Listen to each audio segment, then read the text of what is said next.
Chapter 1953. Grand cities have their own prosperity. Remote small towns also have their own liveliness. This small town located in the southeast of Liang has always been far away from the flames of war. If it was a time of peace, it would not be a big deal. But when there were signs of turmoil and unrest in the provinces and counties, this place appeared particularly peaceful. There were some villages near this small town that were named after surnames. When it came time to pay respects to their ancestors and hang up paintings, they were all extraordinary. The Song village even had a portrait of an emperor surnamed Song. Compared to some villages that had portraits of the founding heroes of Dafeng dynasty or the ministers of Small Spring and Autumn dynasty, this village naturally felt superior. It's just that this Song village's ancestor was of high status. The few families surnamed one in the village could not benefit from this glory. In fact, the elders in the village, even if they had studied for a few days, even if they had carefully flipped through the family tree, they still could not tell what was the relationship between themselves and the Song emperor. It was said that there was once a busybody in the village who specially brought along a small wooden box to examine the family tree. But he also could not tell what was the reason. Who would have thought that in the end, it turned out to be the most unambitious young man in the village, a guy surnamed Wen. He went out for a stroll for 3 years and then returned to his hometown. He spoke with certainty, saying that after the people in the village died, there was a great deal of attention to the reason why the 2 words Yinchuan were engraved on the top of the tombstones. At that time, the Dafeng dynasty claimed that half of the scholars came from Yinchuan County, and the Yinchuan Song family was a first-class rich family that produced many literary and famous scholars. In the last years of the Dafeng dynasty, the ancestor who first set up a separatist regime and then became the first emperor of the Song family came from a branch of the Yinchuan Song family. The origin of this Song village must be that after the separatist regime was annihilated, during the famous Ganlu southward migration, they finally settled down here. After the young man with the surname Wen sorted out the context, the elders in the village more or less understood. Even if they did not understand, they pretended to understand. Just listen, not only is it the Song family of Yin Chuan, but it is also the Sweet Due South. How grand is this? It can be seen that although our Song family village has not produced a single child in the past 100 years, but after all, our ancestors were once rich and noble. Moreover, it must be that the fortune of our ancestors was too great a few hundred years ago, so the descendants of the later generations had no choice but to be content with their lot. The young man surnamed Wen was originally not well liked in the village. Unexpectedly, after he returned to his hometown with a lame leg and was in dire straits, it was as if he had become a completely different person. Not only did he not have the sloppy appearance of carrying a wooden sword at his side, but he also did odd jobs in the small town's restaurant. Not only did he rely on his elder brother and sister-in-law to support him, he could even send money home. What was even more unexpected was that the young man had married a virtuous and moving wife. Previously, they had held a banquet in the open space outside the village's ancestral hall. That young woman made many young men surnamed Song, regardless of whether they were married or not, stare at her. After the young man surnamed Wen married his wife, he no longer stayed in the restaurant's miscellaneous room. He saved some money and rented a small courtyard in the small town. There were 3 rooms. Excluding the wedding room whose windows were covered with red festive paper cuts, a small room was used to store sundries, and the remaining room was not empty. The bedding was brand new, it was clean and spotless by the woman who kept the house. This was because her husband had said that in the future, perhaps his brothers would come to their house as guests. No matter what, they had to have a place to stay. Otherwise it would be too improper. Moreover, to let his friends fork out money to stay in an inn or a restaurant was not only seen as an outsider, it was also wasteful and not particular. She went along with him and felt that this was reasonable in her heart. Although her family was not well off now, she, who came from a small family, could only be considered well off. But in fact, she was a woman with a generous mind. In the beginning, when she insisted on marrying him, no one in her family was willing to agree. They did not even give her a dowry. She also gritted her teeth and did not ask for anything from her parents. Fortunately, time revealed a person's heart. Now, she wanted to bring him back to her maternal home. Although her parents would still give her some face, several of her elder brothers had more or less untied the knot in their hearts. They knew that their father could not bring himself to do that, and it was inconvenient for him to drink with that brother-in-law of his at the dining table at home. However, each of them secretly went to her courtyard and did not forget to bring wine and meat. They were already like a family. She knew that when she had a child and her parents had grandchildren, at that time, they would find a way to step down and completely forget about him. However, no matter how small the town was, the expenses were not small. Relying on the man to earn a living as a waiter in a restaurant, the two of them could still be considered well off. But once there was a third little mouth in the family, it would be hard to say. Fortunately, her needlework skills were well known. One of her sisters opened a cloth shop, and those exquisite little things that she sewed were placed on the counter to add to the customers who bought cloth. The shop's business also improved by 2 or 3 points. Therefore, in this month, she was able to earn 2 or 3 taels of silver. Unexpectedly, she was not much worse off than the man who was the head of the household. These 2 days, the town was bustling with activity. Before and after the summer heat, the Hungry Ghost Festival had been a custom in the southeast area of Liang since ancient times. There were also some activities to worship the ancestors and welcome the autumn. Although the Hungry Ghost Festival was called the Ghost Festival in their dialect, it was said that the King of Hell was merciful and specially opened the Ghost Gate during this period of time to let the deceased return to their hometown to see their descendants in the world of the living. In fact, it only sounded a little scary, but adults and children did not avoid it. They only felt that it was something that could be enjoyed. Monks and Taoist priests would begin to give alms to the poor. Ordinary people would also erect lanterns and light up river lanterns. Especially young children, who could be in the arms of their parents, tiptoe on the bridge railings, or lie on the blue stone slabs of the river bank. Their eyes were filled with colorful lotus lanterns, and their hearts were filled with joy. It was no less than the Mid-Autumn Festival when they could eat mooncakes. Yesterday, he went to the village to pick up his nephew. He planned to let his wife take the child shopping. Coincidentally, his wife was clever and skillful with her hands. She made 2 large bamboo baskets of river lanterns and wanted to sell them by the bridge. He believed that with her craftsmanship, they would soon be snatched up by the customers who went out for a night trip. He had seen her weaving lanterns in the courtyard before. There were many kinds of lanterns, flowers, birds, fish, insects, lotuses, turtles, cranes, dragons, and phoenixes. He really did not know how there could be such a skillful pair of hands in the world, so he sat on the bench to cool off. In any case, he could not help, and even if he helped, he would only be more of a hindrance. He could only be secretly happy. After his scholarly nephew arrived in the small town, he was a little reserved at first. During the day, he would first bring him to the restaurant and obediently listen to the storytellers in the corner. He listened with great interest.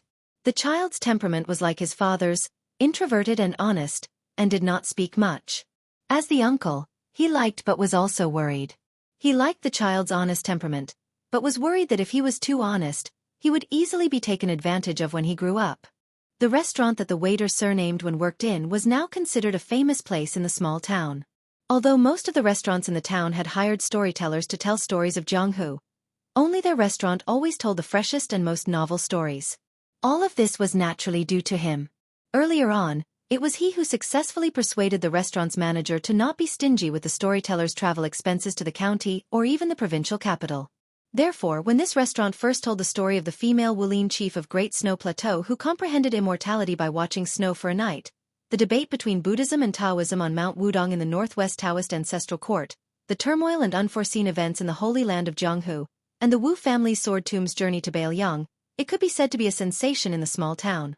The people were led by the nose by the restaurant's storyteller during their leisure time, and the restaurant's business naturally rose. However, the waiter surnamed One, who deserved the title of the #1 hero, secretly paid for the storyteller's first travel expenses to the county capital. He had never asked the restaurant's manager for a dividend. Other than the copper coins that the restaurant's customers tipped him after they drank too much, the restaurant's pay for him was still the same as it was on the first day he entered the restaurant. There was not a single copper coin increase.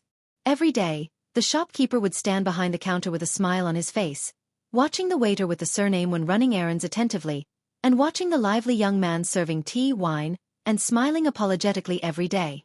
No one knew what this old man was thinking. Today, the storyteller in the restaurant was in high spirits, his spittle flying everywhere as he talked about a strange incident. He said that there was a grand master of swordsmanship named Xianxia in the capital of Liang. As the master of swordsmanship for many of the sons and grandsons of aristocratic families in Tian City, for some reason, he went to the Dongyue sword pool with high mountains, long rivers, and high sword Qi to forge a peerless sword. Then, Xianxia went to the foot of the Wudong mountain in Beiliang first, a small town that was not much more famous than the one they were in. His flying sword arrived later, crossing thousands of miles in one go, and he thrust his sword at the young king with a different surname who was in charge of the northwest border. It shocked the heaven and earth and made ghosts and gods cry. The sea of clouds opened up for thousands of miles, and the sword chi reached into the sky. Unexpectedly, the young king was even more amazing. He rose from the ground and stood proudly on the sea of clouds that bordered the border between Beiliang Road and Lianhuai Road. He actually blocked the flying sword that had the power to kill immortals. The storyteller talked endlessly. When he got to the part where he talked to his heart's content, even the old man himself was dumbfounded, not to mention the listeners who were drinking and eating in the restaurant. They were all speechless and stopped drinking and their minds were shaken. When they came back to their senses, the story was not over yet, and they had not heard the most annoying sentence. Listen to the next part of the story. Of course, they had to ask the restaurant for 1 or 2 more pots of wine.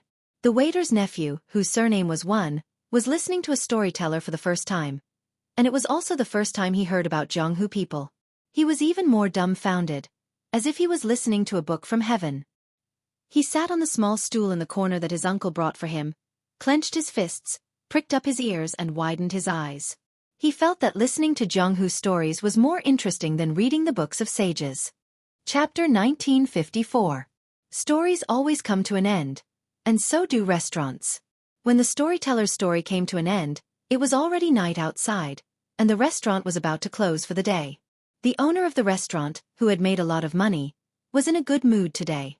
He asked the cook to prepare a special meal, and called the waiter and his nephew to the table for a good meal. This made the inexperienced child overjoyed. However, he was a little scholar who had studied in a private school. When he ate, he sat upright and still. No matter how greedy he was, he did not move his chopsticks quickly. On the table, there were fish and meat that could only be eaten during festivals, so the child did not dare to eat too much. However, the owner of the restaurant smiled and helped the child to fill his bowl. The child was a little embarrassed and looked timidly at his uncle. The waiter smiled and said, "Eat as much as you want. Your grandpa is a great philanthropist in town and is very generous." The child smiled shyly at the owner, and the old man laughed. He poured a cup of wine for himself and the waiter, and pointed to the second floor with his chopsticks. He told the well-behaved child to come to the restaurant often in the future. The next time you listen to a storyteller, Grandpa will help you find a seat next to the railings on the second floor. The old man drank a cup of wine with the waiter and joked, "This child is not like you, honest and likable." The waiter proudly said, "That's right. His personality is like my brother's, and he is very lucky. He is good at studying, and may become a scholar in the future." The child seriously retorted, "The teacher said that it would be good if I could pass the exam and become a scholar." The old man who revered scholars the most all his life rubbed the child's head and sighed. The county examination, the provincial examination, and the academy examination are all obstacles. Grandpa shopkeeper will leave you with these words. In the future, every time you pass a test, our restaurant will give you a big red packet. If by any chance you pass the examination, whether you are a scholar or a scholar, don't forget to write a plaque for our restaurant and give Grandpa shopkeeper face. The child nodded vigorously and happily said to the old man, "Uncle bought me a lot of paper and pens, but I can't bear to use them now. I still practice writing by dipping a branch in the water by the village stream like before. When I graze the cows, I will also draw on the ground. The teacher said that the clumsy bird flies first, and hard work can make up for it. There will be a time when I can write good words, and then I will write a big plaque for Grandpa the owner." Probably because it was rare to drink wine, the waiter's uncle joked, "Studying is good, and it will be easy for you to kidnap a wife back home in the future." The nephew, who secretly liked a girl of the same age in the village, immediately blushed and glared at the uncle. The waiter surnamed Wan and the manager of the restaurant looked at each other and smiled. After the meal, he asked his nephew to go home first. He still had to help clean up the restaurant. He would meet them at the bridge in town later. The manager of the restaurant looked at the young man who was busy cleaning up the dishes. He drank some wine and said in a slightly drunk tone, "When I took you in, I really didn't expect that there would be such a day. At that time, I just felt that you were pitiful. I thought that if you weren't forced into a dead end, you wouldn't have come to this small place of mine to eat and wait for death. Who would have thought that you would help the restaurant make a lot of money? To be honest, this year, the restaurant has made more money than the previous 10 years. The young man raised his head and smiled, Good people will be rewarded, shopkeeper. The old man smiled and asked, Should be? The young man wondered, Shouldn't it be? The old man sighed, Good people will be rewarded. A child like your nephew is willing to believe it, but an old man like me doesn't dare to believe it. The old man looked directly at the diligent waiter. The guests who come here to drink, eat, and listen to books all think that you have no temper, but I don't think so. I always think that you, the young man joked. Shopkeeper, you want to say that I have no future, right? The old man laughed and scolded. Nonsense, I really don't know why your wife likes you. The young man pointed at his face and said with a smile, My parents gave birth to me to be handsome, shopkeeper, you really can't be envious. The old man waved his hand, I won't talk nonsense with you, I want to talk to you about something serious today. The young man stopped smiling and stood beside the table with his hands behind his back. Shopkeeper, if there's anything, just say it. I, Wen Hua, have no future, but I remember who is good to me. I don't dare to say that I will repay the kindness of a drop of water, and I don't have the ability to return the favor, but I have to return the favor. Even if I can't repay it all once, I, Wen Hua, will repay it all in my life. So, shopkeeper, don't be polite with me. Shopkeeper, if you weren't willing to take me in, I might be chopping firewood or burning charcoal somewhere, or working as a part-time worker for some family. Not to mention marrying a wife, I can barely support myself and not starve to death. Even saving money to buy a pen and paper for my nephew would be difficult. The old man smiled and raised his head to stare at the young man with sincere eyes. He put down the wine cup in his hand. Most of the restaurant's business can be handled by you alone. As a shopkeeper, I am very idle every day, so I have heard the stories of the Jianghu that the storyteller told me, or the stories of scholars and beauties, and the strange tales of wild foxes. I have heard some of them, but there are a few sentences that I have remembered in my heart. There is a sentence that probably no one cares about, but I am very concerned about it. It's called, It's hard to be honest since ancient times. The more I think about it, the more I find this to be the truth. So later on, I am relieved to let you handle the business of this restaurant. At first, I was actually not without concerns, and I did intend to see if you would keep some for yourself. After all, the big business in the world is accumulated piece by piece. But I was very surprised that you didn't take a single copper coin from the beginning to the end. The account books are clear, and the account books are also clean. This is not easy. Wine reddens one's face, and wealth moves one's heart. This is human nature. So, you are an honest person. The young man said in a deep voice, Shopkeeper, you are treating me as an outsider. I, Wen Hua, can live a stable life today because of the shopkeeper's kindness. If I go against my conscience and secretly take money from the restaurant, I, Wen Hua, am really not a good person. I can't do this kind of thing. The old man nodded. As you know, I'm not young anymore. My whole life, I've always wanted to buy a big house in the county city for my retirement. It just so happens that my 2 pairs of daughter and son-in-law are both making a living there. Although there's an old saying that a married daughter is like spilled water, there's no parents in the world who don't care about their children. My 2 daughters are married off carelessly, and it's not easy for them to live in the county city. That's why I'm thinking of letting them live a better life without renting a house and living under someone else's roof. As for me, I was willing but unable to do so in the past. The 300 to 400 taels of silver that I've saved up are still passable in the county city, but it's not enough in the county city where every inch of land is worth its weight in gold. This year, thanks to you, Wen Hua, I've doubled my savings and have about 800 taels of silver. As long as it's not a place where the rich and powerful like Green Rabbit Alley or Children's Alley, it's more or less enough to buy a decent house. The waiter was stunned and said with a wry smile, Old shopkeeper, I can't afford such a big restaurant even if I sell everything I have.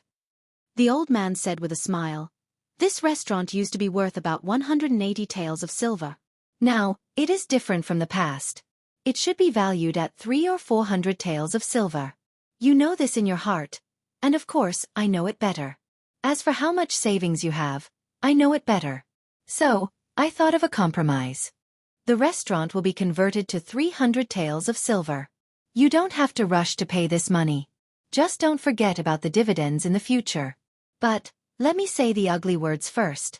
After paying off the 300 taels of silver, if the restaurant still makes money in the future, I, as an old shopkeeper, still want you to be filial to me every year.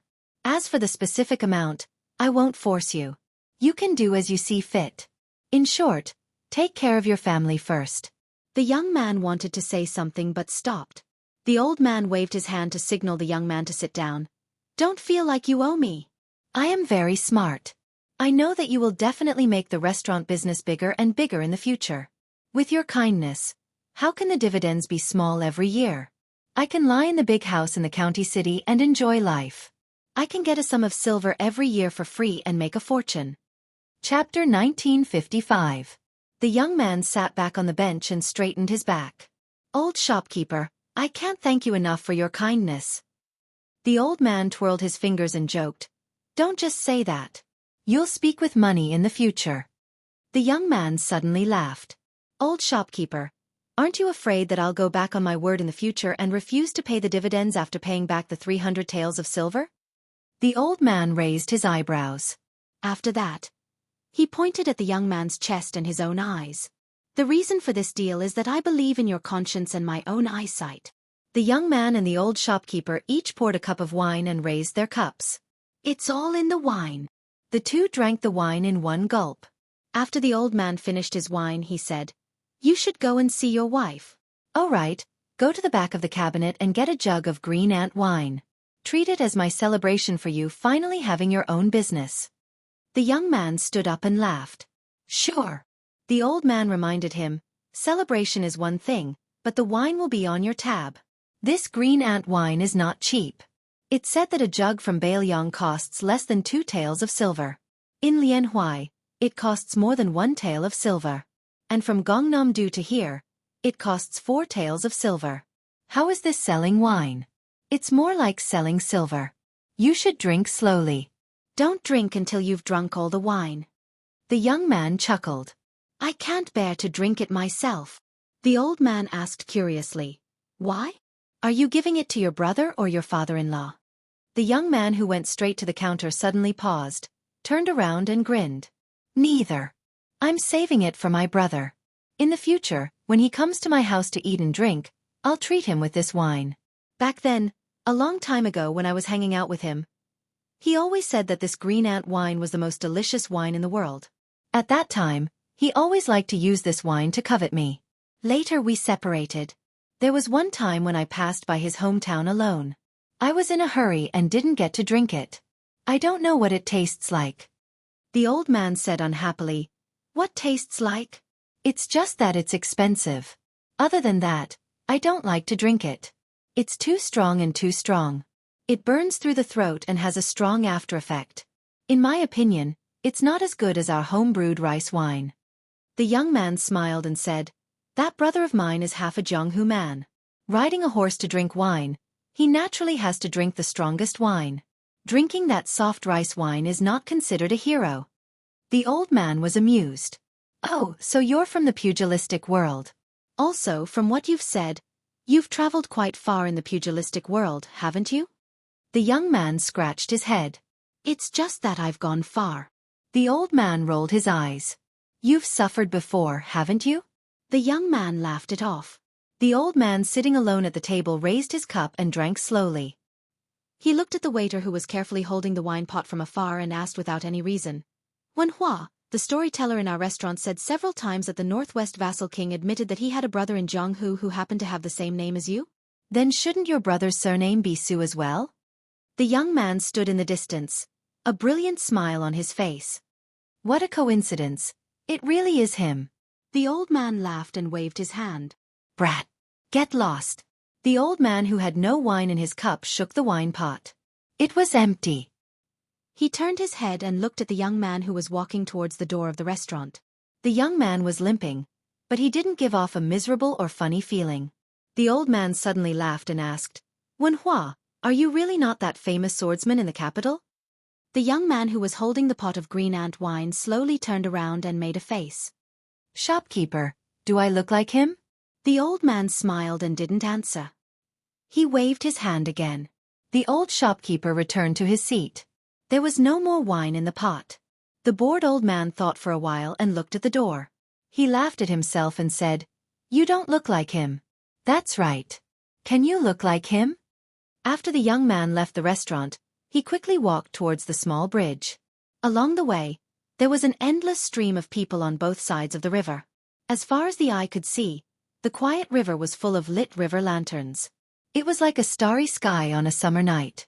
According to local folklore, after a person died, if those wandering ghosts could find the river lantern with their name on it on the day of the Hungry Ghost Festival, they could be reincarnated. Back then, he had heard from his brother, who was a dog in Jianghu, that there was a Buddhist saying about reincarnation through a lantern. Especially for the resentful ghosts who couldn't be free in the netherworld, they could be free by relying on the lotus lantern on the river in the world of the living. One of his regrets in this life was that he and his brother could only afford for one of them to study. His brother gave him the opportunity, but he didn't like to study and didn't know how to cherish it.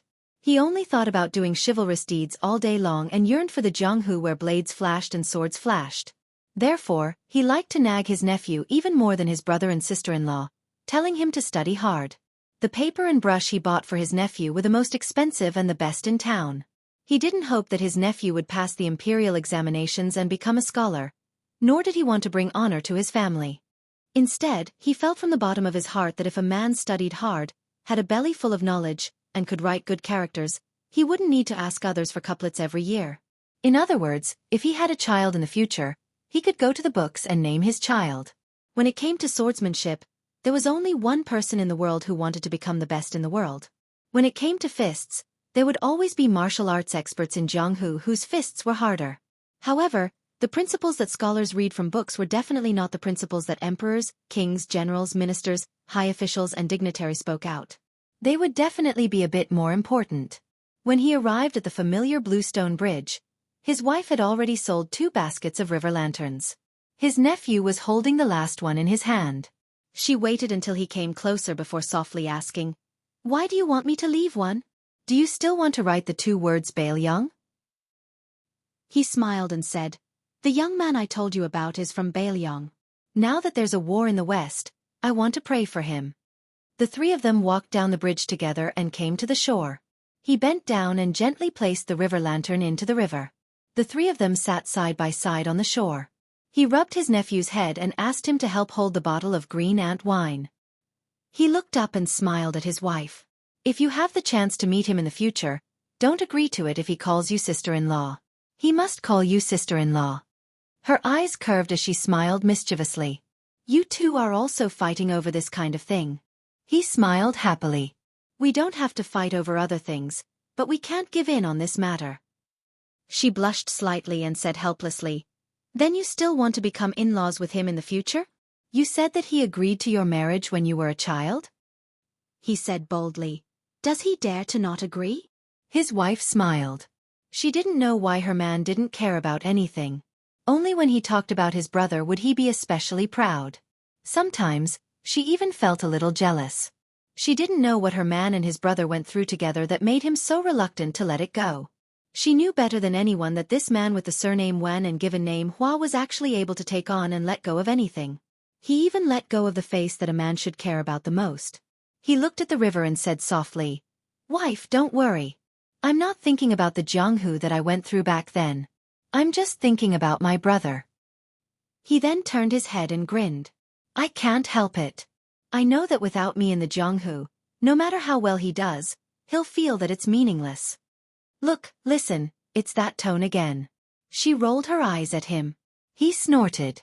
"Wife, don't believe me. Who am I? Who is my brother? When we went through the Jianghu back then, it was..." Suddenly, he saw his wife looking at him with a playful smile. He immediately changed his words. It was definitely filled with righteousness. "Yes, of course, it was just that we were a little miserable. We were full for 1 meal and hungry for 3. She pursed her lips and smiled. He lowered his head and said to his nephew, "That cheap uncle of yours always likes to recite a poem. I'll tell you. Have you seen it in a book before? The sun rises 10 feet high in Fusong. Everything in the world is as thin as a feather. A wild man sees injustice in anger and tears the ancient knife in his chest." The child who had just started learning in the village was naturally confused. He shook his head vigorously. He raised his head again and stared at the bright river with lanterns floating on the water surface. The cool breeze brushed his face and his expression was calm. He seemed to be talking to himself. "I'll keep the green ant wine for you and empty the house for you. Xianxia, if you still treat me as a brother, don't die outside Liangzhou Pass." Chapter 1956.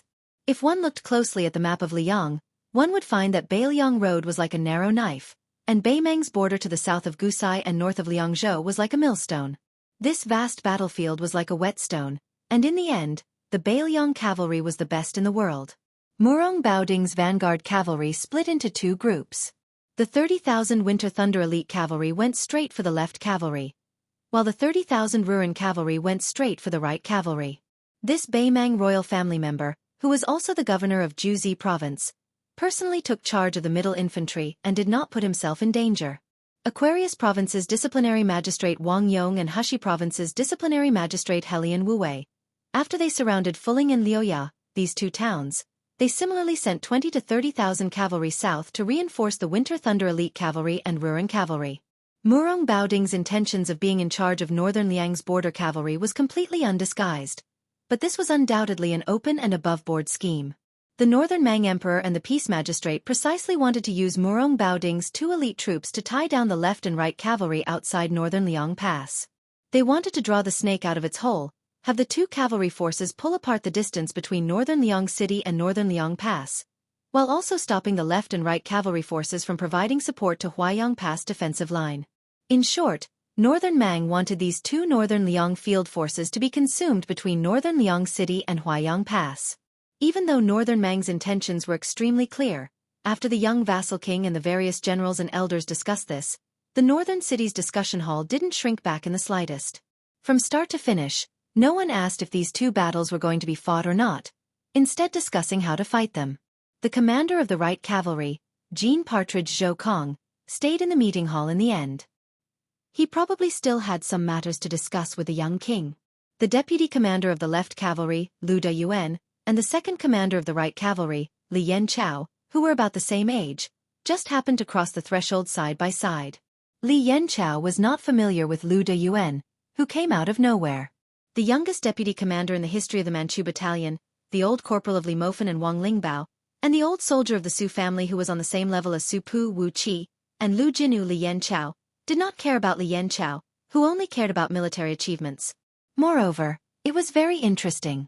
As a young general who rose to prominence in the border army during the time when Chen Jibao was the first protector general of Beiliang, Li Yanchao and the other captains who joined the right cavalry, compared to the old Su family generals who rose to prominence in the late spring and autumn period, were very different in character and management.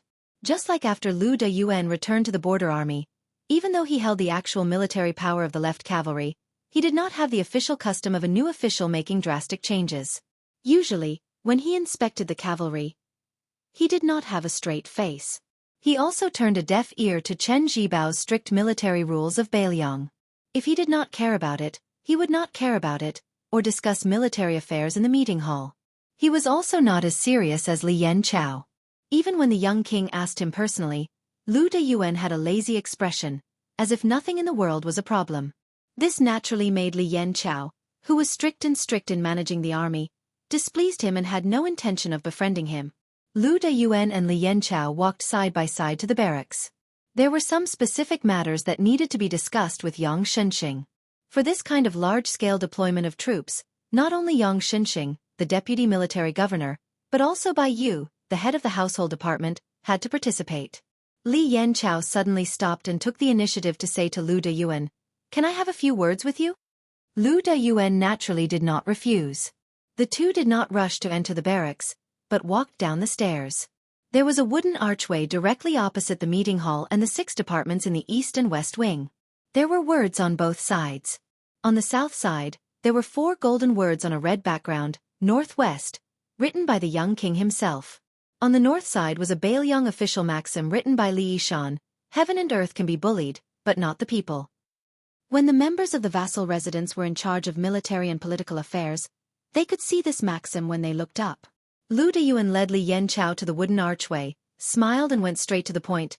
"I know that my position should have been yours, Li Yanchao. If you have any ideas about this, I can't stop you even if I wanted to." Li Yanchao frowned and did not speak. Lu Dayuan, who was wearing armor, raised his arms and rubbed his hands vigorously. The pieces of armor clattered, and this newly appointed deputy commander of the left cavalry, who had ascended to the heavens in one step, gently exhaled. The relationship between the left and right cavalry outside the Great Pass has always been good. Otherwise, we would not have the ability to arm wrestle with the Great Snow Dragon cavalry everywhere. Even the Xianli Ranch and Tianjing Ranch have become our backyard. It is said that in the early years, before the Longxiang army had moved to Liuzhou, they had a conflict with the left cavalry over the matter of 200 A-class warhorses. At that time, Li Mofen and Wang Lingbao, the two deputy commanders of the Longxiang army, were very fierce. The original commander of the cavalry, Zhong Honggu, could not suppress them. The previous protector general, Chen Zhibao, was not willing to interfere. In the end, it was the right cavalry that sent out 2,000 first-class elite cavalrymen to rush to the left cavalry's camp overnight. It was obvious that they wanted to support old Commander He, who had already decided to take a step back. Only then did they manage to snatch back the two good horses. After so many years, the left and right cavalry has been very united, so they more or less have conflicts with the Longxiang army, the White Feather Light Cavalry, and the Iron Stupa. I've heard a saying that the words of the junior captains in charge of the logistics and miscellaneous tasks in the left and right cavalry have more authority than the captains in Beiliang. It is to the extent that the leaders of the four major military towns outside the Great Pass, Liuya, Fuling, Zhongzhong, and Qingyuan, are all afraid of the left and right cavalry. Li Yanchao's tone was indifferent. Lu Diyuan, don't forget that you are now the deputy commander of the left cavalry. If you say these heartfelt words to the prince, it might be useful. But if you say them to me, Li Yanchao, it's meaningless.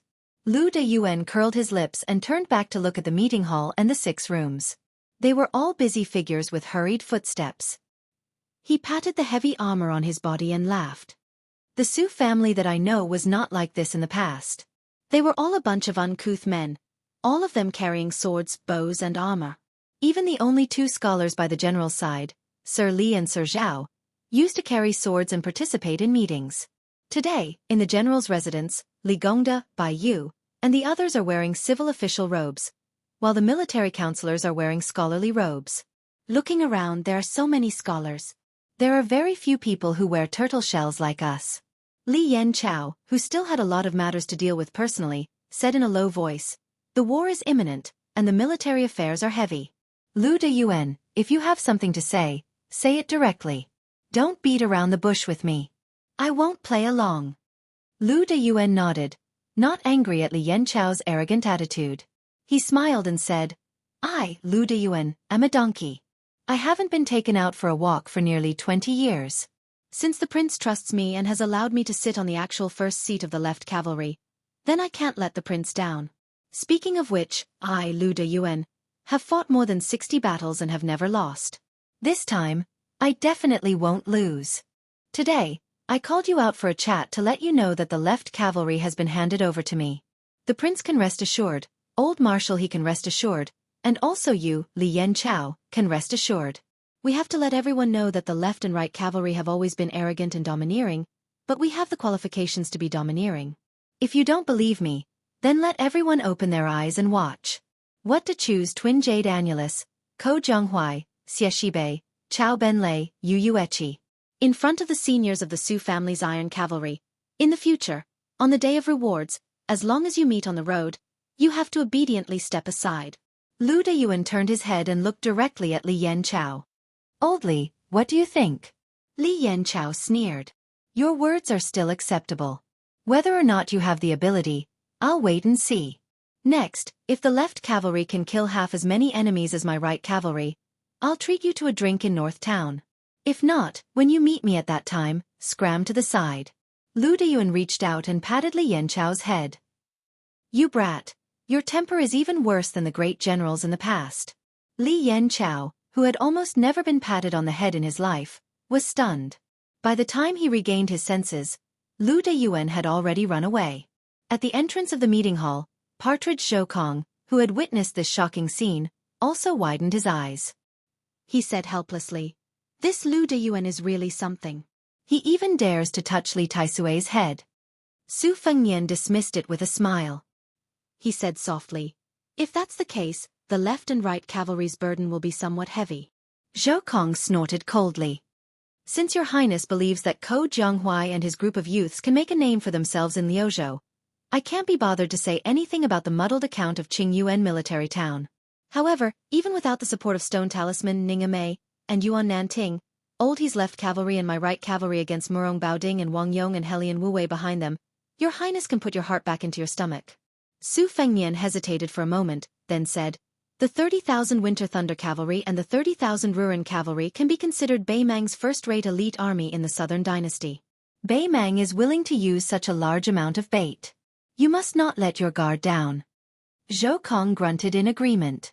Su Fengnian suddenly clasped his fists towards the old commander who had once sent him off to the capital. He said, have a safe journey. Partridge Zhou Kong also clasped his fists and said in a low voice, only death. Only death. The two were well aware. In reality, only death. Chapter 1957. Liuzhou was on the verge of erupting.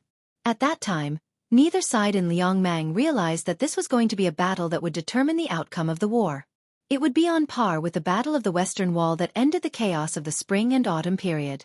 After Northern Mang's great commander Huang Songpu achieved a great victory, he rushed downwards in an imposing manner, heading straight for Lu Province's central Green Sky City. At the same time, Northern Mang's emperor who wanted to make the final decision didn't hesitate to empty out Gusai Prefecture's military forces, transferring 40,000 Southern Dynasty's border elite troops to reinforce Huang Songpu's main force. The two main relay routes that connected more than 30 large and small military towns were packed with people. Without stopping to rest, they rushed south. Both armies gathered on the vast plains to the left of the Old Woman Mountain. This place was less than 70 miles away from Qingcang City. Not long ago, Liuzhou General Ko Jianghu had given Bei Mang a huge victory on the northern battlefield, greatly boosting the morale of Bei Mang's north and south capitals. However, whether it was the Beiliang Governor-General House or the North Jebei City Manor, they did not demote Ko Jianghu. Hence, Ko Jianghu was still the main commander of this battle. He led 10,000 young Liuzhou cavalry, 20,000 Longxiang army, which was a level higher than the Liuzhou cavalry, and 16,000 Lantua mountain monk soldiers under his command. Probably because they knew that this battle would determine the ownership of the entire Liuzhou territory, Qingcang City also sent out the 3,000 cavalry that were under the provincial governor's manor. The four Liuzhou powers had a huge disparity in numbers, and there were close to 50,000 troops in Liuzhou. It could be said that they were staking everything on one throw, and Ko Jianghu had full control over them. Although Liang Mang and Huang Songpu's forces had a smaller advantage compared to their initial numbers, the grassland cavalry still had the upper hand in terms of numbers and morale. This was mainly due to Ko Jianghu's muddle-headed deployment of troops. The Lantua mountain monk soldiers that rushed to assist Liuzhou were separated from the Liuzhou border cavalry, causing the Longxiang army to suffer heavy casualties for the first time since it was formed. As a result, the morale of these troops was greatly boosted. After 3 battles, Huang Songpu's elite cavalry still had 12,000 cavalry left. If one counted the King Kaolin troops that were almost completely wiped out, they had lost more than half. From this, one could see that the Battle of Liuzhou was undoubtedly a tough one.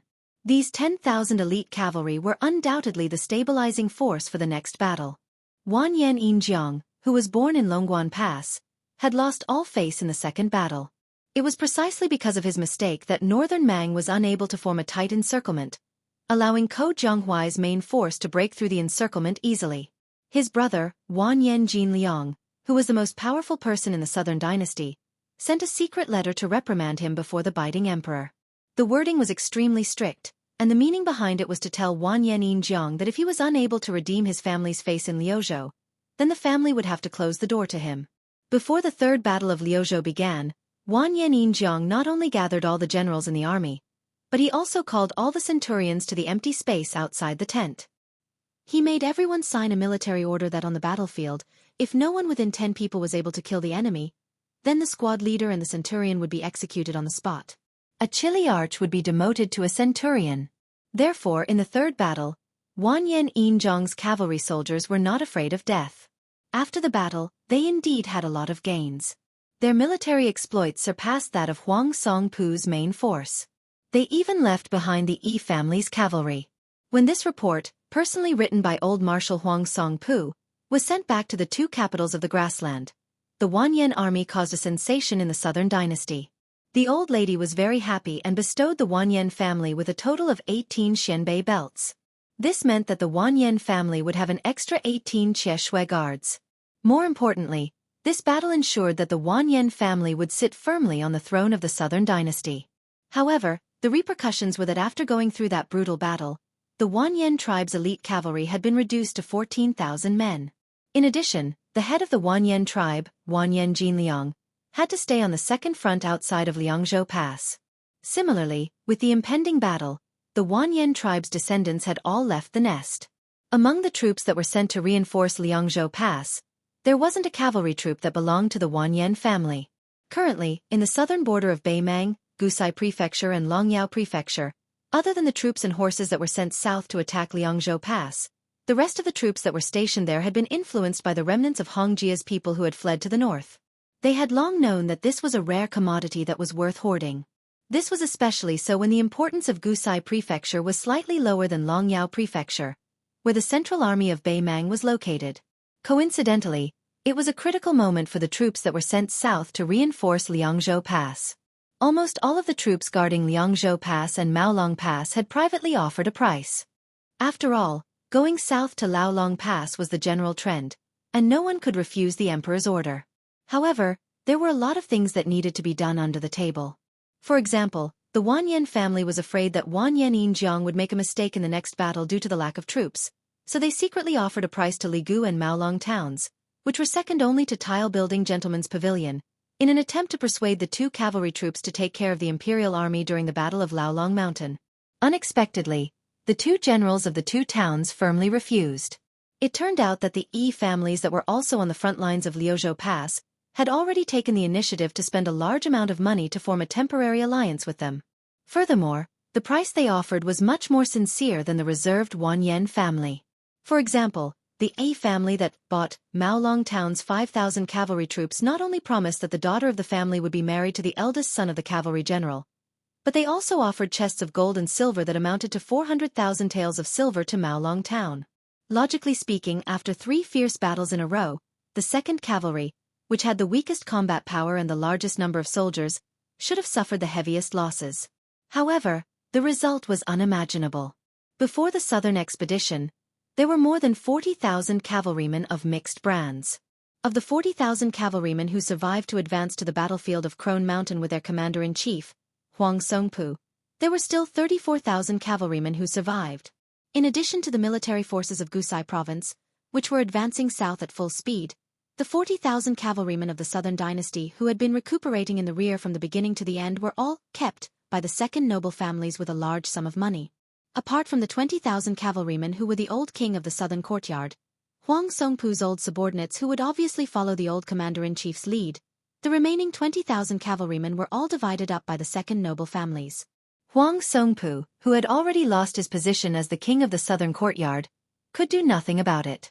The old lady sitting on the dragon throne, who was concerned about the central plains, turned a blind eye to it.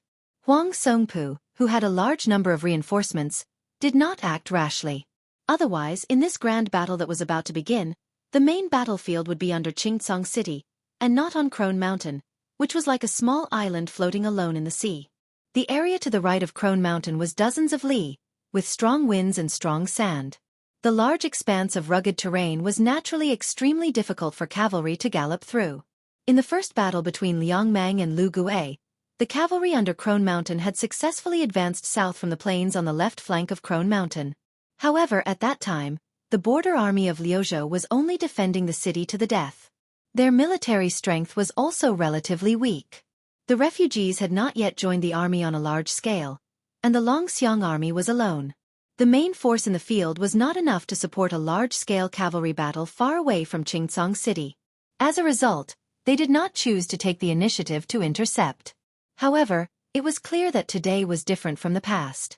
After Ko Jianghu obtained the complete military power of a province, coupled with the fact that the Bailiang governor-general and the young vassal king attached great importance to Liuzhou, Ko Jianghu not only fought 3 soul-stirring interception battles, he also resolutely chose the flat and vast Crone Mountain as the final battlefield. If they won, the Beimang cavalry would never be able to see the walls of Qingcang City. If they lost, then not only would Qingcang City fall into the hands of the Beimang cavalry, Liuzhou would probably become a new province of the southern dynasty of Beimang. Crone Mountain was not tall and steep. Instead, it was like a large mound of dirt. The north and south slopes were enough for a small group of cavalry to ride their horses up to the top. Even the most muddle-headed general would feel that occupying Crone Mountain to look down on the battlefield was beneficial for him to assess the situation and mobilize his troops. Ko Jianghu was one of the 2 Jade Annulus of Dechu, and Huang Songpu had once used his military exploits to become a meritorious general of the southern courtyard. Hence, the battle for the high ground of Crone Mountain had already begun before the 2 armies officially engaged in battle. Huang Songpu did not have the selfish intention of wasting the elites of the other divisions. He decisively sent out the remaining 400 green grass bars to climb up the mountain with shields and blades. The green grass bars had always been on the same level as the crow bars under Dong Zhuo and the black fox bars under General Lu Gue. They were ranked in the top 3. Although they were dismounted to fight, their bodies were strong and their strength was shocking. They were good at close combat.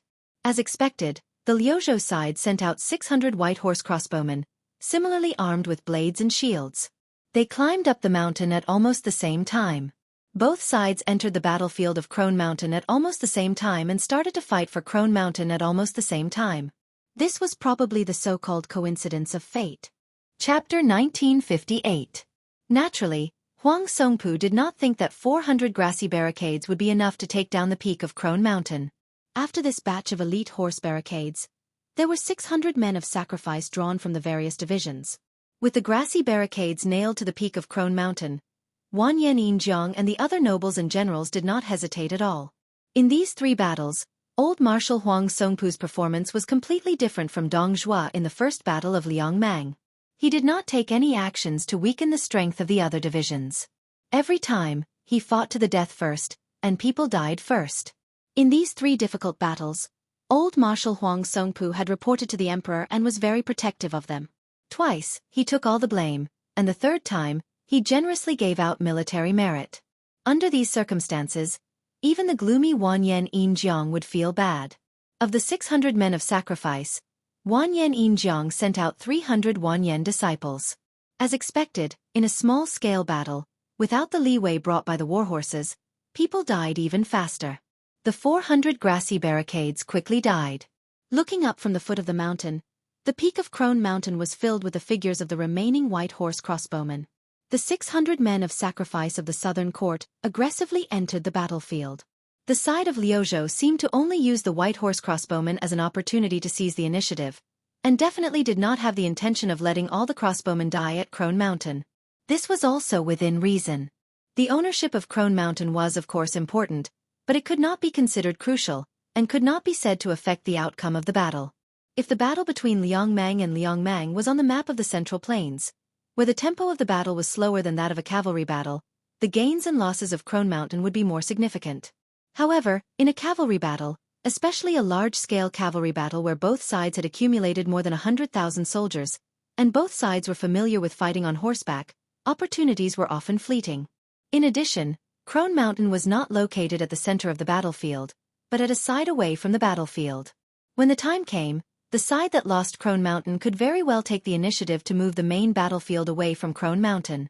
In this way, Crone Mountain's geographical advantage to observe the battlefield would be weakened. Therefore, both sides knew that the battle for Crone Mountain was bloody and bitter.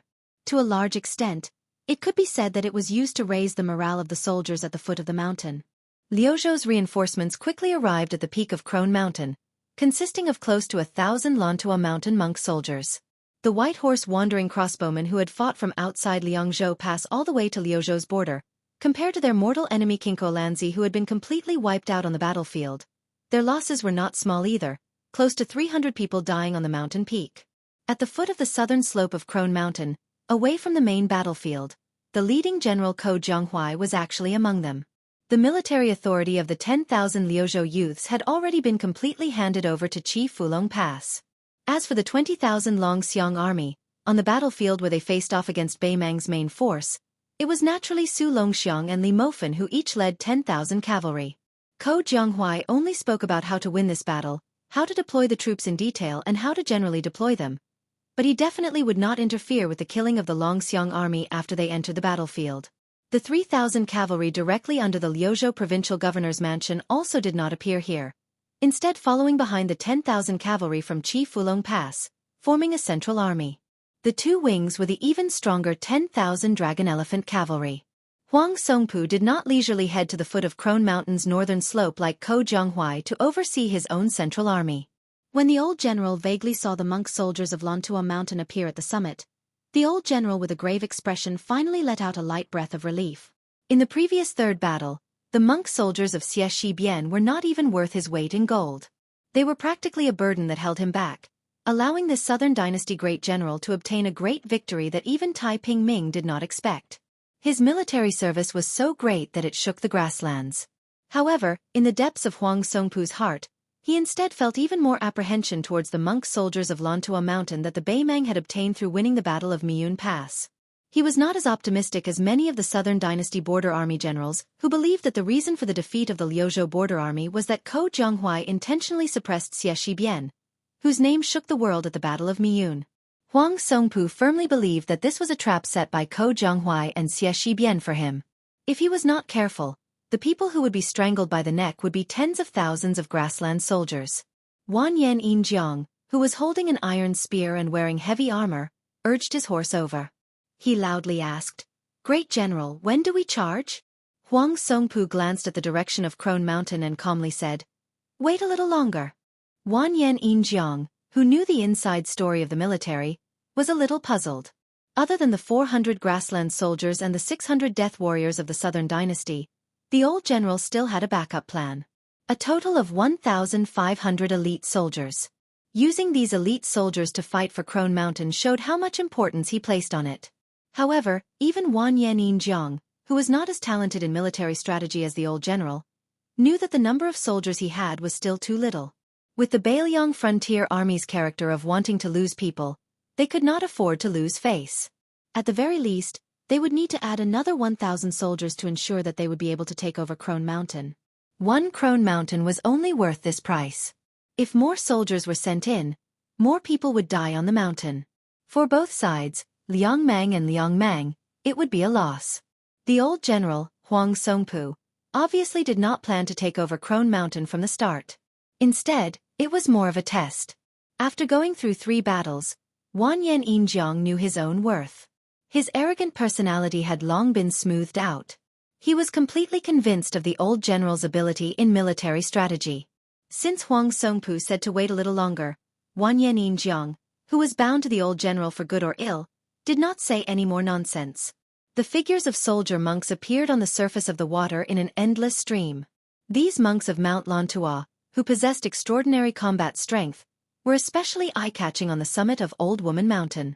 1,500 Northern Mang and Southern Dynasty border soldiers all bravely sacrificed themselves. In the end, there were still 200 monks of Lantua Mountain standing at the peak of Crone Mountain. Their robes were bright red and dazzling. Furthermore, the number of Lu Province soldiers was still increasing. They displayed a ferocious attitude, as if they were going to take down this old lady of Crone Mountain. Wanyan Jiang quietly stopped his horse beside the old general. His brows were tightly furrowed. With the last of their reinforcements all dead, this also meant that Crone Mountain could be considered the exclusive property of the Lu Province cavalry. Huang Songpu hesitated for a moment. He turned his head and asked, "General Wanyan, how many people do you think the monk soldiers of Lantua Mountain have sent out for Crone Mountain?" Wanyan Jiang subconsciously replied, "From the looks of it, 1,000 people have died in battle." Huang Songpu dismissed it with a laugh. He did not bother about this Beimang noble's irrelevant answer. He raised his head to look at the clear sky. He nodded and muttered to himself, "No matter what, we can start fighting." Along the not-so-steep southern slope of Crone Mountain, 3 young men slowly led their horses forward. Lu Province's General Ko Jiangjun, Beiliang's only remaining white horse crossbowman Captain Li Hanlin, and Lu Province's Deputy General Chen Shiliang, who had personally brought 3,000 reinforcements to Ko Jianghu. Other than the hundreds of monk soldiers on the peak, there were no other soldiers at the foot of the mountain behind the 3. Other than the white horse crossbowmen resting on the ground, there were no other soldiers. Li Hanlin was the first to leave the group. Together with his fellow officers, he moved the corpses of those who had died in battle down the mountain. Not far from Li Hanlin, there was a tall man dressed in ordinary border army attire without a saber. What was even stranger was that everyone ignored him. As they approached the peak, Chen Shiliang asked softly, "General Ko, How did you guess that Huang Songpu would use less than 3,000 people to fight for Crone Mountain? Ko Jianghu smiled. After fighting 3 battles with him, I have a general idea of Huang Songpu's temperament. He is a seasoned and prudent general. He knows that Crone Mountain can't decide the direction of the battle. If it weren't for the fact that he didn't know the whereabouts of the monk soldiers of Lantua Mountain, he wouldn't have sent the last 1,500 people to their deaths. Now he can see that I am determined to use the monk soldiers of Lantua Mountain to take Crone Mountain. I guess the old man will be relieved. Because I gave a strict order from the beginning that no one of Beimang's men of sacrifice is allowed to live on the peak and pass on the military intelligence after seeing the details of the situation at the foot of the mountain. So I had no choice but to ask Li Hanlin's follower, the Grand Master, to secretly help me in order to prevent Huang Songpu from guessing how many monk soldiers are stationed on the southern slope. Finally reaching the top of the mountain, Chen Shiliang looked to the north and said bitterly, even if he knows that there are only 1,500 monk soldiers on the southern side of Crone Mountain, I believe that Huang Songpu will never be able to guess where the main force of the monk soldiers is. Because even I, Chen Shiliang, still find it inconceivable. The Liuzhou general said expressionlessly, life and death are decreed by fate, riches and honor are up to the heavens. His appearance on that battlefield was Xie Shibian's own choice. Moreover, I, Ko Jianghu, did not want to stop him. Chen Shiliang, who was in a complicated mood, could only sigh. During the Battle of Miyun, Xie Shibian defended the mountain pass to the death. Following this, Xie Shibian had to personally lead 10,000 monk soldiers to resist the 60,000 reinforcements from the southern border alone. His goal was to have the Liuzhou cavalry work together with the Qingyuan army to swallow up Huang Songpu's main force. Even Chen Shiliang, who was a layman in military affairs, knew that in some battlefields, one could fight to the death, but in other battlefields, one could not. Chen Shiliang could not understand. Ko Jianghu did not personally give the order, but Xie Shibian had already taken the initiative to bring up this matter. At that time, everyone, including Su Longxiang, Li Mofan, and Liuzhou provincial governor Yang Guangdou, were hesitant. This was because everyone knew that even if all 20,000 of the Lantua mountain monk soldiers were added together, in the young king's mind, they were not as important as Xie Shibian, who he had personally taken away from West Chu. Only Ko Jianghu dared to openly agree and let Xie Shibian die. In the rugged area west of Crone Mountain, Xie Shibian stopped his horse. Behind him were more than 10,000 monk soldiers.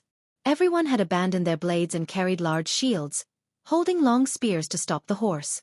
When the middle-aged warrior monk who acted as the scout returned and reported that there were no Beimang scouts 10 li ahead, the main general Xie Shibian raised his arm and moved forward. Only then did the troops continue to move forward quickly. Xie Shibian, whose lips were dry, grinned and exhaled softly.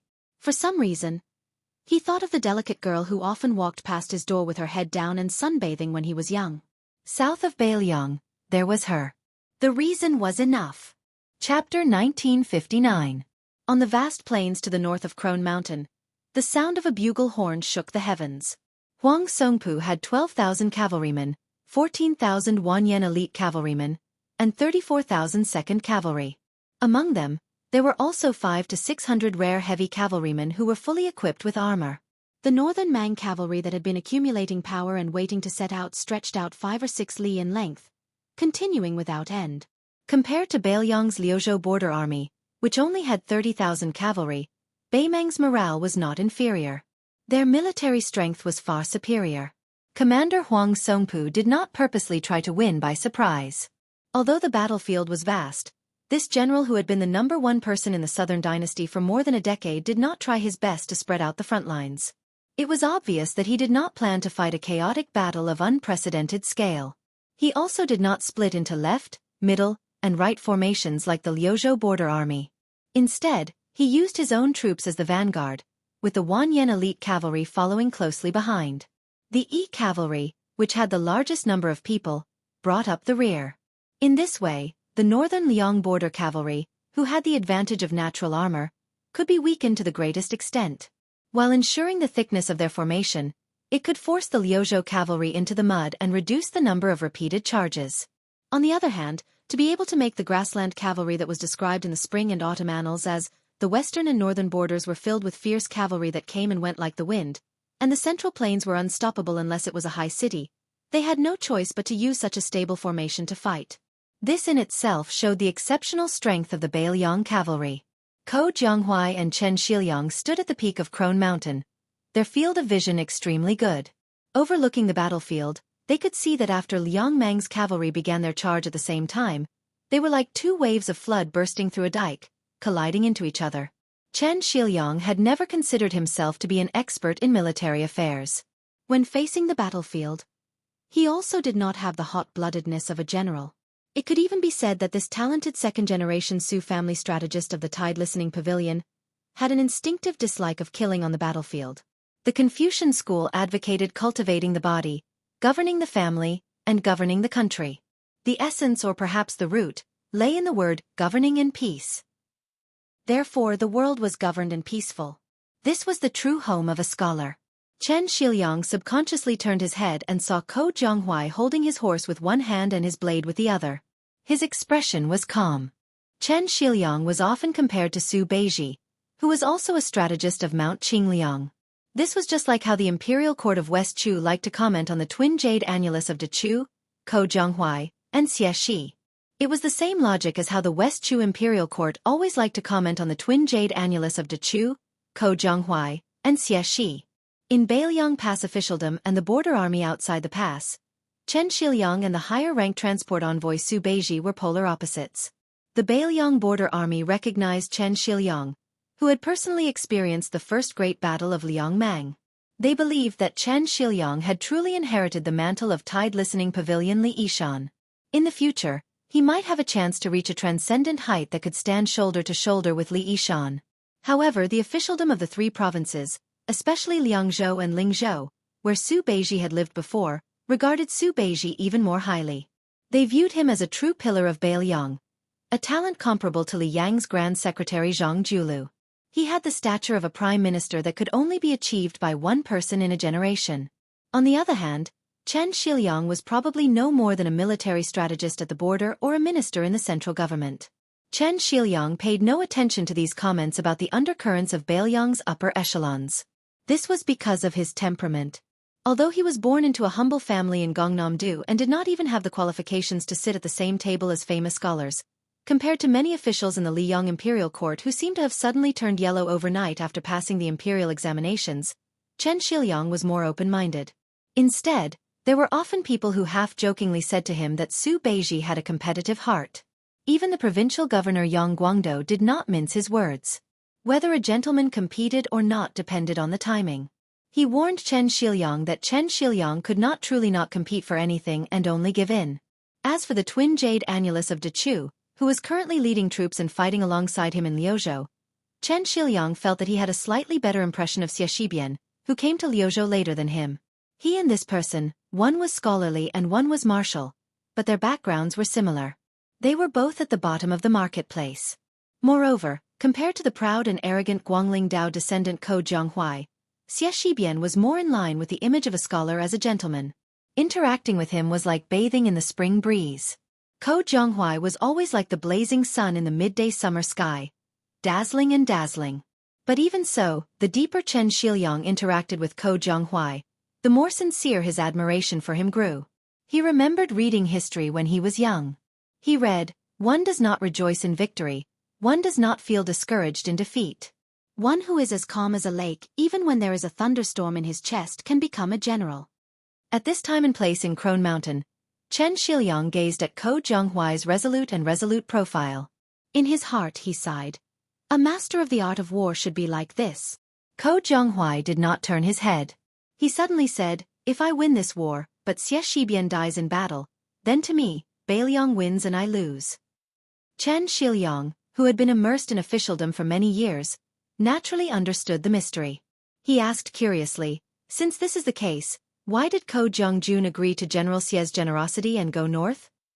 Chapter 1960.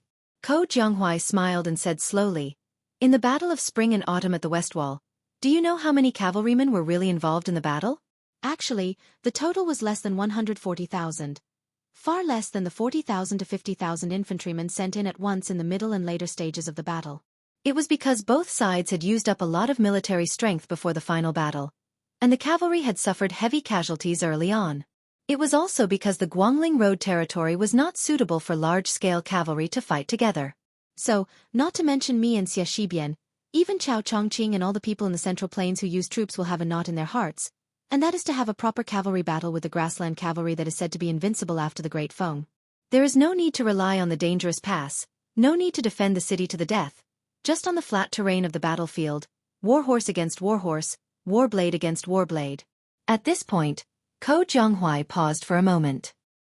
His hands let go of the reins and the handle of the warblade, and he suddenly clenched his fists and smashed them together.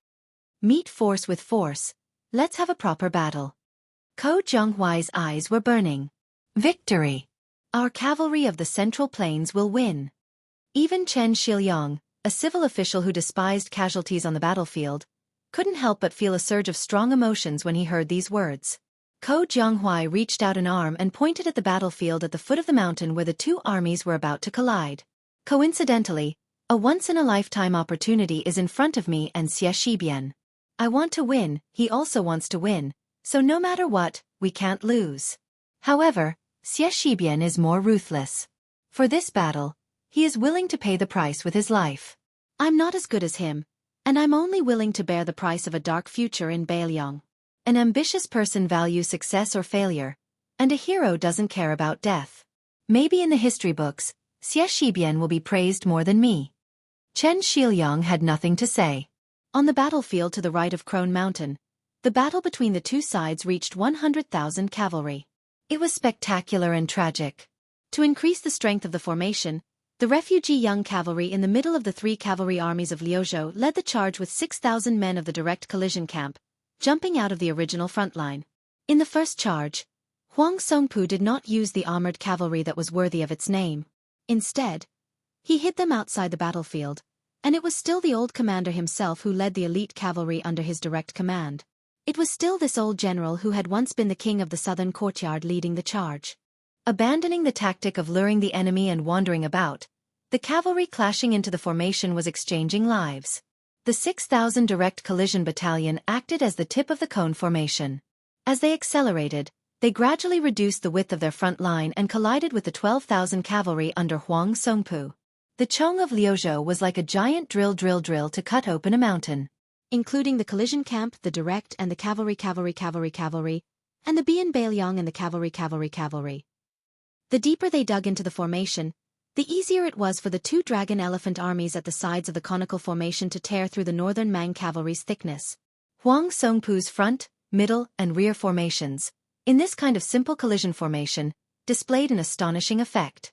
The 12,000 men led by the old commander were all top elites who had been through many battles. They were originally better than the Liuzhou border cavalry made up of refugees. Both sides separated from each other, advancing 500 steps forward. There were Flo province cavalry soldiers who were continuously knocked off their horses, directly smashing into the 2,000 cavalry at the very front of the camp. 5 or 6 out of 10 died on the spot.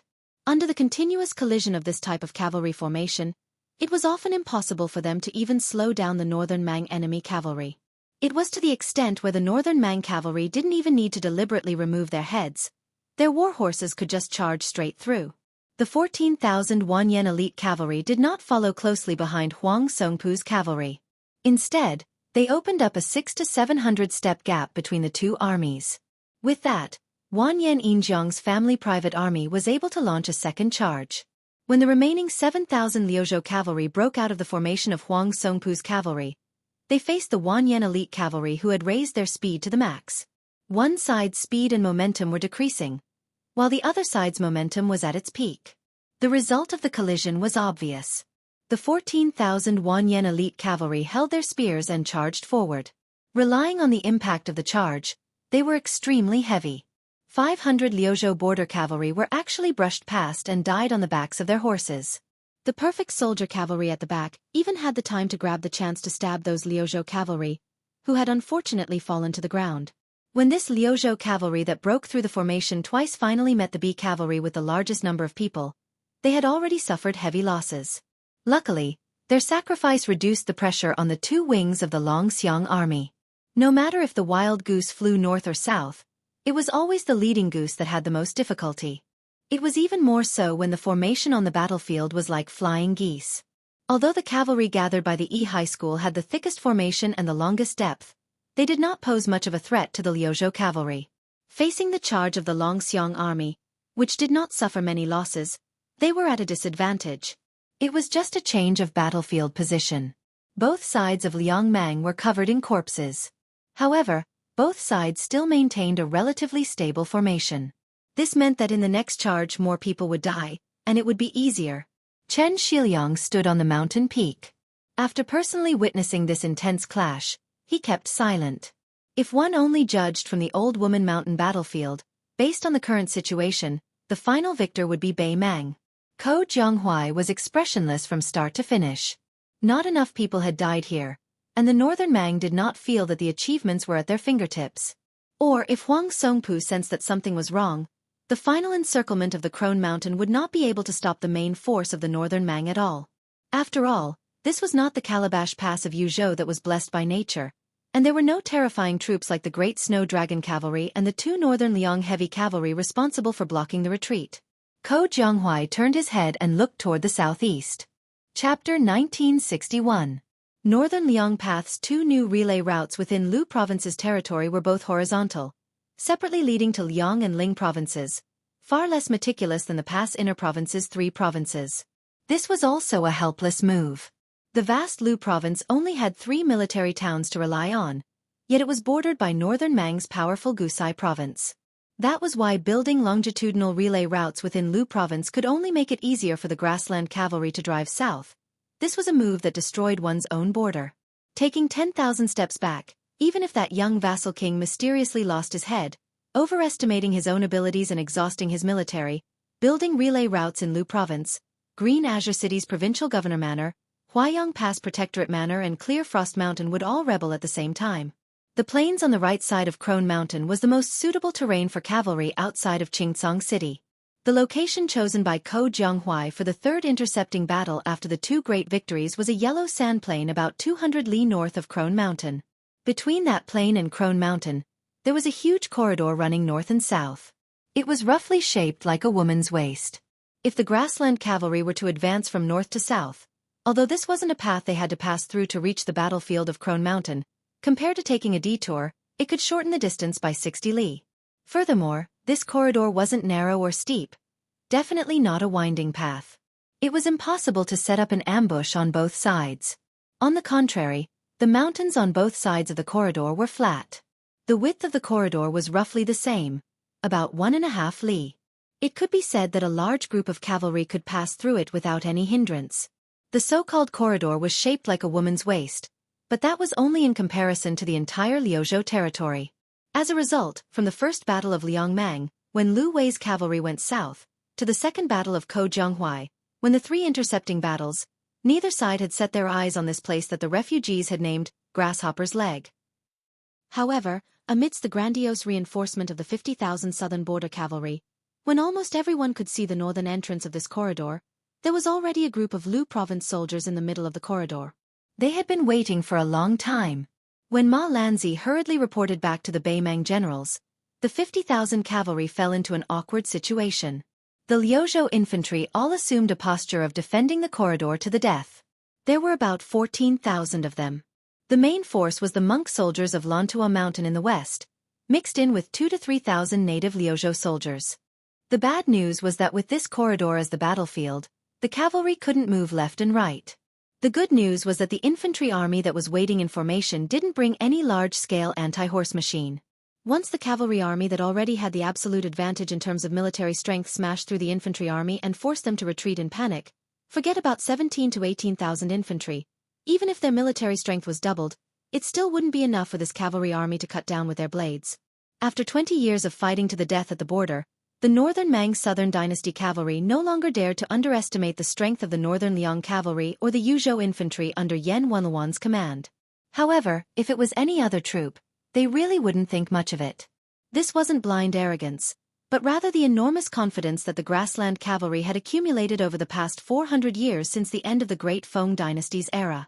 Apart from this, the reason that made the southern generals feel troubled was that from the moment they left the camp to the battlefield at Crone Mountain, whether it was the king's tent in Baiting, the nearby temple in Shijing, or the commander-in-chief Huang Songpu, who was fighting in the south, They were all strictly ordered to participate in the battle on time.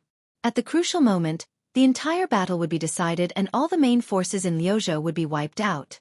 Thus, the 50,000 cavalry could not miss the opportunity at all.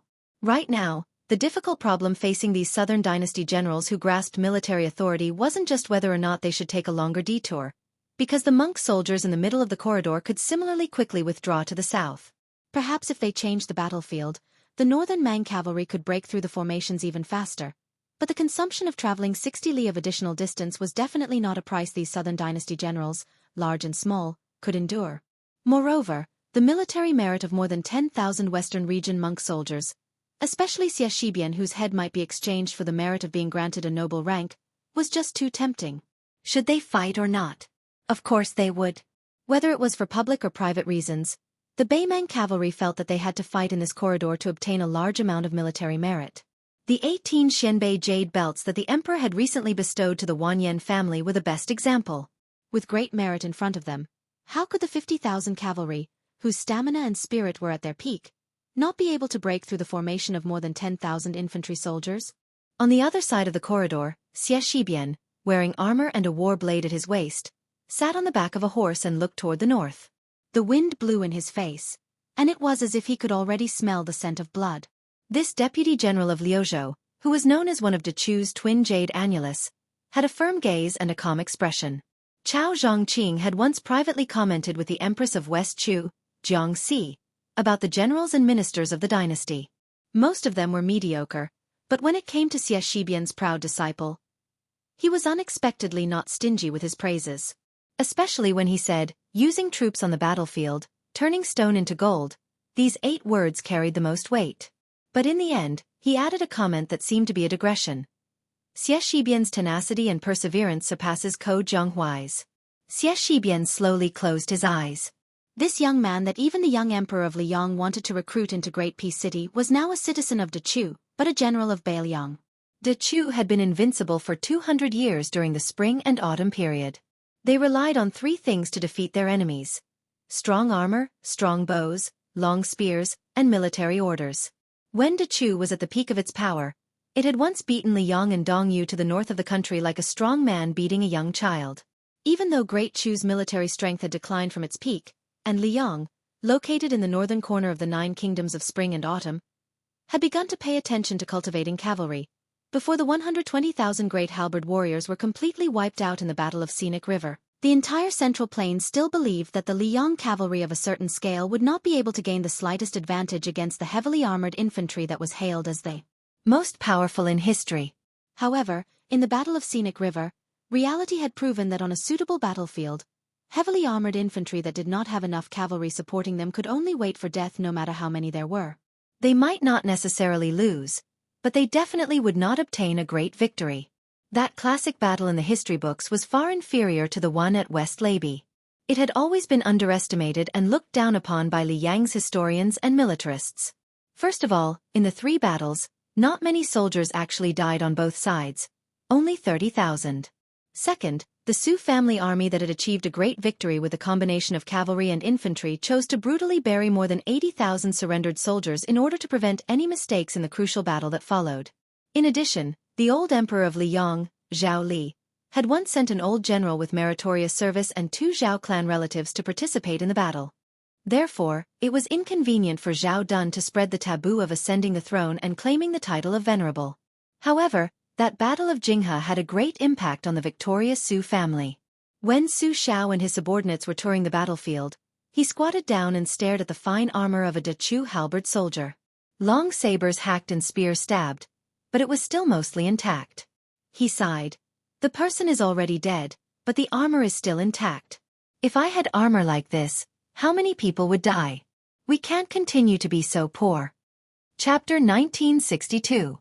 From then on, the Su family, who only wanted military merit and not silver, every time they broke through a city or camp, they began to secretly seize the weapons and gold. Countless Liang officials criticized them for stuffing their own pockets. This was not an unjust accusation.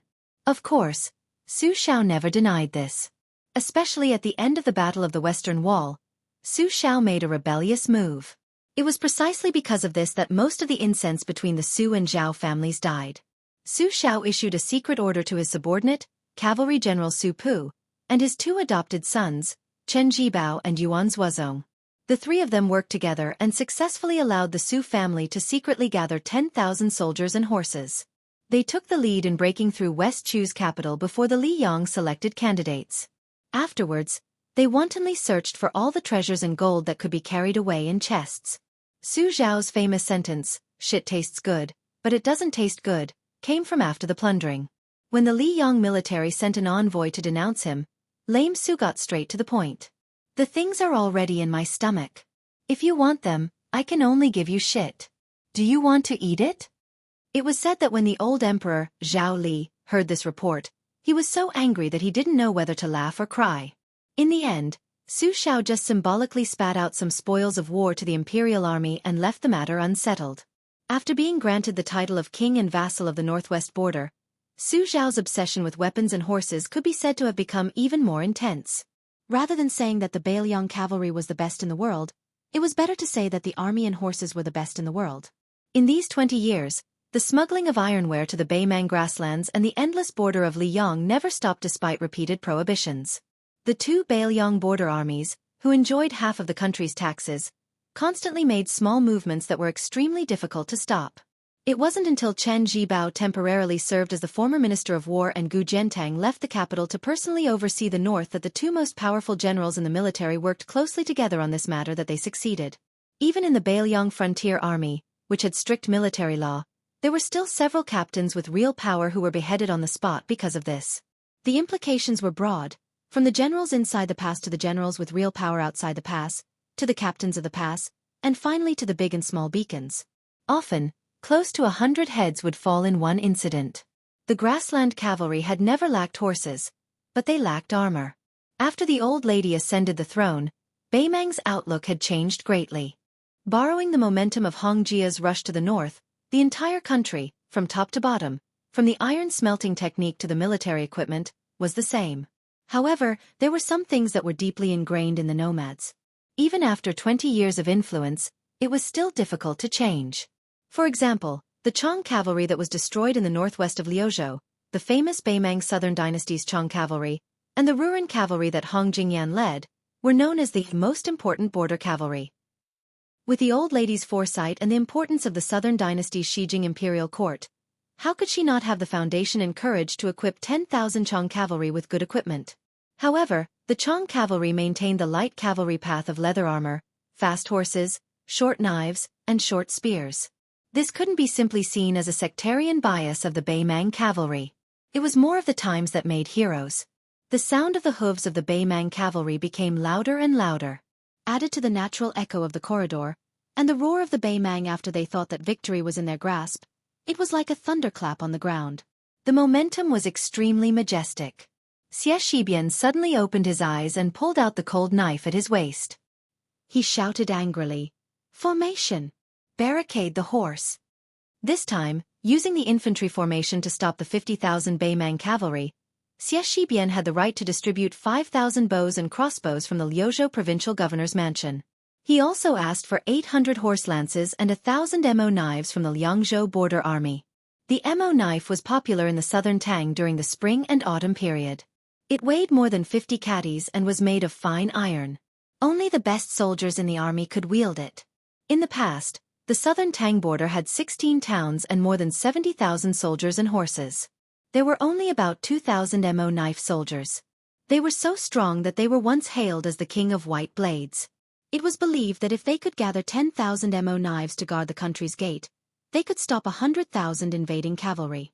After the first famous general in the old southern Tang, Gu Dezhu, followed the then heir of Beiliang, Su Fengnian, into Beiliang, in addition to being the deputy commander of the infantry, with the full support of the young feudal lord, he earnestly asked Gu Dezhu to help the Mahis Jizi create a new type of mo knife so that it could be given to the Beiliang border army in the future. Compared to the 50 catties mo knife of the southern Tang soldiers in history, because the men of Beiliang were more robust and had greater strength, the well-deserved Zanmadeo of Beiliang was heavier. The Mahis Jizi, Song Chong Sui, jokingly named it Knife 60. It was a pity that they started to make it before the First Liangmang War. Until now, they had only tried their best to make 1,000 of them. Moreover, It was difficult to use them on the battlefield outside Liangzhou Pass. Then, Xiaxibian asked for all of them. Other than that, there were also the 1,000-long lances. These lances were more expensive to make than the mo knife. The degree of rarity was enough to make people speechless. Only the son of a military family could use a horse lance. This was an iron law since the birth of the horse lance. First, no matter if it was a horse lance or a horse lance, it was extremely long and difficult to use. Ordinary cavalry using it would be like drawing legs on a snake. Second, it took a long time to make. It was said that it took at least 3 years to make a lance. It had always been the #1 hobby of the cavalry of the Central Plains. It was even harder to find than a good horse that was worth thousands of gold. The young feudal lord personally ordered the 800 lances. It was a number that almost took all of the Su family's wealth to gather. If it were not for the fact that the Beiliang military law did not allow cavalry to use lances because of their status, and that Su Xiao, who was used to living a hard life and was afraid of being poor, had the intention to wantonly collect lances from the military depot during the later stages of the Spring and Autumn War, it would be wishful thinking. In the corridor, the Liuzhou infantry formed by the monk soldiers of Mount Lantua blocked the horse. At the very front were the lances pointing outwards. The cold light was like snow. 300 people formed a horizontal line, forming 3 rows. The first row held lances and knelt, their lances slanted forward. The second row held their lances flat and pointed forward. The third row held their lances on the shoulders of the soldiers in front, also slanted forward. In front of the 3 rows of lances, there were actually 2 rows of sturdy monk soldiers holding their huge shields with their hands and shoulders. After the lances, there were 4 rows of tall monk soldiers with 200 people in each row, holding mo swords that could kill 800 horses. The battle was imminent. The 800 people sat on the ground to rest. Even when the Beimang cavalry blew the horn to charge, without the order of the general, the 800 mo swordsmen still could not get up. They had to save as much strength as possible. Once the lances and horses were all killed, the 800 mo swordsmen would charge forward like a wall. Great ancestor Gu once said that in front of the mo sword of southern Tang, men and horses would be crushed. After this, there were 2,000 Liuzhou border soldiers and 3,000 monks from Mount Lantua, equipped with 5,000 bows and crossbows. When the infantry formation faced the enemy cavalry, the first to stop the cavalry charge was actually the 5,000 archers at the back of the formation. After Xie Shibian gave the order to stop the horse, he did not continue to stop at the back of the infantry formation. Instead, he walked behind the archers and took down the shield hanging from the saddle. Then, he held a blade in one hand and a shield in the other, standing at the front of the infantry formation formed by the remaining monk soldiers. The Beimang cavalry roared like thunder, and the Liuzhou infantry formation was as silent as a mountain. Life and death were decided in this unknown corridor. In the history books of the future, whether it was heavily exaggerated or lightly described, without exception, they would conclude this battle with 6 battles and 6 defeats. The fierceness of the battle could not be described in more words. Chapter 1963. After Northern Mang became the imperial preceptor of this dynasty under the decree of peace, they were no longer the same as they were in the past when it came to attacking huge cities and towns that were difficult for warhorses to leap over. In the first great battle of Liang Mang, Dong Zhuo broke through the #1 town at the border of Liang, Huta City. Zhong Tan Lien broke through Yozhou's Heluku City, Krugong City, and Luanhe City. Not only that, the grassland cavalry who aspired to annex the Central Plains had also studied deeply on how to break through the dense infantry formation. Chuanji Bo Tuoba Chi Yun was even more knowledgeable in this field. Before he officially joined the army, during the meeting between the monarch and the minister, he specialized in discussing the battle of cavalry and infantry. He spoke eloquently and in detail, making the Northern Mang Empress, who was familiar with military affairs, exclaim in admiration. Under the promotion of the Taiping Commandery, almost every generals of the Southern Dynasty would have 1 or 2 military advisors from the pivotal hall of Xijing. Most of these people were young, who were brought to the Southern Dynasty by Hong Jia. They could be considered as the 3rd generation of scholars after their families took root in the grassland. There were also young and strong Shui Wei who came from the Norland of the grassland, but there were not many of them. Most of the generals of the Southern Dynasty sneered at them and regarded them as the military supervisors. In fact, there were some top nobles in the Southern Dynasty who were willing to pay attention to this group of young people. General Yang Yuanzhan, who had died in the battle at Huku City in Yuzhou. At that time, Yang Yuanzhan brought a large number of young talents from the pivotal hall of Xijing. There were as many as 100 of them, but they were all turned into piles of bones. Although the old lady finally exchanged Lu Jinu's body in Huta City for several heads, including Yang Yuanzhan's, she showed a rare stingy and mean attitude about Yang Yuanzhan's posthumous title after he died on the battlefield. She did not even give a token order to appease the Yangs. It was said that the emperor even pointed at the head of the old general in the line box and said to the Taiping commandery standing beside her that Yang Yuanzhan deserved to die for destroying her 10 years of foundation. When the 5 generals of the Southern Dynasty met to discuss whether to fight this battle or not, a pivotal hall of Shijing with a low rank suggested to divide the army into 2 groups based on Ma Lang's description. 30,000 cavalrymen would attack the corridor, and 20,000 cavalrymen would go south to help the Crone Mountain. Only one of the 5 Beimang generals from different military towns agreed. The other 4 rejected this overly conservative proposal. The middle-aged general from Maolong military town was known for his violent character in the Southern Dynasty. He directly bent over and pointed his whip at the young man's nose, scolded him for being a kid who didn't even know how to speed was the most important thing in war. How could he know the importance of war? Be quick.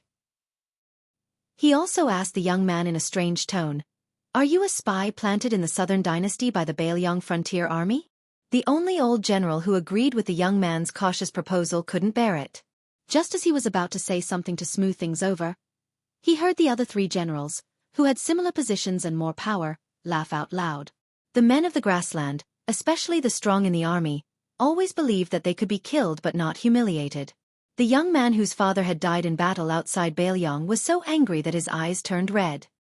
He almost ground his teeth to pieces. In the end, he took the initiative to ask to be the vanguard of the cavalry.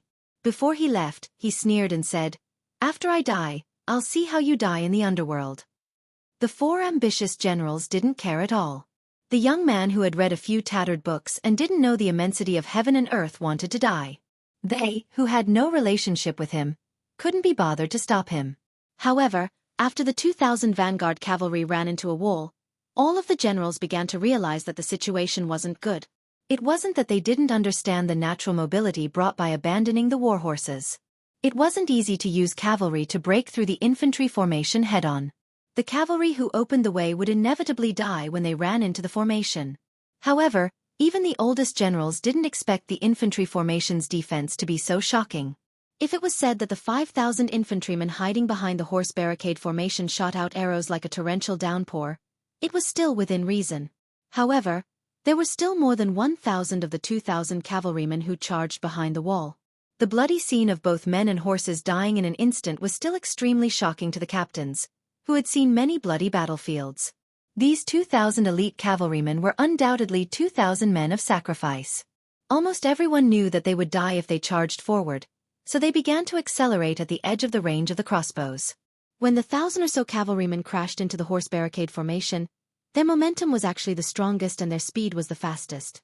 When a single cavalryman crashed into the horse barricade formation, relying on the inertia brought by the galloping war horses, the terrifying impact was self-evident. In the end, more than 1,000 men of sacrifice, men and horses, all died under the long spears. No less than 600 war horses were directly pierced through by the long spears. The most terrifying thing was that the second group of cavalry was almost visible to the naked eye. Those strangely long spears displayed incredible toughness. After piercing through the warhorse corpses, most of the spears only bent and didn't break before they were pulled out of the corpses. For example, the normal cavalry of the Southern Dynasty's border army was usually given a cavalry spear. Often, it would break after 1 or 2 charges.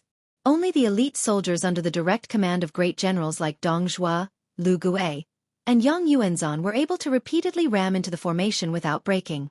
However, as the grassland cavalry who were familiar with archery and horses, they all knew that even the Winter Thunder elite cavalry under the command of Orange Province's sectional magistrate Murong Baoding's spears were not as unreasonable as the spears in the hands of the Liuzhou monk infantry army. Although these 2,000 cavalrymen were a little timid, before the horn of retreat sounded behind them, no one dared to turn around and retreat. It wasn't that these cavalrymen didn't care about their lives, nor were they completely unafraid of death. Although the border army of the Southern Dynasty was not as strict as the Bailiang Su family, if they retreated at the last minute, not only would they implicate their superiors, but also their whole family. They really couldn't be timid. As the 2,000 cavalrymen were charging, The Liuzhou infantry army in their sight slowly moved back more than 10 steps. The shield formation was still like a wall, the infantry spears were still like a forest, and the arrows were still like rain. The young Xijing advisor who died on the battlefield when he was 20 years old happened to be hanging on a slanted infantry spear before the infantry army retreated. It was like a scarlet sugar-coated haw, both funny and tragic. Before he died, his chest and the head of his mount were pierced through by the infantry spear. The young man used all his strength to reach out and hold on to the infantry spear. The corner of his mouth twitched as if he wanted to say something, but he couldn't open his mouth. If he could return alive, he would definitely insist on taking a detour to the south. He would tell the 5 generals of the border army, who mistakenly thought that a great achievement was at their fingertips, that this thing was called a long spear. The shaft was extremely tough, the grip was extremely strong, and the tip was extremely sharp. When the sharp knife and heavy axe struck, there would be the sound of metal and stone. It would never crack or break. It had always been the white blade and the sharpest weapon that countless cavalry generals in the Central Plains dreamed of. The Han family of Jianghu, who had been competing with the grassland cavalry army for nearly 400 years, always had the tradition of taking the spear after the death of the father. This meant that a good spear that was hard to break was far more suitable to be a family heirloom than a good knife that could cut through iron like mud. Killing the enemy on horseback with a long spear in hand was always successful. The cavalry general who held the spear almost didn't have to worry about the force of the spear hurting his arm. How bad could it be to use the infantry formation to stop the horses? The second wave of 2,000 cavalry still didn't survive, but in the end, the infantry formation was loosened. Hundreds of cavalry crashed into the first row of Liuzhou monk soldiers with shields and died with blood splattering everywhere. In total, more than 300 lances of the 1,000 paces had been broken. The poet of the Great Feng dynasty once wrote a border fortress poem that had been passed down to this day. It described the outstanding military exploits of a famous general at the border, but in front of the battle, he was defeated by the enemy. This sentence was simple and straightforward, but it was also very vivid. The word defeated was the finishing touch. One of the generals sitting on horseback couldn't help but raise his butt and look at the battlefield in the distance. He was dumbfounded and couldn't say a single word. They weren't afraid of dying, but if they died so quickly, how could they fight the war? Even if it were 2 cavalry armies fighting, how long would it take to charge and break through the enemy's formation with a short 300 paces? The generals of the Maolong army, who had previously mocked the staff of the Cardinal Hall of Xijing, secretly swallowed his saliva. He turned his head stiffly and said to the old generals, "Should we leave this place and take a 60-mile detour to Laohu Mountain?" The old general, who actually only had 6,000 cavalry under him, shook his head and said in a deep voice, "The most difficult thing for a cavalry to break an infantry formation is at the beginning.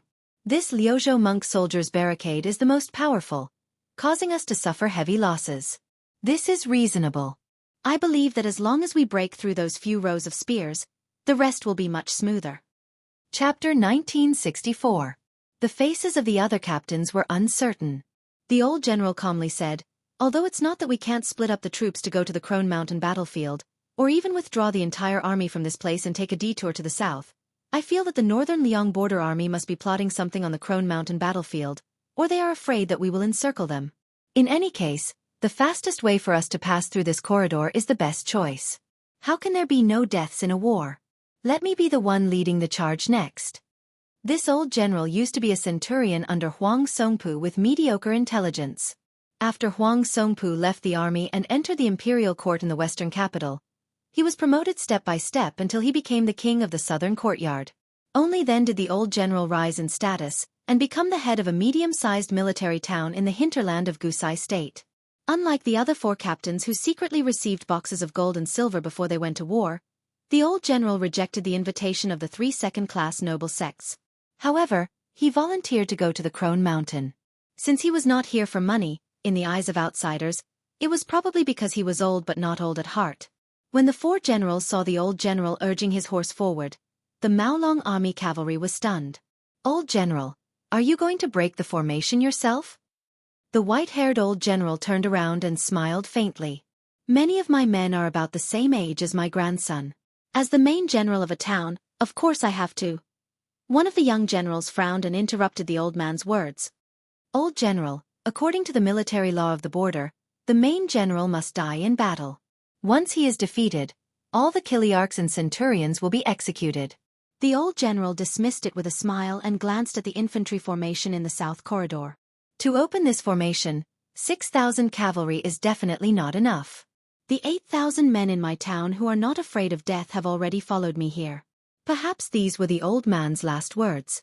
The 6,000 cavalry split into 3 groups and began to charge one after another. After 2 heroic charges, they finally broke through Liuzhou's shield and lance formations. The old general took the lead, his entire body bathed in blood. He crashed into the 800 mo sabers. The monk soldiers wielding Bailiang's special modeo were the strongest among the monk soldiers of Mount Lantua. Furthermore, they were clad in iron armor over their kasayas. They moved forward in formation and brandished their sabers to chop down the horses. Their speed was unparalleled. Including the old general, 1,200 cavalry died under the Mo saber, which appeared for the first time on the battlefield of Liangmang. The Beimang cavalry was defeated in one battle, and defeated again in another battle. The Old Woman Mountain battlefield had already experienced 2 mutual chiseling formations. Out of the 10,000 cavalry in Lu province, only 4,000 remained. Of the 6,000 cavalry in the newly built direct crash battalion, there were less than 1,500. In terms of casualties, the 2 wings of the Longxiang army suffered fewer casualties, with 13,000 of them still able to fight. The Beimang South conquering army led by Huang Songpu had 60,000 cavalry at the start. At this moment, there were still 48,000 cavalry on horseback. This seemingly superior exchange of cavalry was what the Beimang teacher looked forward to the most. Liuzhou battlefield, a small loss for the main force of the South conquering army is a great victory.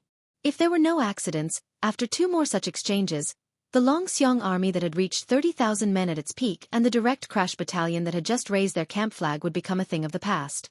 Lu province's main general Ko Jianghu, who stood at the peak of Old Woman Mountain from beginning to end, in this type of extremely grim situation, didn't change the formation at all. He only sent someone to pass down the order for the 3,000 cavalry under the command of the provincial governor's manor that was originally outside the battlefield to follow the main force that returned to their original positions after the 2 chiseling attacks, to enter the formation behind Chi Fulong Pass and participate in the 3rd round of attacks. Huang Songpu also ordered the 500 to 600 heavy cavalry to prepare to enter the battlefield. The old commander's only worry was that the battle had reached such a stage. On the Beimang side, the Liuzhou cavalry had suffered heavy casualties, while on his side, the Wanyan elite cavalry under his command had suffered even more casualties than the B cavalry. If not for this, he would not even use the heavy cavalry that was originally used to take the head of either Ko Jianghu or Su Longxiang. Chen Shiliang could not help but ask, if we charge again, the Liuzhou cavalry will only exist in name. Ko Jiangjun, shouldn't we slow down? Ko Jianghu shook his head and said, we cannot slow down. At this stage, it is a matter of one breath. Let alone the fact that Yuan Nanting's white feather light cavalry and Ningamei's iron stupa cannot hurry to Old Woman Mountain for now. Even if they can immediately enter the battlefield, I will have the Liuzhou cavalry and Longxiang army charged 2 more times. Otherwise, even if the monk soldiers on the western border can stop the 50,000 southern reinforcements, with Huang Songpu's ability, at least 20,000 cavalry will be able to escape. Once they meet up with the remaining cavalry on the northern corridor, our previous 3 battles, including this one, will have been for nothing. It is even equivalent to me, Ko Jianghu, dragging the 3 armies of Qingyuan army town into the quagmire that is Liuzhou.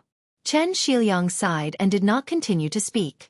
Ko Jianghu suddenly turned his head and said softly, during the Battle of Phoenix Army Town, the defending general used the Liuzhou provincial governor's office to publicly impeach Xie Shibian. You wrote, not against military law, but against reason. I want to thank you. Ko Jianghu's words were very direct and clear. He wanted to say goodbye to Liuzhou and thank him, not to thank the western frontier. In reality, although Xie Shibian's neutral and peaceful comments were not as harsh as provincial governor Yang Guangdou's, it was still not beneficial to Xie Shibian, who was at the heart of the storm at the time. However, the truth was the opposite. Chen Shiliang, who already had a certain amount of weight in the Bailiang frontier army, was intentionally protecting the Liuzhou deputy general who had angered the public.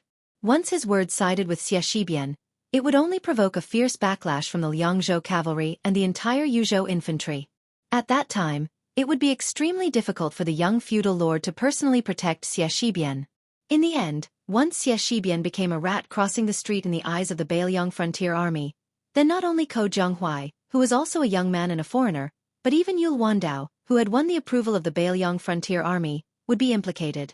Chen Shiliang smiled bitterly and shook his head. He said emotionally, "This situation was created by the efforts of the prince. No need to thank me. If you really want to thank me, next time go to Beijing to thank the prince." Ko Jianghu curled his lips. Why should I thank him? Since he is the king of Bailiang, these are the things he should do. The next time I go to Beijing, I will be kind if I don't ask him to be the commander-in-chief of the Bailiang cavalry. Ko Jianghu suddenly said self-deprecatingly, "But I don't think I can beat Yuan Baixiong. This is the bad thing about being in Bailiang. The people who lead the army to war are fiercer than the other. There are so many martial arts grandmasters. Before, when I was in Guangling, my swordsmanship was passable. I was confident in fighting in the court. Now I can't." With a heavy heart, Chen Shiliang finally smiled a little. The two looked around. On the battlefield of Crone Mountain, the commander-in-chief of the Longxiang army, Su Longxiang, had killed 300 enemies. This was under the premise that he ensured the charging formation of the cavalry. If he did not care about anything else and went all out to kill, the commander-in-chief of the Beimang cavalry would probably collapse. Ko Jianghui's gaze shifted to the B cavalry formation, which had the largest number of enemies. He smiled coldly and muttered to himself, "I will kill them after I fatten them up." 3 cavalry armies entered the battlefield of Liuzhou. Among them, the general of Liangzhou, Shi Fu, led the 8,000 cavalry of the Qingyuan army. They did not go to Crone Mountain. Instead, they went straight to the corridor. They were not there to save people, but to stop the southern Beimang cavalry that continued south through the corridor. There might be 30,000 or 20,000. From Shi Fu's point of view, Xie Shibian and the monk soldiers of Lantua Mountain would definitely die. Ningmei's iron stupa had suffered heavy losses in the Dragon Eye Plain. However, the young lord had allocated all 800 white horses to the iron stupa. He even ordered all the generals of the 4th rank and above outside the Liangzhou Pass to transfer their personal guards. That was how the iron stupa recovered to 4,000 riders in just 1 month. With a big halberd in his hand, Ningmei led the 4,000 iron cavalry to gallop wildly. He wanted to take a shortcut from the rear, straight to the area between the Old Woman Mountain and the corridor in the north. If the stone talisman was to block the Southern Dynasty's side cavalry's route to the south, then he needed to cut off the Huang Songpu's main forces' route of retreat to the north. The last cavalry was a light cavalry in the absolute sense, full of elegance. Every one of them carried bows and light crossbows, with quivers of arrows hanging on both sides of the saddle, and only a northern cold saber hanging from their waists. The arrows that peeked out of the quivers were white like 2 balls of snow. When the horses galloped, it was very beautiful. The main general, Yuan Nanting, led 20,000 white feather-light cavalry straight to Crone Mountain. Think about it, when the wind rises, a round of concentrated fire from 20,000 cavalry would be like a majestic downpour, 20,000 raindrops falling on the enemy's head. The 8,000 elite cavalry that had already entered Gusai Prefecture suddenly turned around and went south. They passed through the border, drawing a diagonal arc as they galloped towards the corridor battlefield. A short and tired young general kept praying in his heart, "Don't die, don't die." They all say that you can't do anything more than 3 times. Even if you count the Battle of Miyun Pass, you have only done it twice. King Yama will definitely not be willing to accept you. If others want to die, I don't care. But you, Xie Shibian, are the only one who wants to die. I have to beat you up. This person was Chao Wei. His nickname was Chao Benlei. Chapter 1965. The manor of Beifong was shrouded in a heavy atmosphere. Other than the 140,000 private soldiers under Dong Zhuo to surround Huayang Pass, he had also persuaded the Emperor of Beimang to mobilize 20,000 refugees who had lost their identities in the grasslands to participate in the assault on the outer walls of Huayang Pass. The insane Dong Zhuo had declared that he would use corpses to build a gentle slope to the top of the wall. The left and right cavalry led by Lu Dayuan and Li Yanchao had engaged in a series of small skirmishes with the vanguard of the Winter Thunder Elite Cavalry and the Ruren Cavalry. Finally, a major battle had begun. On the 2 battlefields, Liang Mang's 4 cavalry armies had invested a total of 40,000 soldiers. Evidently, neither side had mobilized their full strength. The strength of the Beimang's Winter Thunder Elite Cavalry was unexpected, and the Ruren Cavalry of 10,000 could not be underestimated either. Compared to the situation before Beifong, the casualties of the left and right cavalry armies were slightly greater. This meant that once they were entangled by the soldiers of Bei Mang, it would be very difficult for them to escape. Once this main force of Beiliang lost the flexibility of large-scale battlefield movements, other than the 10,000 Great Snow Dragon cavalry that could still fight and retreat, the two heavy cavalry armies that were destined to be unable to participate in large-scale battles alone would fall into an awkward situation. On the other hand, the middle army of Bei Mang, after the second battle line that Wang Yong and Helian Wuwei had built together, there was still a crown prince who was personally leading the troops. Beside this Bei Mang, who was second only to one person and above tens of thousands of people, other than the Palace Iron Cavalry Chieshui army that rarely appeared on the battlefield, there were also two heavy cavalry armies named after the surnames of Yelu and Murong. The battle strength of the heavy cavalry was indeed terrifying, but they greatly relied on the large-scale main force of the cavalry. This was like the two-sleeved green snake of the sword god Li Chungang. It needed the support of a vast amount of qi, otherwise it would be a flashy dragon-slaying technique. This was the difficulty of the Beiliang frontier army resisting the entire army of Bei Mang. If the Bei Mang frontier army could send out another 100,000 cavalry soldiers, then the Bei Mang frontier army would definitely not choose Beiliang as the route south to the Central Plains. They would directly turn around and head towards the border between Liang and Liao to fight to the death with Gu de Zhu Gua. They would even have the strength to send troops to Jizhou and follow the path that the grassland cavalry were most familiar with to enter the hinterland of the Central Plains. Or they could turn east and reach Taiyan City. However, in this way, the situation in the world would not be as simple as the Beiliang cavalry lying on the side of the bed behind the Bei Mang cavalry. Instead, it would be leisurely watching the fire burning on the other side of the river, patiently waiting to reap the benefits of the fishermen. At that time, whether the Central Plains and the grassland would be surnamed Zhao or Murong would depend on the mood of the young king. Perhaps he might even change his surname to Su. In the study room next to the second hall's signing room, it was noon and the sun was high in the sky. It was unbearably hot. As a result, Chancellor Wang, Yang Shenxing, and Bai Yu were gathered in the small study room. Other than the deputy Jidushi Yang Shenxing who came to discuss military affairs, the rest of the people came here openly to escape from the heat.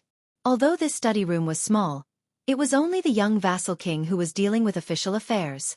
Although the 6 subjects' wing room was big, there were more than 10 or 20 people gathered together. The most important thing was that the administrator Li Darren had ingeniously helped to transplant a loquat tree in the courtyard outside the study room.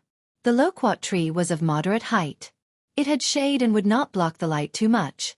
Therefore, the small study room had unknowingly become an excellent summer resort. When Yang Shenxing was discussing with the young vassal king, behind the spring and autumn period old general who was banished to the northwest border by Liang, Mr. White Lotus was sitting on a chair near the window and gently swaying his palm leaf fan. The cool breeze blew gently. Chancellor Wang shamelessly pulled Li Gongda to set up a battle array. After a round of beating, he could also rub against the cool breeze brought by Yu's fan. The young vassal king had already browsed through the detailed military intelligence reports. Today, Yang Shenxing didn't come here to repeat the same old tune, but rather because there was an enormous problem in front of North Jebei City, or perhaps all of Northern Liang's Northern Liang border army.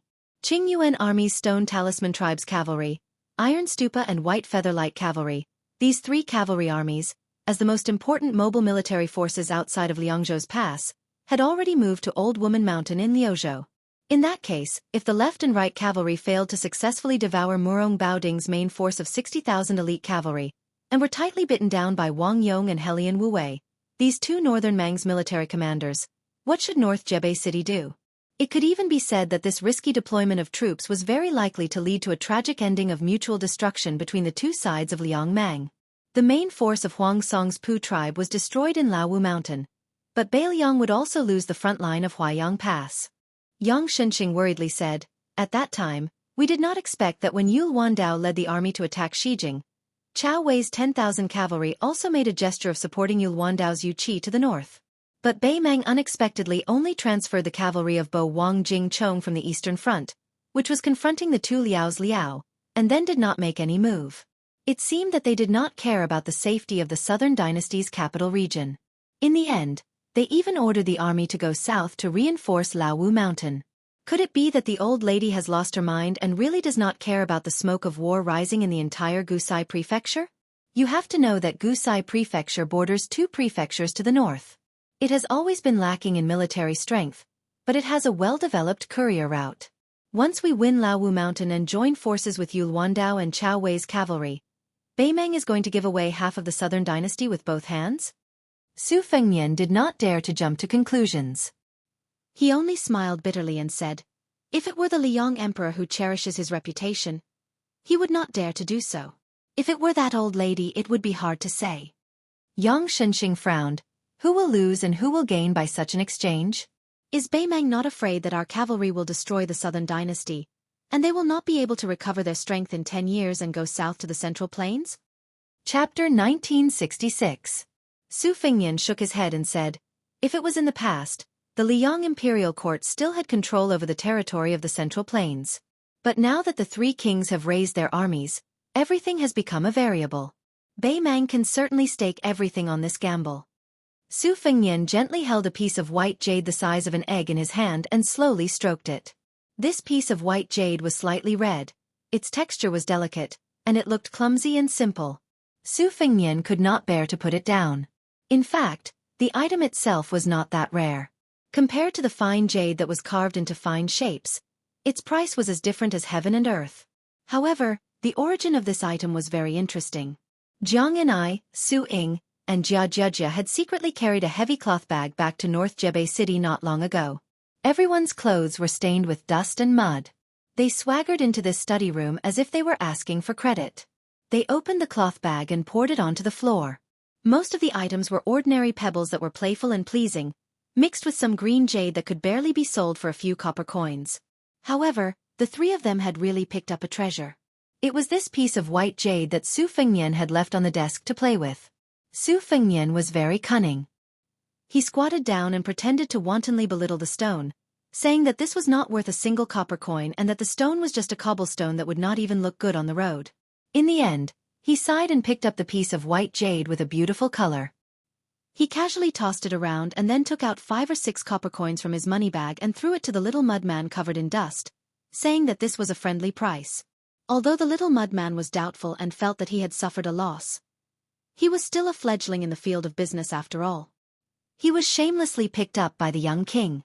Logically speaking, such a fine piece of white jade should be worth at least 20 taels of silver if it was passed to a scholarly family in Gangnam-do. If it was carved by a famous jade craftsman, it would be even more difficult to say how much it would be worth.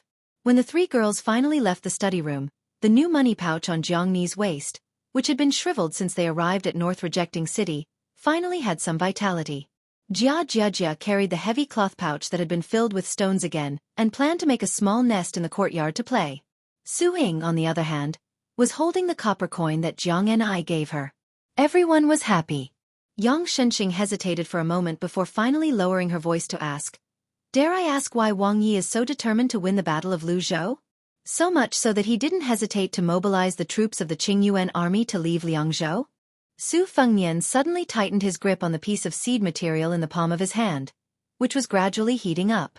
He stared at this deputy Jidushi of Beiliang Road, who had a new lease of life after withered wood. Suddenly he joked, "Why don't you take a guess?" Yang Shenxing was caught off guard and did not know how to answer. After truly assimilating into Beiliang's officialdom, this veteran general also knew some interesting news about Beiliang that had not spread to the Central Plains and the capital.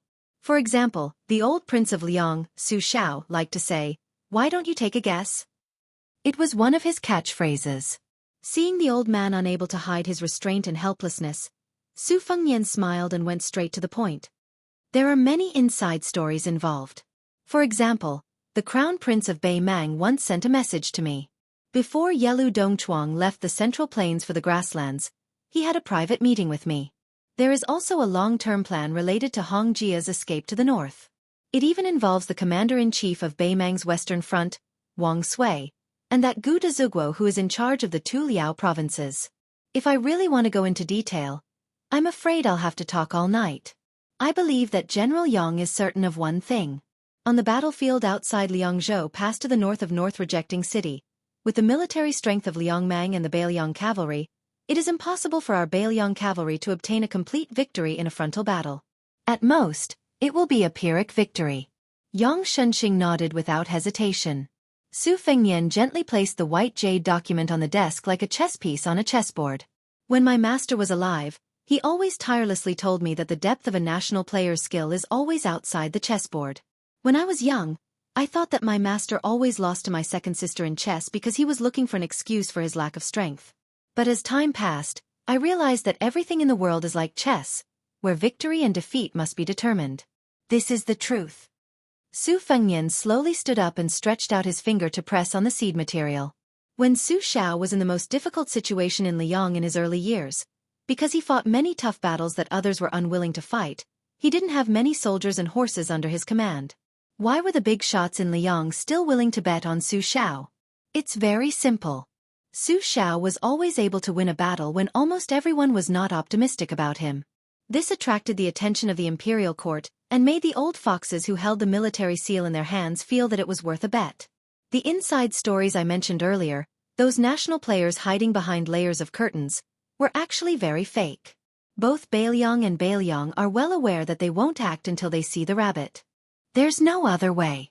Beiliang can only take an unconventional approach and make those people standing in front of the gambling table feel that it's time to sit down and gamble big. Otherwise, if they're too slow, they'll only be able to get some leftovers to fill the gaps between their teeth. Su Fengnian smiled. None of these guys have small appetites, so I have to let them see my sincerity.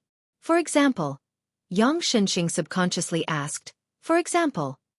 Su Fengnian said softly, for example, when the Iron Cavalry outside Liangzhou Pass defended Beiqing without losing it, the Liuzhou Cavalry won a great victory at Old Woman Mountain. Then they went all the way north and took Beimang's southern capital, Xijing. Yang Xianxia was a grandmaster in both the imperial court and the battlefield, so he understood it immediately. However, this veteran who had experienced the War of Spring and Autumn did not feel relaxed at all. Instead, his heart became heavier. The young lord only said that he was going to defend Beiqing. Then what about the north of Beiqing? Huaiyang Pass, Liuya, Fuling, and Grave, 3 major military towns. Chu Lushan, Zhou Kong, Li Yanchao, and Lu Deyuan, for generals. No one knew when, except for the 2 people who were standing at the table next to each other. The rest of the people had left the study room. After Yang Xianxia also walked out of the study room, the young lord held the seed material and walked to the window. He looked up at the loquat tree. Although it was mid-autumn, the green was still lush. Spring, summer, autumn, and winter, leaves can grow green. Birth, old age, illness, and death, people can't live forever. Chapter 1967. As soon as the autumn equinox passed, the battle situation outside Liangzhou Pass suddenly became tense.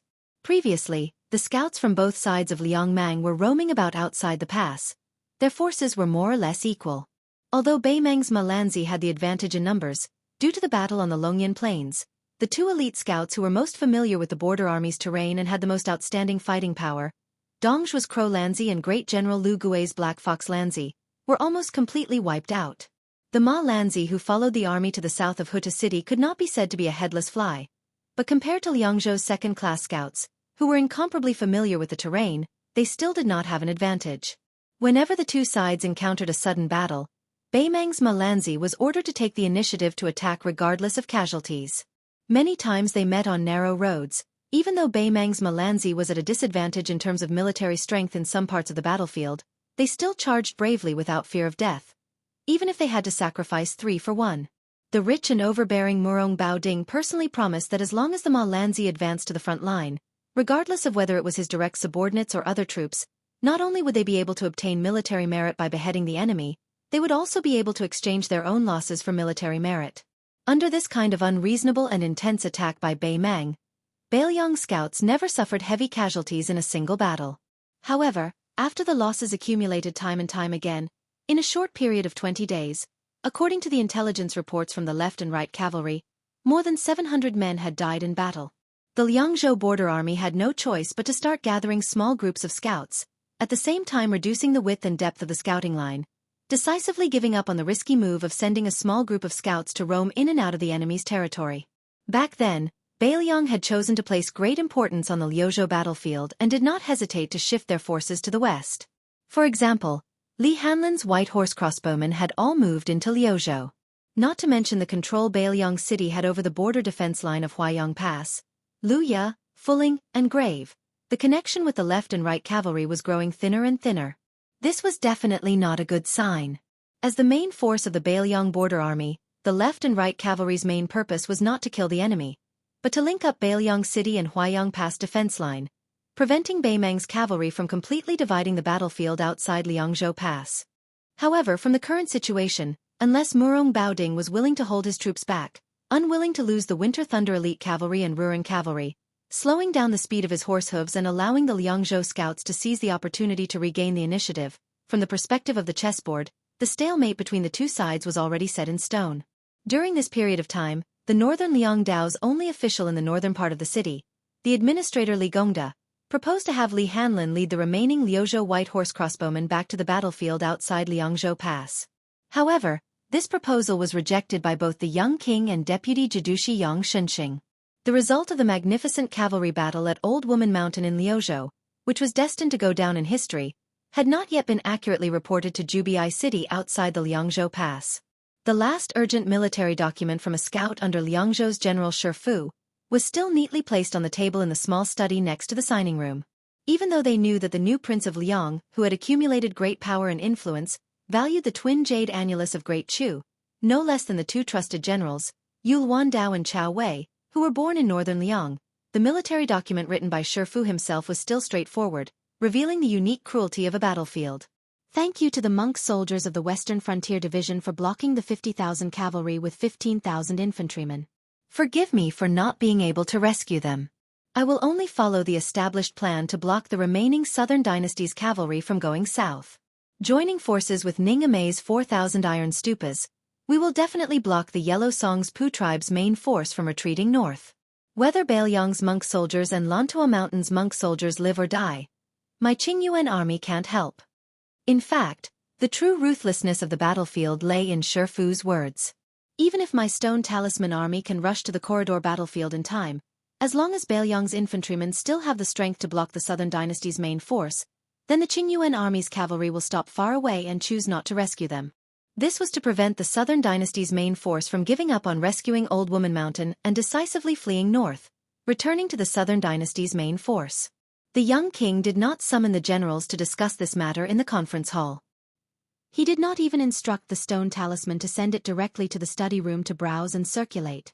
That evening, Su Fengnian sat quietly in the study room for a while, and then wrote a letter to Liangzhou's General Shifu.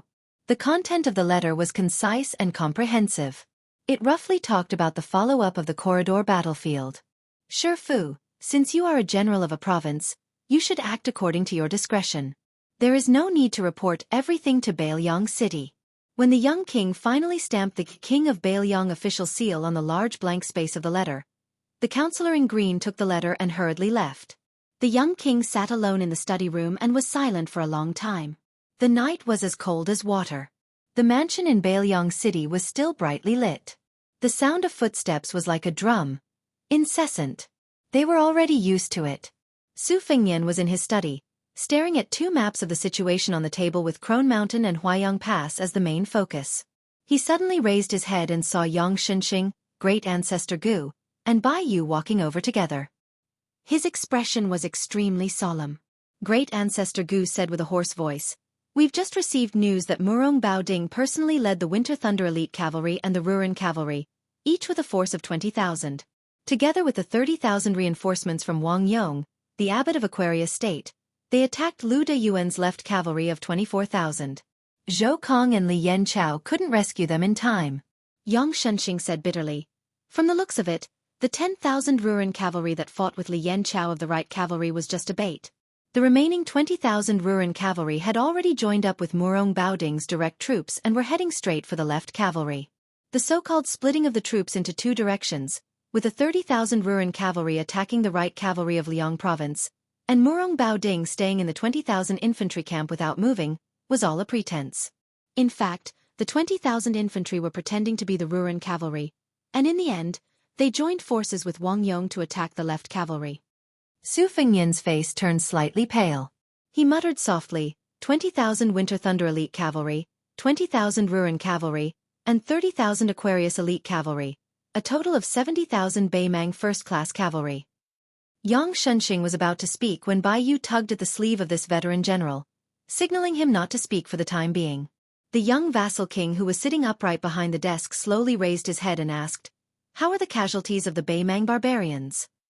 Yang Shenxing tried his best to calm the intense emotions in his heart as he answered, "Murong Baoding did not send in all his troops at once. After the Winter Thunder Private Cavalry lost 9,000 men, he still did not retreat from the battlefield. Then, he sent in 20,000 Ruren cavalry. Lu Dayuan. The left cavalry fought until Wang Yong's cavalry entered the battlefield. At that time, the remaining Winter Thunder Cavalry had no choice but to watch from the sidelines. There were almost no Ruren cavalry left on the battlefield. The Aquarius cavalry still lost 6,000 men.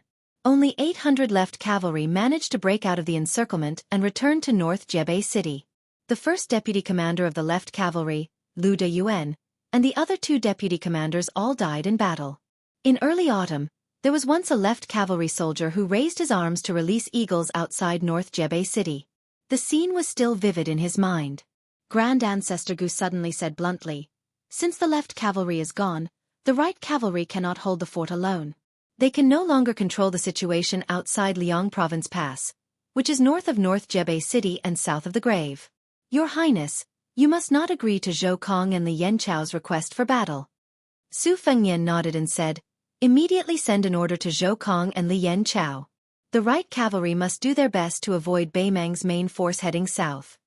Bai Yu said somewhat helplessly, that Jean Partridge's military order has actually reached Jidushi Yang's barracks. From the commander to the 3 deputy commanders and all the captains, they have all signed a bloody handprint. They request to fight to the death and guarantee that they will at least wipe out Murong Baoding's Winter Thunder Cavalry and Wang Yong's main force. Su Fengnian stood up and said sternly, "Then add one more sentence. Tell Zhou Kong and Li Yanchao clearly that it is very easy for them to die. If they dare to disobey the orders of North Jebei City, I, Su Fengnian, will personally go outside the pass and wring their heads." Yang Shen, who had never seen a young king get angry in front of his face, was shocked. Grand Ancestor Gu sighed softly. Bai Yu was calm and composed. He smiled and said, "With North Jebei City's reply to the right cavalry, old General Yang and I, the governor of Liang Province, will have an easier time." Chapter 1968. The 3 big shots of North Jeju quickly left with their own thoughts. Chancellor Wang, who was on duty in the ceremonial room, walked into the study with 2 pots of green ant wine. He saw that the young king had not yet sat down. He was standing behind the desk, looking down at the 2 big seals on the table. One was naturally the world-famous Liang Wang seal, which was regarded as the most important small object in the world during Liang Yonghui's reign. In the past 20 years, as long as it involved more than 5,000 people in the northwest border, this seal had to be stamped. The shape of this seal was exactly the same as the current Zhao imperial court, imitating the style of Dechu of the Central Plains during the spring and autumn period. It was a jade seal, and the strokes of the seal were even, without any sharp edges. It had always been regarded as authentic calligraphy. But next to this Liang Wang seal, there was another seal that had long been withdrawn from Bailiang's officialdom. After the Su family's armored cavalry followed Bailiang's butcher Su Shao into Bailiang, this ancient bronze seal was habitually called the Great General Seal. Occasionally, it would be seen in some important military inscriptions outside the pass. After heir Su Fengnian officially became the king of Bailiang, it completely disappeared from the border army's field of vision. The Great General Seal was written in willow leaf script. The bronze seal was 3 cun 3 fun, 9 fin thick, and shaped like a crouching tiger and coiling dragon. Now the Liang army's permanent general with real power, Wu Zhengzhenping, had long switched to using the silver seal of the Qiding script, abandoning the knife-like willow leaf script. In fact, Mount Qingliang also had a big seal, mainly used for the promotion and dispatch of Bailiang's officials. Su Fengnian made an exception and left it to Deputy Administrator Song Dongming, allowing him to stamp the seal himself after the official document was approved, to show his superior position of sole power. After Chancellor Wang sat down, he opened 2 pots of wine and leaned forward to hand one to the young king. It was better to enjoy together than to enjoy alone. The old Confucian raised his head and drank a mouthful of strong wine, exclaiming in joy. Then he looked at Su Fengnian and said, "I have heard about the left cavalry. Some words have accumulated in my stomach for almost 20 years and I have to spit them out. You don't have to say anything. Just drink and listen to me." Su Fengnian sat back in his chair and nodded. This renowned scholar of the literary world, the leader of the scholarly circles, slowly said, I have always had 7 orifices and 6 orifices on the battlefield, but I know nothing about it. As a result, apart from bringing a few scholars to Beiliang, which can be considered a small contribution, I don't have any other achievements to show for it. I can only peacefully stay in the remote academies and study. In all these years, I've secretly traveled to Beiliang many times and met Su Xiao a few times. I've also met Li Yishan from Tide Listening Pavilion a few times. Su Xiao is known for being a terrible chess player. His chess skills are among the worst in the world, but his ability to reverse his moves is top-notch. That's why I don't like to interact with him. Noticing the strange look on the young lord's face, the old master continued to say shamelessly, Li Yishan is a rare and extraordinary person. Of course, he would be arrogant and treat me as his confidant. Su Fengnian finally couldn't help but say, that's enough. This old man choked on his wine and coughed a few times. The wine from the pot of green ants spilled all over his clothes. The old man casually patted his robe and said, Li Yishan, who is in seclusion on the top floor of Tide Listening Pavilion, stands too high and sees too far. That's why he inevitably feels lonely. Sages have been like this since ancient times, so it's impossible to escape. Every time I go there to visit, even though Li Yishan doesn't give me a good face, I know that this guy must be happy. There were a few times when he was drunk, and Li Yishan would say some heartfelt words to me. He never talked about the Liang imperial court, but talked less about the strategist Su Xiao and more about the northwest. At this point, this old man, who seemed to be taking advantage of his seniority, paused and drank a large mouthful of green ant wine. He first stuffed it in his mouth, and then suddenly raised his neck and poured it into his stomach. His old body couldn't help but tremble. His weathered cheeks turned red. He continued, as for the strategizing of the literati and the military strategy of the scholars, I don't accept Benqi of Liang, nor Nailan Yusi of Nanjiang, or even Huang Longsher. As for Zhao Chongling, who suppressed Li Yishan even after death, don't even mention him. As to why Zhao Chongling was more famous than Li Yishan both in life and in death, Li Yishan himself, and Su Xiao who knew better, both had their own difficulties. Li Yishan was born a poor scholar. Zhao Chongling, the grandson of the Dachu aristocracy, was more or less the Song family jade tree of the present Song Maolin in West Chu. When Zhao Chongling chose to assist the fallen Su Xiao, what was it? 800 servants in a grandiose manner. Can you imagine that? In any case, this old man is not willing to think about it. The more I think, the more envious I am. Su Xiao wants to win over the landowning households in the north and south of the river. Zhao Chongling is an eye-catching flag. Otherwise, would Su Xiao say something like, the entire army can die in battle, but Mr. Zhao must live? The old man smiled. Of course, Zhao Chongling is also very capable. Zhao Chongling contributed greatly to Su Xiao's destruction of the 6 countries in the later stages of the Spring and Autumn War. His reputation was so good that even the old emperor of Liang, Zhao Li, wanted to invite him into the court to be made a marquis. And Li Yishan? The old emperor Zhao Li never mentioned him. In reality, every time Su Xiao reported his military achievements, he praised Zhao Chongling greatly. His memorials were full of flowers, but as long as it was related to Li Yishan's schemes, he did not mention anything. Wang Ye, do you know why? Su Fengnian said calmly, I only know that those beautifully worded articles were incited by Su Xiao, and then written by my master himself. The old man nodded. So, the old emperor and Su Xiao are of one mind. Mr. Zhao, the Liang imperial court can use a hoe to poach people away. That Su Xiao admits defeat. But don't think about the unknown Li Yishan in court. Otherwise, you will be crossing the line. Su Xiao may really start a rebellion. Su Fengnian smiled and said, starting a rebellion is an exaggeration. My master was the first to oppose it. The old man snorted and glared. Give an example, do you not understand? Su Fengnian finally picked up the fragrant green ant wine and took a sip. Old mister, please continue to give pointers. The old man suddenly asked, what did I want to say at the beginning? Su Fengnian put down the wine jug. You too often talk about the Northwest. The old man suddenly understood. Yes. Li Yishan once told me a secret after he was drunk. He said that if Beiliang wanted to defeat Bei Mang in the worst-case scenario, They had to create a situation first. The old man stopped halfway through his deliberately mystifying speech. He narrowed his eyes and smiled. Out of the corner of his eye, he looked at the many objects on the desk. When the old man's gaze stopped on the seal of Prince Fangliang, Su Fengnian smiled and asked, "Even if I was willing to give it to you, would you dare to accept it?"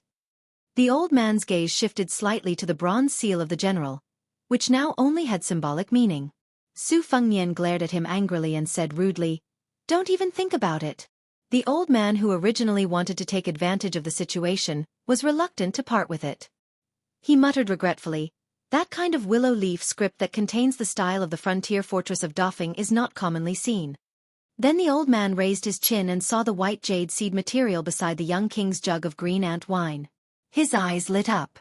This poor new Prince Fangliang actually left behind something that was worth a little bit of silver? Su Fengnian put away the seed material and sneered, "If Mr. Wang has the ability to snatch it away, then don't dream about it." The old man curled his lips. With Chancellor Wang's martial arts aptitude, even if he gave the old man 1,000 years of martial arts cultivation, it would still be useless to snatch something from a martial arts grandmaster. No young man would bully an old man like him. Su Fengnian gently held the white jade seed material and said straightforwardly, "Actually, I can guess what Master said. The only chance for us Beiliang cavalry to win against Bei Mang is to first exhaust Bei Mang's top-class border army and grassland elite private army. Then even if Bei Mang exhausted its national strength, it would still be able to support the Third Great Battle of Liangmang. However, at that time, Bei Mang's hundreds of thousands of cavalry, compared to Lu Jinu who was guarding Huta town, and compared to me who is guarding Jubiai town, the Bei Mang cavalry that we are facing is actually just an embroidered pillow that looks good but is useless.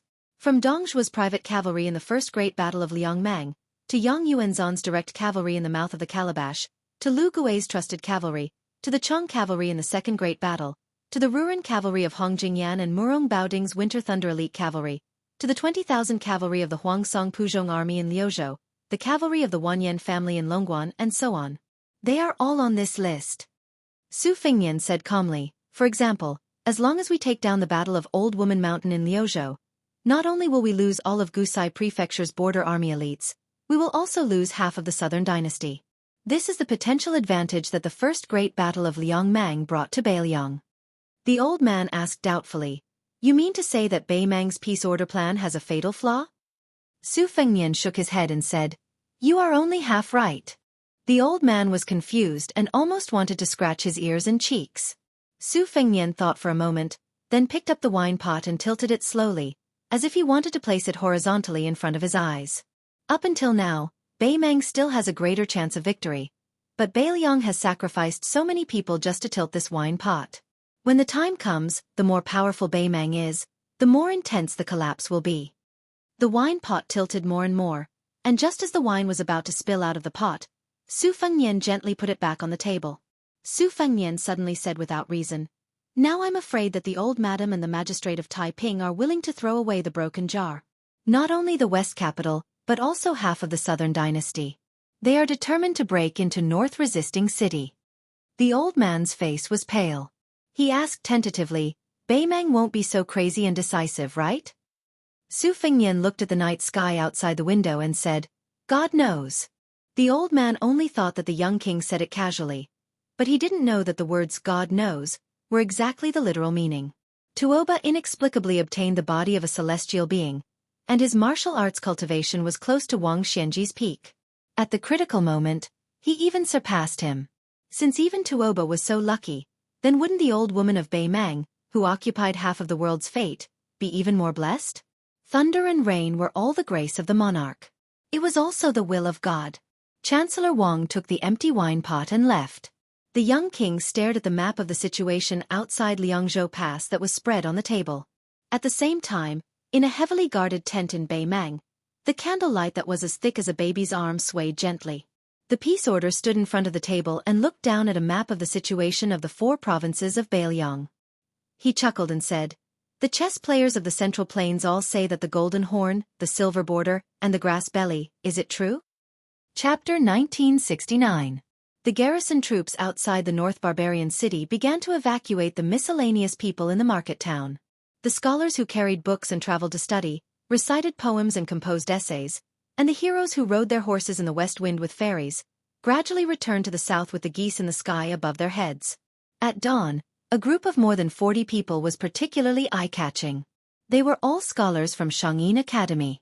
They had elegant temperaments and were the best scholars in the world.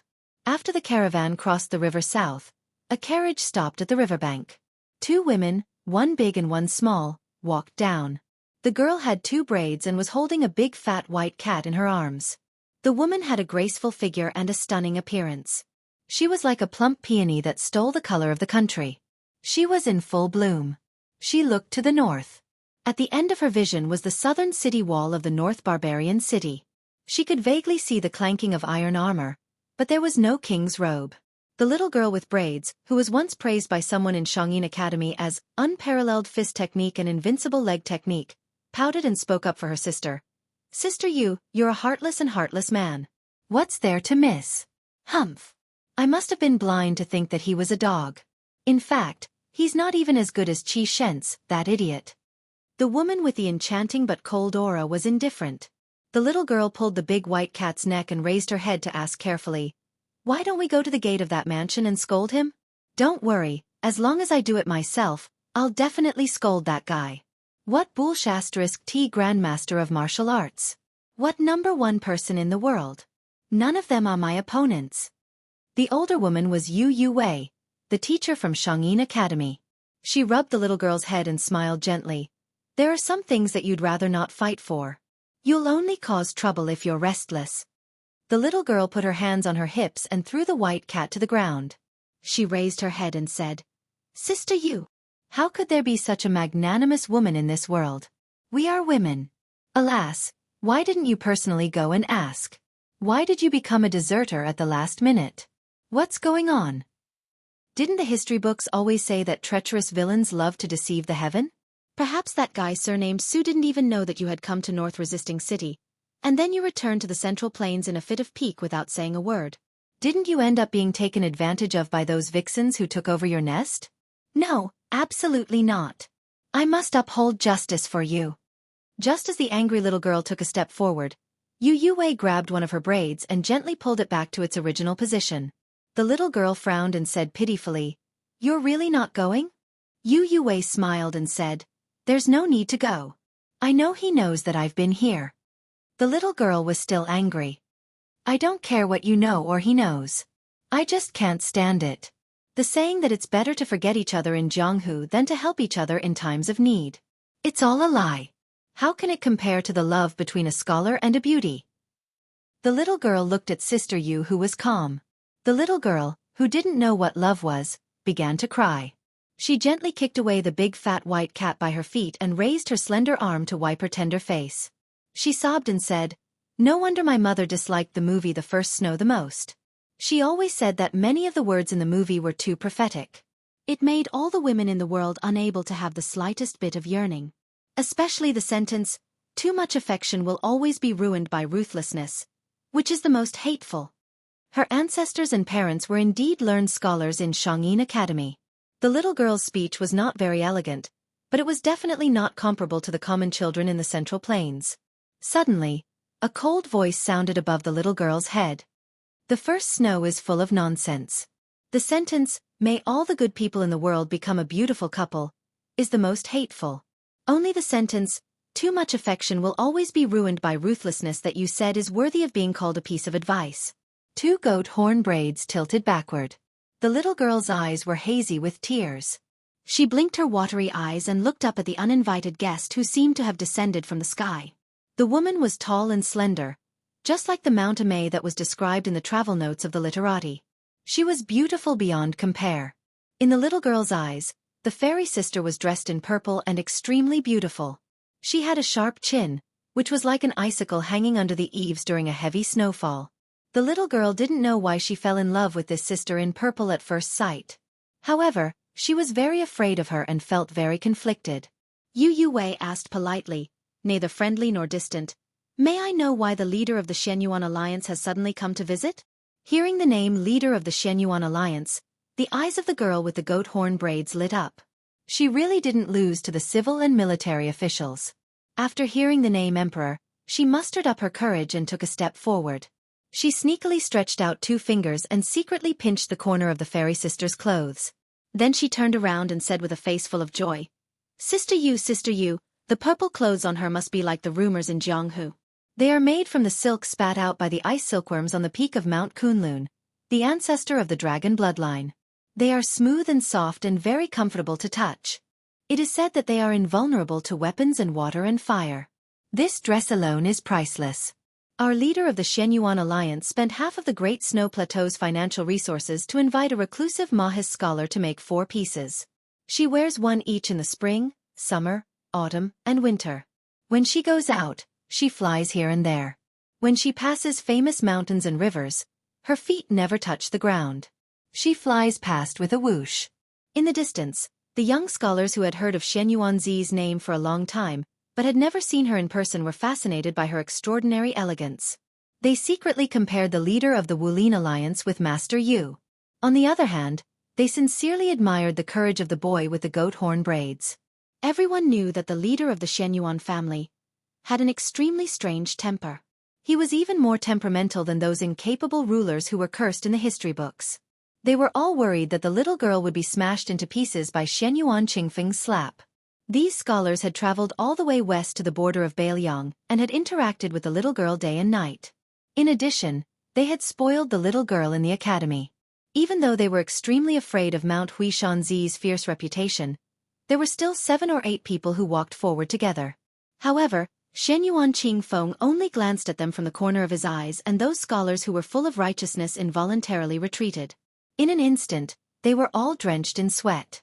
No wonder there was a famous Jianghu big shot who joked that there were countless beautiful pomegranate dresses in the world, but Mount Huishanzi's dress was the most difficult to kneel to. If one wanted to kneel or dared to kneel, they had to have the ability to do so. The little girl who didn't know the immensity of heaven and earth suddenly added fuel to the fire and patted the purple dress. Then, she jogged in front of everyone and laughed loudly. She said proudly, "You all saw it. I've already exchanged blows with Mount Huishanzi. How about it? When I said that I've exchanged blows with Su Fengnian in the academy, you all didn't believe me. Now you should believe me, right?" Everyone was dumbstruck. Some of the timid young scholars had already begun to wipe off their cold sweat, afraid that they would witness a bloody and cruel scene in the next moment. Yu Yue said softly, "She's just a child. Her words carry no harm. I hope that the leader of the Shenyuan Alliance will forgive her." Shenyuan Qingfeng glanced at the little girl who had her back to him. The corners of his mouth curled up slightly, but he quickly restrained himself. He turned to Yu Yue and said softly, "Don't worry. I won't lower myself to the same level as a child." Yu Yue felt relieved. Her stiff body gradually softened. Obviously, her heart was not as calm as her face. Shenyuan Qingfeng, who was only 1 paper away from becoming an immortal on Earth, naturally saw this clearly. However, he was too lazy to care about it, and even more disdain to care about it. Ever since this woman made her debut, she had never lacked news about Jianghu, and every time she did, it would shock the world. Most recently, it was related to the Tai Bai sword sect, which had recently risen to become one of the top 10 sects in Liang. That banished immortal Chen Tianyuan arrived at the foot of Mount Wudong, but did not participate in the Wudong Martial Arts Symposium. On his journey to the Central Plains, he unfortunately encountered Zi, who had long been famous in the world. It was rumored that the momentum of that unexpected encounter could be said to be earth-shattering. It caused half of Hezhou to tremble and the mountains to shake. It was said that Chen Tianyuan took 17 breaths and consecutively struck with his sword 3,000 times. In the night, the sword light illuminated half of Hezhou as if it was daytime. After this battle, the banished immortal Chen Tianyuan's reputation did not fall. Instead, it skyrocketed. Shenyuan Qingfeng was even catching up with the new Prince Liang. Those who flattered Mount Huishan believed that the title of number 1 in the world would only be known after the battle. Those who were neutral also felt that it was the worst. This female alliance chief was able to enter the ranks of martial arts grandmasters and become the high and mighty 5th person, behind Beimang's Huyen Temple. Shenyuan Qingfeng put his hands behind his back. Together with Yu Yue, he looked to the north toward the majestic border city that had yet to be completed. The northwest sky was high and the wind was strong. The 2 women's sleeves fluttered in the wind. Shenyuan Qingfeng looked to the front and suddenly sneered. That Su fellow is willing to let such a magnificent scene slip by? Yu Wei only felt that it was shrouded in fog. She did not know what Mount Huishan Zi was planning. Shenyuan Qingfeng finally said, "Whether you fight or not, it depends on your mood. You have to be clear with your words. Don't beat around the bush. You only feel that the other party has failed to live up to your deep feelings and good intentions. In fact, you only have yourself to blame." Yu Wei dismissed it with a smile. When Shenyuan Qingfeng's figure flashed and disappeared, this Mr. Ji Shang of Shangyin Academy muttered to himself, "You are not me, and I am not you." A purple rainbow fell into North Jebei City. The little girl with ponytails, who had picked up the big white cat again, looked to the sky. Her eyes were dazzled. She clicked her tongue in wonder and said, "So domineering, so powerful. When I grow up, I want to be like this too." When Yu Wei got on the car and leaned over, she finally realized what Shenyuan Qingfeng meant by the magnificent scene. She smiled helplessly. Chapter 1970. She remembered that in the past there was a prodigal son who joked that if he lowered his head to look, he would not be able to see the tip of his feet. Now that Yu Wei remembered it, she did not think it was ridiculous or funny. Instead, she felt a little bitter. These words, even if she stopped him in the past, he would have said it. Now that she asked him to say it, she was afraid he was not in the mood to say it. It was unknown when it started, but in the mansion of the vassal king, many high-ranking officials, especially the military counselor, would jog around the outside of the walls of the vassal king's mansion 3 times every morning, and then they would practice boxing together on the open space in front of the conference hall and the 6th department's wing room. It was said that the boxing style was created by the previous Wudong cult leader Hong Shixiang. After the young vassal king's deletion and integration, it was simplified from the orthodox 108 styles of the big frame of Wudong Mountain to the small frame of 36 styles practiced by the people of the vassal king's mansion. The essence was still there, and it reduced a lot of the cumbersome postures that were not easy for the ordinary people at the foot of the mountain to perform. The movements alternated between fast and slow, like moving clouds and flowing water, which was most suitable for stretching the muscles and bones, consolidating the foundation, and nourishing the qi. Over time, led by Chancellor Wang of the ceremonial chamber and Song Chong Sui of the workshop, they took the initiative to participate in the morning running and practicing boxing together with the officials of the vassal king's mansion. Bai Yu of the household chamber, because of his weak eyesight, would also stand under the eaves of the wing room every day, smiling and squinting his eyes at each other. Because the official Li, the administrator, personally led the official Li, was a group of dragons without a leader, Li Gongda developed the habit of going to the top of the city wall every day before dawn. Li Gongda, as the role model of the older generation of civil officials in Bailiang, although he could sit on the sand pile and chat with the bumpkin craftsmen who built the city, he was unwilling to mingle with a bunch of younger generation in the officialdom. Therefore, naturally he would not mix with them. The officials of the official Li also gave up, and the officials on duty of the military and penal departments did not need to exercise their bodies, so they also did not join in the fun. But even so, the morning of the vassal king's mansion already gave people a kind of lively atmosphere. Today, the young vassal king accompanied Mr. White Lotus to stand at the top of the stairs, watching more than 200 people practicing boxing together. Among them was the pair of Lu Chengsong and Lu Chengqing. Lu Chengqing did not follow the head of the family Lu Dongjiang back to Guanyi Lingzhou, but instead stayed in North Jeju, to become a temporary rank-to-rank. The leader of the martial artists' mansion was Wudong Zhenren Yu Xingrui, who had just entered to the city to be to the Guanyi Lingzhou, to be. The 3 grandmasters leisurely practicing boxing together in the open space of the vassal king's mansion. Perhaps it was not an exaggeration to say that it was an unprecedented grand occasion. Bai Yu, who stood side by side with the young vassal king, looked straight ahead and said with a smile, "Your Highness, in addition to the 3 in front of you, according to the intelligence of the torture chamber, the 3 grandmasters of Nanjiang, Mao Shulang, Cheng Baishuang, and Jiluan are also on their way to North Jeju. It seems that the number 1 master of Nanzhao, Wei Miao, did not follow his wife back to her hometown after leaving the mountain. Most likely, they are also coming to North Jeju. Although the blind Shishu Guqin master, Shui Songguan, is missing, but Han Laozhan also sent a secret message to Lazaku at the border of Lingzhou. This woman also did not follow the former crown prince of Western Shu, Su Su, to the south. As for the likes of Jin Qiu Dao Manor Master Tong Shanquan and the Snow House Spear Saint Li Chong Ho, there are also more than a handful of people coming here to join in the fun. Your Highness, Are you planning to hold a new martial arts assembly for the head of the Huishan family in Great Snow Plateau? Su Fengnian shook his head and said, after joining in the fun, everyone will go back home. What else can I do? Can I persuade these martial arts grandmasters to go to the battlefield to kill the barbarians? Didn't your junior brother, Xianxia, say that he will go to the Earth-Lung Mountain immediately? Moreover, killing enemies on the battlefield has nothing to do with Jianghu. Mr. White Lotus shamelessly retorted, if I remember correctly, during the 10-year siege of Xianxia City, countless Jianghu warriors helped Wang Mingyang to resist your Su family's troops. Su Fengnian helplessly said, yes, Mr. White Lotus is right. Bai Yu jokingly said, don't, I'm not the transport commissioner who dares to punch your highness.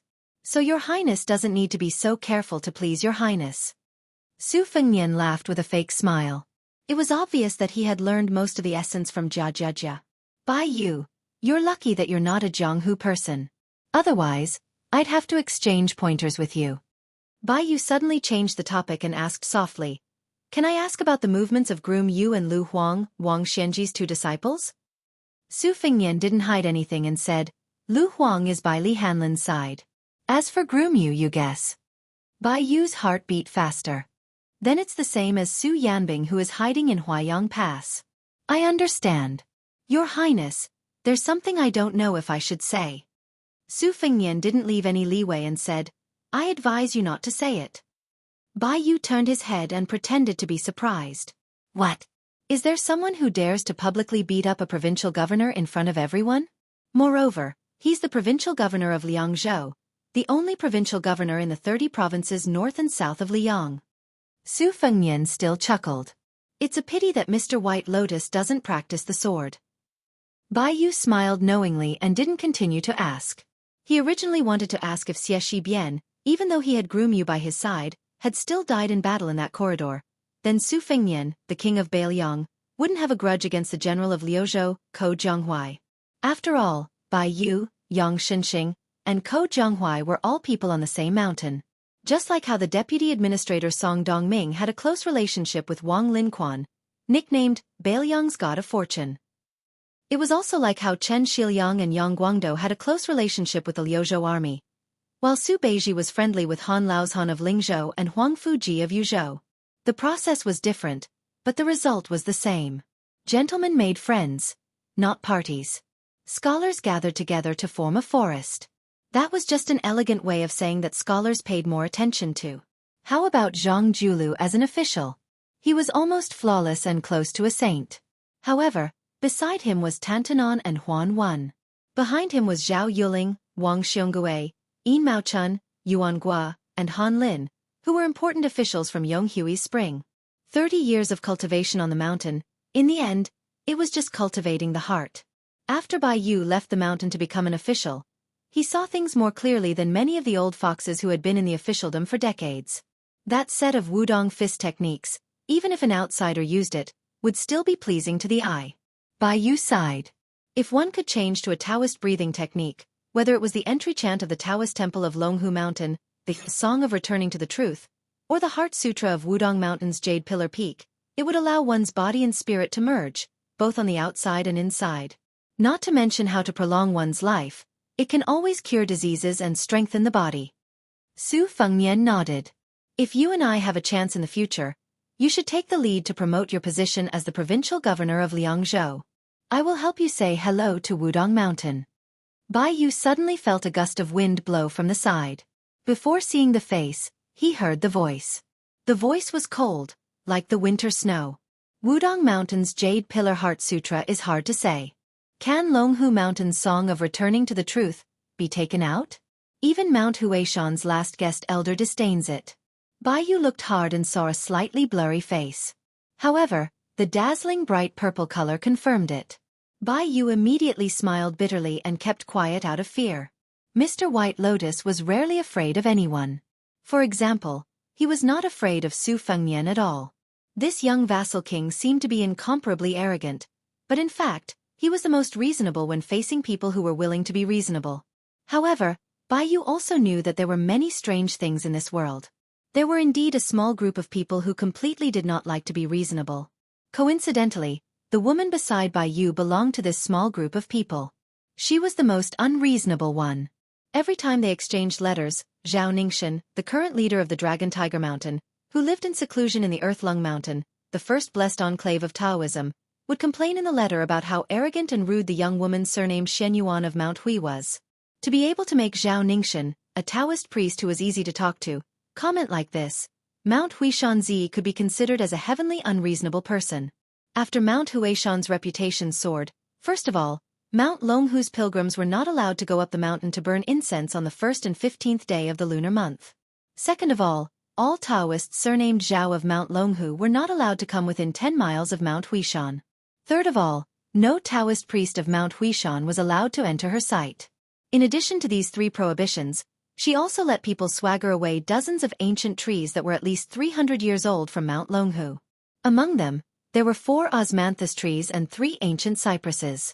After that, she did not forget to let people leave a bag of broken silver, which was less than 10 taels of silver at most. If she was in a bad mood or bored to death, she would even throw a few large objects at Mount Longhu for no apparent reason. Although she didn't hurt anyone, every now and then, a huge object would fly over her head, smashing a huge hole in the ground. As a cultivator, who would be able to endure the peace and quiet on the mountain? However, Bai Yu was even more well aware that the most painful part of Zhao Ningxian's complaint was the sloppiness in the depths of the heart of the young leader of Longhu Mountain. Yearning had long been raised, but there was no place to settle. A cultivator had a sword of wisdom in his hand, and the threads of love were easy to cut. Unfortunately, some people were unwilling to cut. Mount Huishan's Taoist master mansion was too close to Mount Huishan's Great Snow Plateau. Only Mount Huishan was neither far nor near. It was just right. Why did Zhao Ningxian, who was known for his good fortune and was known to be ancient since childhood, have to be so difficult to the new Prince Liang? Was it only because of the previous generation's grievances? Was it only because Su Shao led the army to trample Mount Longhu? Of course not. At this time, when Bai Yu thought of the young leader of Mount Huishan's sorrow and helplessness, he could not help but feel a little sad. After hesitating for a moment, he looked at the woman and finally could not help but directly say, Leader Xianyuan, do you know Zhao Ningxian? Chapter 1971.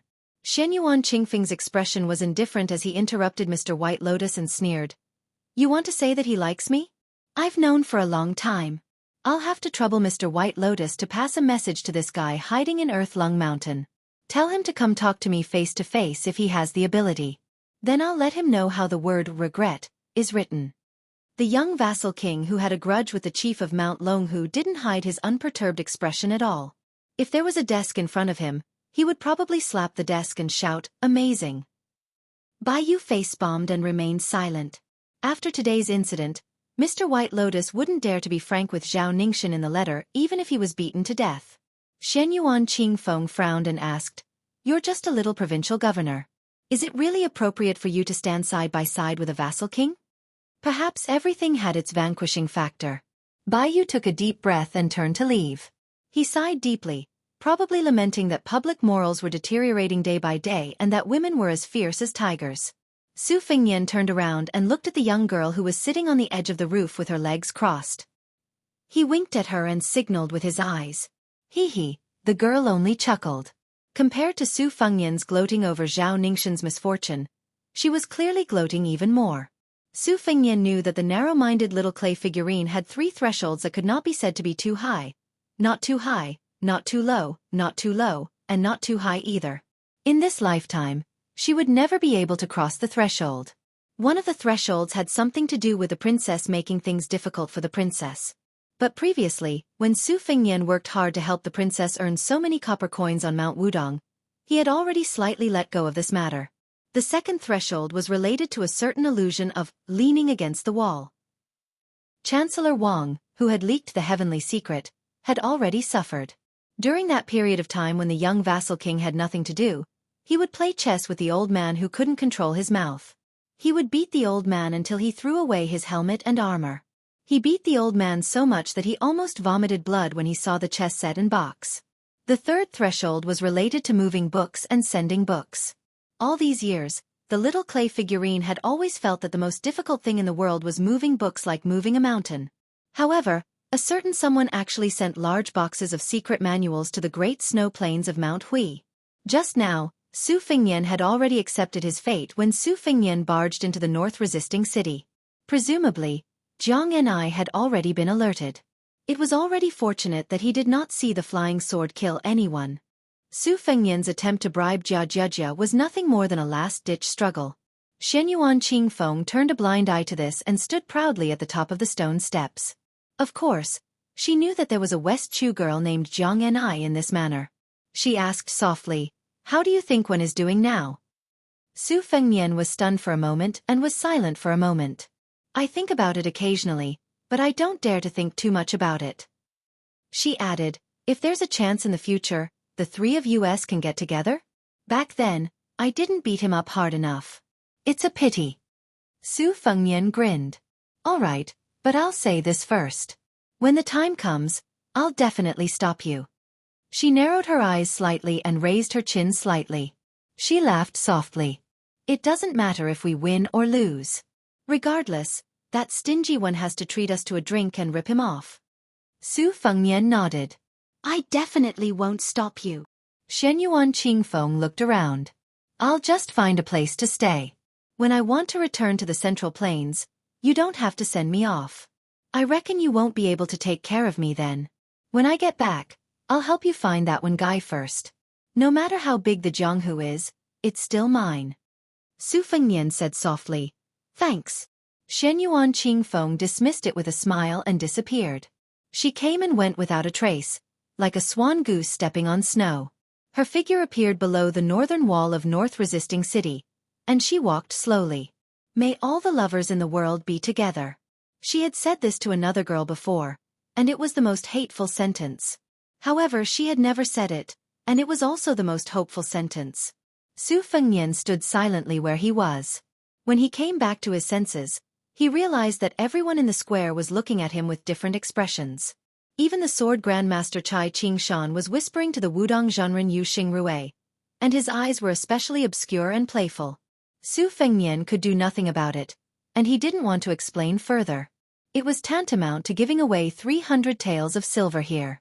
When Su Fengnian arrived at the front yard of the second hall, he saw Deputy Provincial Governor Yang Shenxing standing beside a one-armed old man with white eyebrows, white hair, and white clothes. Su Fengnian glanced at the old man who looked more sage-like than a Taoist immortal hanging on a statue. He was also very distressed. "Sui Shigu, last time at Mount Qingliang, I've already let you eat 3 famous swords in one go, including the Thunder of Thousand Gullies. Even if this north-resisting city is turned upside down, there won't be any swords to your liking. Take it that I'm begging you, don't make trouble." The ancestor of Eating Sword, whose long white eyebrows almost reached his knees, twitched the corner of his mouth and sneered. "How could you not know that this old man has been coveting the 2 swords of Fuji and Shudao in Tide Listening Pavilion for a long time? This old man is heading north this time because he wants to make a deal with you. This old man will help you kill 2,000 Beimang barbarians outside the pass, at least 2,000 of them. In return, you will give the 2 swords of Fuji and Shudao to this old man. What do you think?" Su Fengnian flatly refused. "I've said it before. My second sister has been in love with those 2 swords since she was young. She couldn't even bear to take them out of Tide Listening Pavilion. That's why she brought the Red Stallion to Shangyin Academy to study. Even if I'm willing to exchange the 2 swords, do you think I dare?" Xianxia mocked. "Indeed. Even if I lend Su Fengnian 100 times more courage, he wouldn't dare." Su Fengnian walked closer and said in a low voice, "Although the 2 swords of Fuji and Shudao are among the top 10 swords in the world, there are still 8 other swords in the Central Plains. I'll get you swords that are not inferior to these 2 swords. What do you think?" Xianxia sneered. "It's hard to say if you'll live past the end of this autumn. Where do you get the confidence to help this old man get swords from the Central Plains to Beiliang?" Su Fengnian naturally put his arm around Xianxia's shoulder and said, "That's easy. If you can't get 2 swords of the same level as Shudao, I'll use 20 swords that are slightly inferior to them in exchange. Tide Listening Pavilion still has 7 or 8 swords left. If you ask the Fish Dragon Gang in Beiliang to work hard, I'll be able to get 20 swords. What do you think?" As long as it involved business, the young king didn't put on airs and didn't care about his face. Xianxia shook his shoulder and shook off the young king's arm. Then he stretched out 2 fingers and twisted his snow-white eyebrows. He narrowed his eyes and pondered, weighing the pros and cons Su Fengnian struck while the iron was hot. He said, "Senior Xianxia, you see, there are so many grandmasters from the Central Plains in North Resisting City. Later on, there will be more grandmasters coming here. It shouldn't be hard for me to find a chance to ask them for some good swords. In short, I'll make sure you have a few dishes to go with your wine. What kind of friendship do we have? We fought side by side in the past and exchanged our lives with Cat Han Xiangxian. We're like old friends. Don't you trust me, Su Fengnian?" Xianxia stopped at the door of the study and turned to look at the young king. "Trust you? Why don't you trust that old woman with the surname Tan Tai?" Su Fengnian gave him a thumbs up. "Senior Xianxia, you're indeed a distinguished figure of the same generation as Lu Songtao of Zhulu Mountain. You have guts. Even I don't dare to call Tan Tai Pingjing, old woman." Deputy Provincial Governor Yang couldn't bear to look at them, let alone listen to them. He strode away. Chapter 1972. Xianxia scolded in a low voice. This old man admits defeat. At such a young age. His skin is even thicker than my stomach that is filled with hundreds of famous swords. The young vassal accepted it calmly and smiled. "Senior, you flatter me, you flatter me." After the two entered the study room, Xianxia could not stand the young vassal's pretentious attentiveness. He decisively moved a chair and sat down. This was because he knew that the more attentive this bastard named Su was, the more likely he would suffer in the future. Xianxia restrained his expression and asked, "Is the left cavalry really gone?" Su Fengnian sat behind the desk and nodded. Xianxia frowned. "Is the right cavalry going to join forces with the Great Snow Dragon cavalry to block them, or are we going to let the Beimang army go straight to North Jebei City?" Su Fengnian didn't beat around the bush, directly saying, "Even if we don't stop them, we won't be able to stop them. Instead of wasting our main force in a meaningless battle, we might as well just let the northern Mang barbarians pile up corpses outside North Resisting City. As long as we can make it through this autumn and winter, when next spring arrives, especially when spring turns to summer, the northern Mang cavalry's days will become more and more difficult to endure." Xianxia laughed. "You actually want to reduce the pressure on Huayang Pass Fatty Chu, right?" Su Fengnian did not answer immediately. A look of surprise flashed across his eyes. Jianghu had been around for 100 years, and its age was comparable to the later Sui, which was China's shortest age. The old man's long years of experience should not be underestimated. Xianxia looked around at the simple study that did not have a single piece of furniture on top of the desk. He sighed slightly and said, "It's not easy to be a vassal king with real power like you." Su Fengnian laughed and waved his sleeves. "One shoulder bright as the moon, 2 sleeves clean as the wind, and 4 bare walls. My name will definitely go down in history." Xianxia mocked. "To think that you can still laugh. Don't you think you've lost your father's face?" Su Fengnian folded his hands in his sleeves and leaned back in his chair. He smiled faintly. "No matter how useless my son is, no matter how disappointed Su Shao is, he can't scold me to my face." Xianxia's mouth twitched, but he did not comment. After a long time he slowly said, "I have lived for so many years, but my impression of the Beimang barbarians is not deep. However, compared to many of the people of the Central Plains who have only experienced the fires of war during the spring and autumn period, I have personally witnessed the cavalry of the grassland on a large scale. At the time, I was only 20 years old and happened to be traveling through Jizhou with a sword on my back. I was at a place where the north and south intersected. In the old Northern Han history books, it should be called the Great Pass. As for how the current Liang Imperial Court is named, I do not know." The old man's tone was gentle, without any heavy or intense emotions. "I saw several thousand cavalry gallop into the pass. I, Xianxia am not a citizen of Northern Han. Moreover, I have never had much of an interest in my country. My ambition is to reach the peak of the path of the sword, not caring about worldly affairs. I have even less interest in the struggle for hegemony and the change of the country's surname. As a result, at that time, I did not hot-bloodedly charge into the pass with my sword alone. However, there is a small matter that you may not have seen. At that time, I saw jackals and wolves with full bellies on the side of the road, just like the fat rich men of peaceful times. When those beasts saw people, they actually didn't retreat and instead barked. At that time I did not feel much about it. I only felt that the weak were prey to the strong, and that it was only right and proper. On the contrary, it made me even more determined to pursue the path of martial arts. However, when I think back to that scene, I feel somewhat uncomfortable. This was actually the reason why the young vassal king did not have the extravagant hope that the Grand Masters of the Central Plains would remain in North Resisting City. Just as Xianxia had said, thousands and tens of thousands of people had died tragically under the trampling of the steppes' iron hooves. Their heads and stomachs had been sliced open by war blades. Their corpses had been lifted into the air by spears, and their bodies had been pierced through by bows.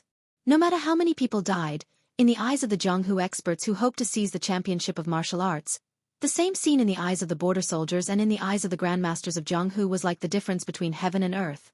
Perhaps some people were not like the young swordsman Xianxia. They would choose to stand up and take the initiative to intercept and kill the steppe cavalry. However, in the end, they would retreat in the face of difficulties. Although he had the 3-foot sword by his side, he chose to watch coldly from the side. Even though he had the 3-foot sword, he still hid his sword in its scabbard.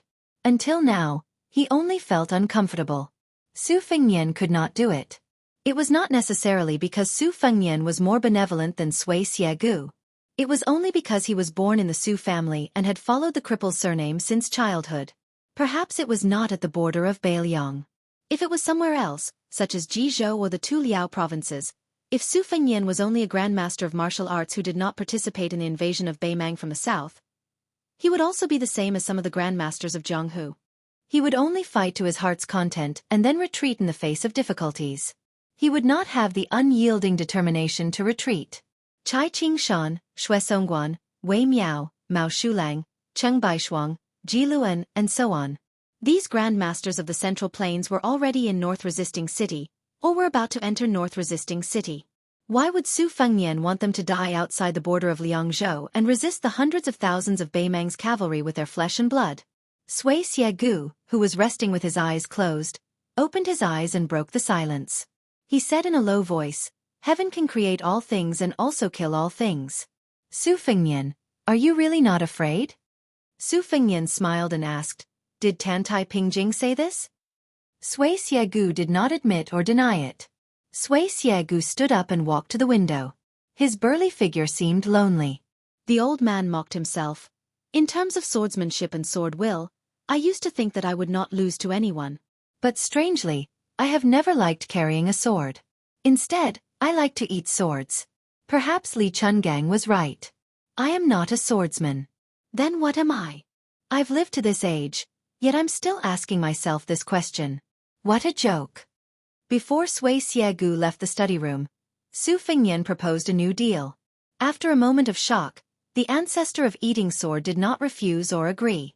He strode away. After the old man walked out of the study room, he walked slowly in the corridor. Suddenly, he turned his head and looked at the lush loquat tree in the courtyard. Not long after, the young king also left the study room. He handed a secret letter that he had just written to one of the leaders of the torture room. The two of them walked out of the room together. The young king said with a calm face, "After you hand the letter to him, tell him that if there is such a day, I, Su Fengnian, am begging him to do this." The old spy gritted his teeth and did not say a word. He just nodded vigorously. Then he quickly left the mansion and left North Resisting City. Su Fengnian stood on the steps and quietly looked into the distance. The autumn wind blew silently. Beimang's army was about to arrive at North Resisting City. Someone was preparing for his death. The young king turned around gently and looked up to see He and Su Ying sitting side by side on the roof. He made a face at them. Chapter 1973. Deep into the night, there was a porcelain oil lamp in the upper left corner of the study, imitating the style of the old Western shoe porcelain lamps. The lamp was hidden in the lip orifice and could be filled with water. The young man sat alone behind the table, reading a secret letter that he was already familiar with. He had been to the rich Gangnam-do, where the rich and noble families lived. Their houses were tall and bright, showing a peaceful and prosperous atmosphere. He had also been to the Great Peace City. Every festival, every street in the capital would have lotus lanterns. The lights stretched out and the candlelight was like an army marching in the night. It was the most spectacular sight. He had also seen the twinkling stars in the small town at night, and the lights were still dim. When he passed by small and big villages, It was a pleasant surprise to see an extremely small light. He put down the letter, got up, walked around the desk, came to the window, and gently pushed the window open. The letter was not an important military document, but a private secret letter that Li Yanchao had submitted to North Jebei City. However, it did not pass through the military office of North Jebei City, but was directly sent to the desk of the young king's study.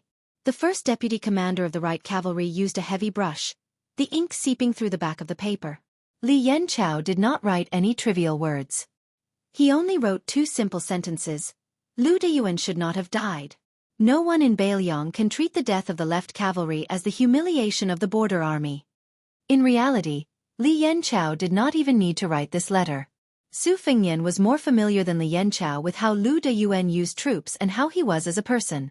How could a general that Su Xiao would mention so many times in the meeting hall of Mount Qingliang be a normal person?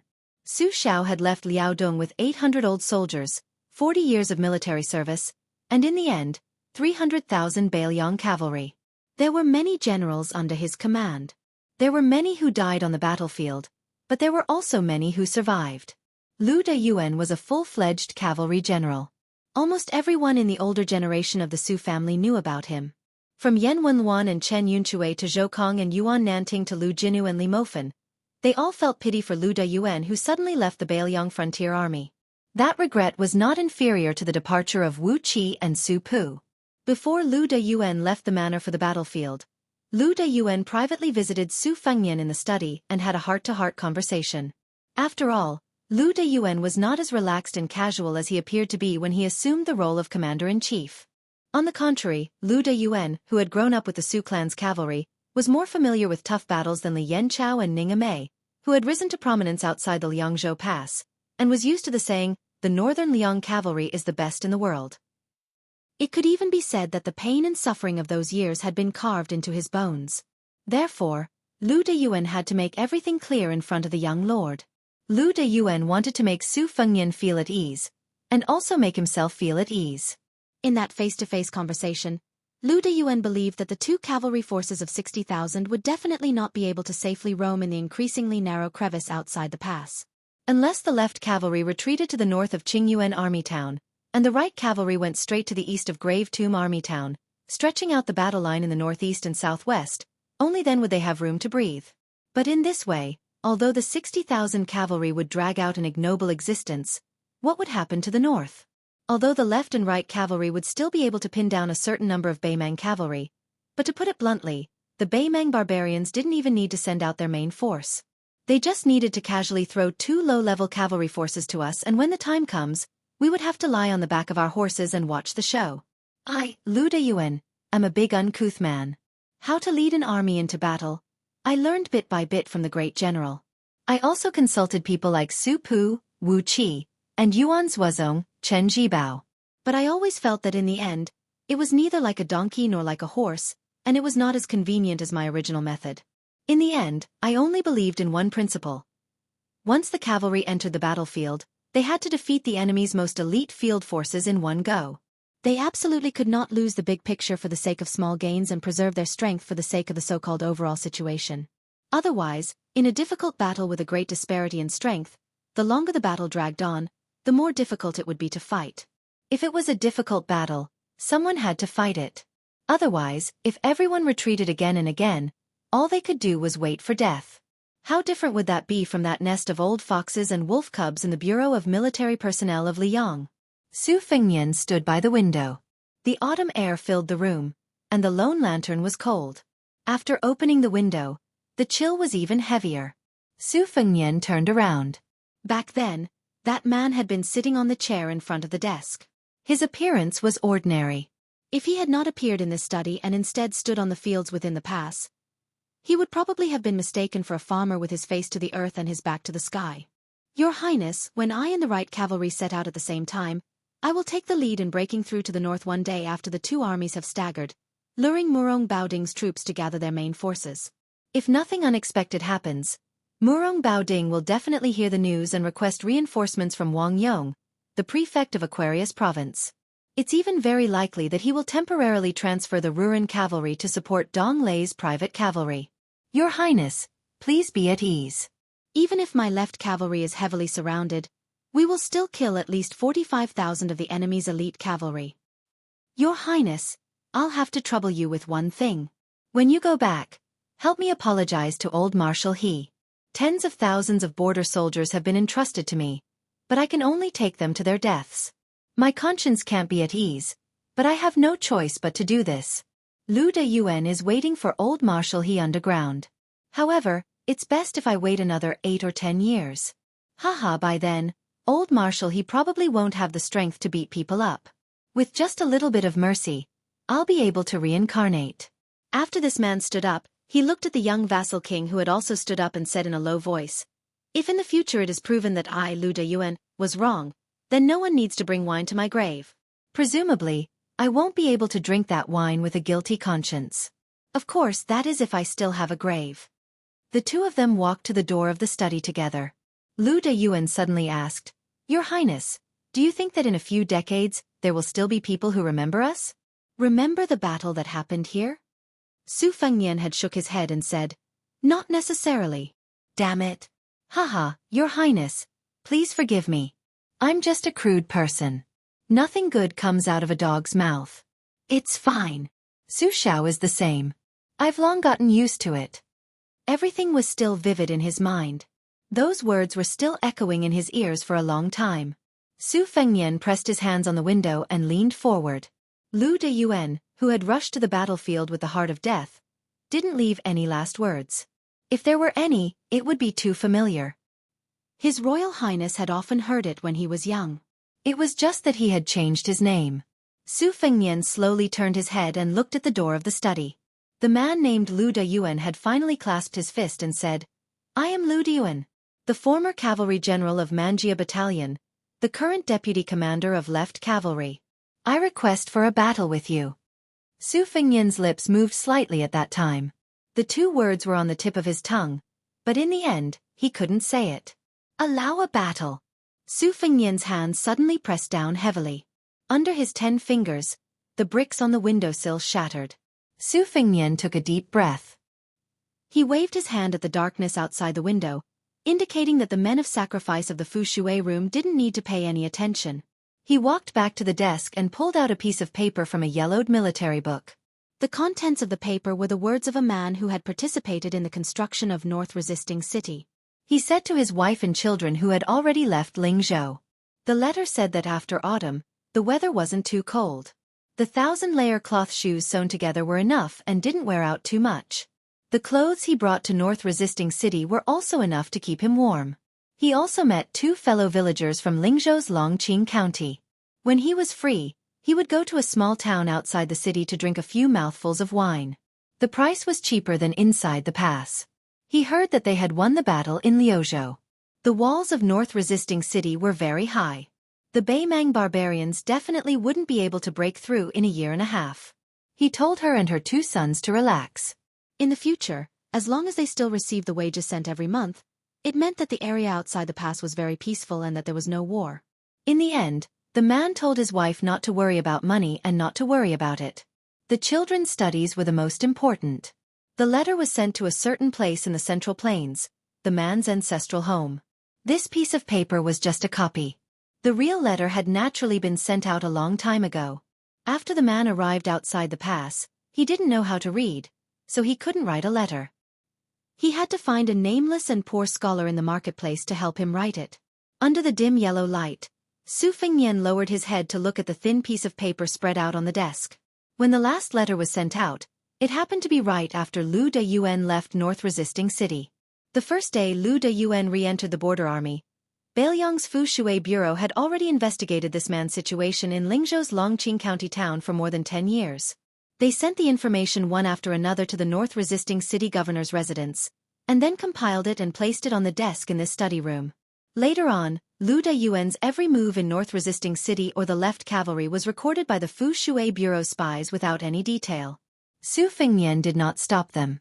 It was precisely by relying on these seemingly unreasonable and dark rules that Bailiang had reduced the number of casualties on the battlefield by a lot. However, on the matter of Lu Deyuan hiring someone to write a letter for him, Su Fengnian made a special trip to the torture chamber, and had the Fu Shui Bureau's chief in charge of related matters not to interfere. It was only on this letter that Su Fengnian went back on his word. He had the Fu Shui Bureau spies intercept the letter. Unfortunately, the old scholar who did the letter-writing business had already followed the troops and left the border. If they really wanted to find him, with the influence of the Fu Shui Bureau outside the pass, they would be able to find him. However, Su Fengnian thought about it and decided to drop the idea. He felt that since he had the letter in his hands, with his calligraphy skills and skill, it wouldn't be difficult to forge a letter every month. However, at this moment, Su Fengnian regretted it again.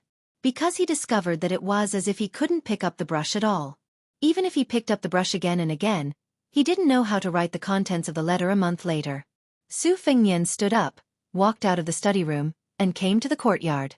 Chapter 1974. Still unable to calm down completely, Su Fengnian rose from the ground and swept to the horse path on the southern wall of Jebei City. He jumped lightly and sat cross-legged on the top of the wall. Soon, the sound of armor vibrating could be heard from far away on the horse path. When the armored soldiers realized that it was the young lord who had come to the top of the wall, they quickly retreated silently. Although they did not whisper to each other, they could see the passion in each other's eyes. Su Fengnian clenched his fists and propped them up on his legs. He sat in the north and faced the south, looking at the distant night sky. He sat there for a night. Before dawn, he quietly returned to the manor. Not long after he sat down in the study, a spy from the torture chamber came to report that Mao Shulang, Chang Baishuang, and Ji Luan, the three southern martial art masters, were about to arrive at the small town market in the south of the city that had suddenly become sparsely populated. Su Fengnian asked him to prepare a horse. After spending more than an hour dealing with the military and political affairs that had gradually piled up on his desk last night, he left the city alone. Su Fengnian did not specially come to welcome the three grandmasters of the Central Plains. He mainly wanted to take a look at the market and did not have too many reasons. Su Fengnian rode the horse to the small town. He dismounted and led the horse forward slowly. There were wine shops, tea houses, inns, and all kinds of scattered shops. Of course, one could not leave without legs. However, business was extremely poor. Some shops had simply closed down. This was reasonable. In just half a day, 3,000 to 4,000 people had left. Moreover, a large number of people who participated in the construction of the city had begun to return to their hometowns in batches under the escort of the local garrison. As Su Fengnian walked, there were shop assistants squatting under the eaves with sleepy eyes and yawning. The sudden drop in business made them happy to take a break from work. There were merchants who shouted loudly for their servants to move their goods to the south. They looked worried. There were brothel girls who leaned on the railings and looked up at the big red lanterns when they had nothing to do. It was rare for them to wake up so early. There were strong escorts who were escorting rare items from Lingzhou. They only cared about the safety of the goods and did not care about the shopkeeper's frown. At the end of the street, Su Fengnian suddenly saw an old Taoist priest pushing a cart towards the south. He was as thin as a match and his arm strength was weak. There was a linen poster on his cart that was used to solicit business. From top to bottom, there were 2 lines of regular script, Ziwei Do Shu, 8 trigram 6 lines, not bad, and face and palm reading, Chimen Duanjia, not bad. Su Fengnian smiled knowingly. This fortune teller was really honest. He led the horse forward quickly and bent down to help push the cart. The old man's Taoist robe that had been washed until it was white was out of place. In any case, Su Fengnian had never seen it before during his travels to Liang and Beimang. This was not strange. Taoist temples that could obtain credentials from the government all had very particular designs for their Taoist robes. If they were to forge and sell them without permission, once the county government found out, the crime would not be small. Back then, Su Fengnian had rented a Taoist robe when he first traveled the Jianghu. It was also a robe of questionable origin that could not be found. Even if the government had their eyes on it and wanted to get to the bottom of it, it would be difficult for them to convict him. The person in front of him was clearly someone similar to His Royal Highness, who was in dire straits back then. The fortune teller, who could barely be called a Taoist priest, narrowed his eyes and said, "Young master, you must be from a wealthy family. If I'm not wrong, your father's generation outside the Great Wall is very powerful." Su Fengnian's words hit the nail on the head. He smiled and said, "You saw that my horse was able to follow its master by itself after the reins were loosened. There's no doubt that it's a Bailiang war horse. In addition, the war is imminent and I dare to take a horse for a stroll here, So you deduce that I'm a descendant of a general, right? The fortune-teller's smile was forced. The immortal demeanor that he had painstakingly squeezed out disappeared, and he was beaten back to his original state. Su Fengnian sighed and said, "To be honest, in my early years, I was similar to you. In order to make a living, I pretended to be a god and became a fortune-teller. You're a little better than me at that time. In any case, you have a tricycle." Su Fengnian joked, "But to be honest, you're really like a crane in a flock of chickens with your banner. How can you have any business?" The old man laughed and said, "Actually, it doesn't matter. Earning money here mainly depends on writing letters for people or peddling small safety talismans folded from yellow paper. 3 copper coins for one, so my business is passable. Before those Baelyang foreigners left, it was enough for me to eat meat and drink wine twice a day. Commoners like me are just ordinary people. When we pray to Buddha, God and Bodhisattva, we must first ask for peace and stability. Then we ask for marriage and the right time. Finally, we ask for scholarly achievements and riches. Young master, don't you think so?" Su Fengnian nodded and said softly, "The commoners are actually using 3 copper coins to get peace of mind. You're doing a good thing." As if recalling those happy times of drinking wine and eating meat, the elder's face beamed with joy. However, soon after, he couldn't help but angrily say, "If our prince was a bit more formidable, this little old man's business would still be good for a month or so. Who would have thought that the northern Mang barbarians would attack north-rejecting city so early? What a waste of my life to obtain this trade. I've suffered a great loss. Now that I've returned to the pass, the days will be hard to bear." Su Fengnian laughed and said, "That vassal king really deserves to be scolded. What great grandmaster of Wushu commentary. It's useless." Perhaps he realized that the young master beside him was a son of a general and was closely related to the rise and fall of the Baelyang Su family. In Jianghu, it was reasonable to say too much and it was taboo to talk too much. Therefore, the old man quickly changed his tone and mediated, "You can't say that. It's not easy for our prince to support such a large family property. His luck is not good either. Soon the Baymang barbarians will invade and they won't even give us a chance to fart. It's still not easy for our prince and the border army." The old man seemed to be unable to make up any more lies. He became more embarrassed and seemed to be restrained. His strength to push the cart became weaker. Chapter 1975. Su Fengnian increased the force of his hand and smiled. "Sir, you're lying. Don't worry, even though I'm a general of Baelyang, I can still listen to the words of others. I don't care if they're good or bad. Of course, I'll be happier if I hear good things." The old man and Su Fengnian pushed the cart south and were about to cross the river. The old man looked back at the towering city walls and suddenly stomped his feet. "There are some things that I can't hold back. Even if you bring me to Baelyang City to condemn me, I'll still spit it out." Su Fengnian smiled bitterly. "All right, I'm sure it won't be anything good. Sir, please speak. I'll pretend I didn't hear anything." The old man laughed and straightened his back. He turned north and pointed at Baelyang City. "Sir, I've heard a lot of rumors recently. They're all saying that our prince is too daring. He didn't use so many old generals but chose to use those kids who haven't even grown hair yet. How can we fight this battle? Who won the first battle of Liangmang? Wasn't it General Lu Jinu of Liangzhou's Huta City? Wasn't it General Wang Lingbao of Liuzhou's Longxiang army? Wasn't it because of Yozhou's Crouching Bao and Crane Luan Glow? Wasn't it because of the dead officers of the 3 cities? Wasn't it because of our Baelyang's most outstanding Great Snow Dragon cavalry? And the 2 heavy cavalry armies that we've trained for many years? How many young foreigners are there? Only Melancholy Blade can barely be considered one. In my opinion, don't look at how Liuzhou has won a few battles. When it comes to critical moments, young people can't be relied on." The old man turned to look at the side of the young man's face and asked, "Sir, what do you think?" Su Fengnian looked into the distance. "Sir's words make some sense. However, the world is strange. Some things that make sense aren't necessarily true." The old man's eyes widened. "Sir, are you a scholar or a general's son? Why can't I understand what you're saying?" Su Fengnian sighed. "I don't deserve to be called a scholar. It shouldn't be wrong to say that I'm a general's son.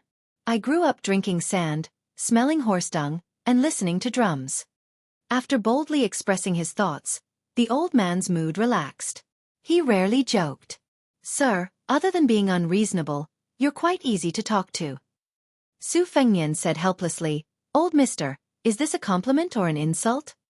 The old man laughed and said, Young master, you just have to listen to nice things. You'll never go wrong.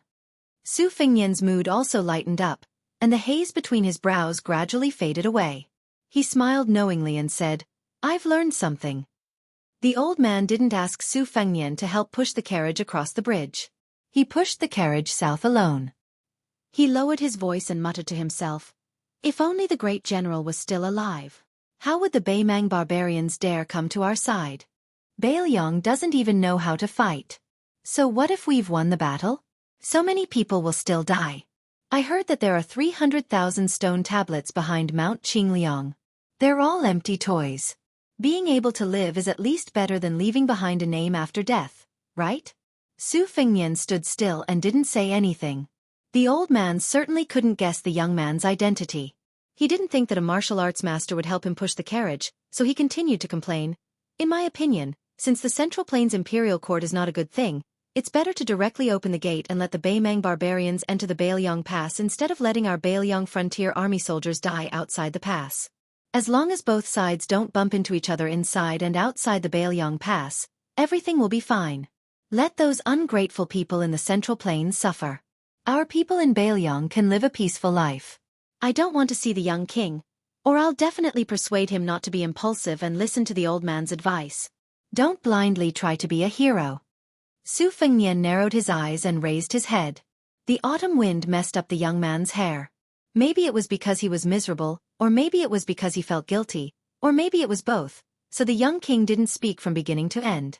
On the south side of the bridge, the back of the old man pushing the carriage was getting farther and farther away. Su Fengnian seemed to remember something and shouted, Old man, don't be in a hurry to go south. And don't forget that within 20 days, the people can use the 3 post-house roads from Beijing City to Liangzhou Pass. There's no need to take a long detour. The old fortune-teller seemed to have heard the shout. He paused for a moment, indicating to the young man that he understood, and then continued to go south. After the mansion was built, the study room received confidential intelligence reports from inside and outside the pass every day. There were reports from the Fu Shui room and the Ying room.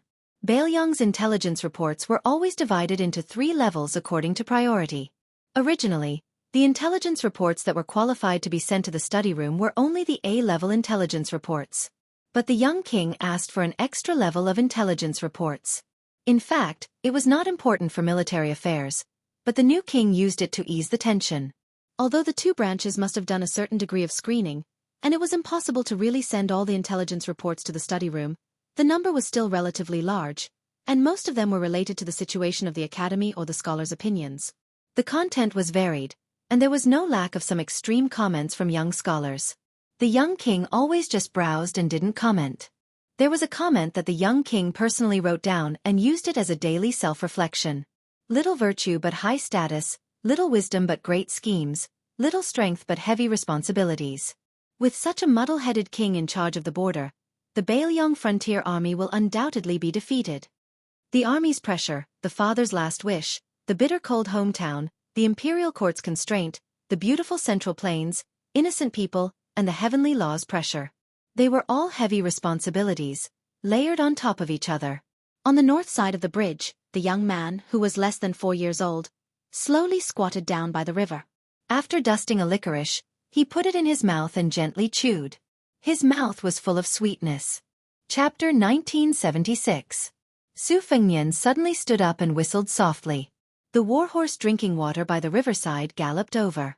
After mounting the horse, Su Fengnian grabbed the reins with one hand and clenched his other hand into a fist. He knocked heavily on his shoulder and grinned. Far away in the south, the old man did not stop walking. Tears flowed down his face as he muttered softly. How do you feel now? The old man finally stopped and looked around. All he could see was the yellow sand of the desert. Tide Listening Pavilion's strategist Li Yishan did not have a burial place after his death. His ashes were scattered outside the pass. The old man smiled and said, Yishan, in life and in death, I was not as good as you. At the southern gate of Beijing City, Su Fengnian suddenly stopped his horse and turned his head. The slight abnormality that he sensed with his celestial being body was fleeting. In an instant, calmness was restored and no trace could be found. Like an autumn leaf falling into a pond, there were few ripples. It was quiet and serene.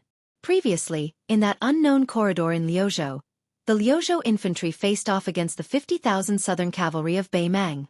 Liangzhou's general Shi Fu was indeed as stated in the military document he submitted to the king of Fongbei City. He did not lead the 6,000 Qingyuan army elite cavalry to rush to the aid of the corridor battlefield. Instead, he stood firm on the plains south of the corridor, patiently waiting for Huang Songpu's main force to withdraw to the north. At the same time, he needed to prevent the southern dynasty's border cavalry reinforcements from going south to join up with Huang Songpu's remaining troops. This Liangzhou general only symbolically sent a scout to the corridor to investigate the military situation. Shi Fu stopped his horse and looked south.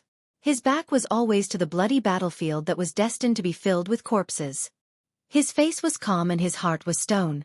On the southernmost Old Woman Mountain main battlefield, Liang Mang's side suffered the heaviest casualties in the third charge. Ko Jianghu threw in the cavalry that belonged to the Liuzhou provincial governor manor. Huang Songpu also used 600 true heavy cavalry. The men and horses were all equipped with armor. Every particularly tall and strong Beimang warhorse was equipped with face, neck, chest, body armor, and parasitic armor. They were collectively known as iron cavalry armor that spears and arrows could not penetrate. Qi Fu Longguan, the young general who temporarily took control of the Lu province cavalry from Ko Jianghu, once again led the remaining direct collision camp cavalry to charge at the 600 heavy cavalry. Only, while Qi Fu Longguan led the charge, Su Longxiang personally led the 300 dragon elephant elite cavalry, gradually catching up to the direct collision camp on the battlefield. In the end, they were neck to neck with the direct collision camp, opening up the formation together. After the 3 charges, the Liuzhou cavalry was almost completely wiped out. The Longxiang army also suffered great losses. On the other hand, even though Huang Songpu's elite cavalry suffered great losses, the most numerous E-type cavalry still miraculously maintained a high level of integrity. There were 30,000 cavalry. According to the situation of the Old Woman Mountain battlefield, even without the 50,000 reinforcements, Commander Huang Songpu had full confidence in wiping out the Liuzhou main force. However, right at this time, a majestic cavalry army entered their field of vision from the plains east of Old Woman Mountain. That scene was like the sun rising over the eastern sea. This elite cavalry army that came to reinforce Old Woman Mountain without any warning spread out in a line. Like a wave of Guangling River, they rapidly advanced from east to west. This cavalry army that appeared out of nowhere was definitely the easiest to recognize apart from the Great Snow Dragon cavalry in the Beiliang Frontier Army.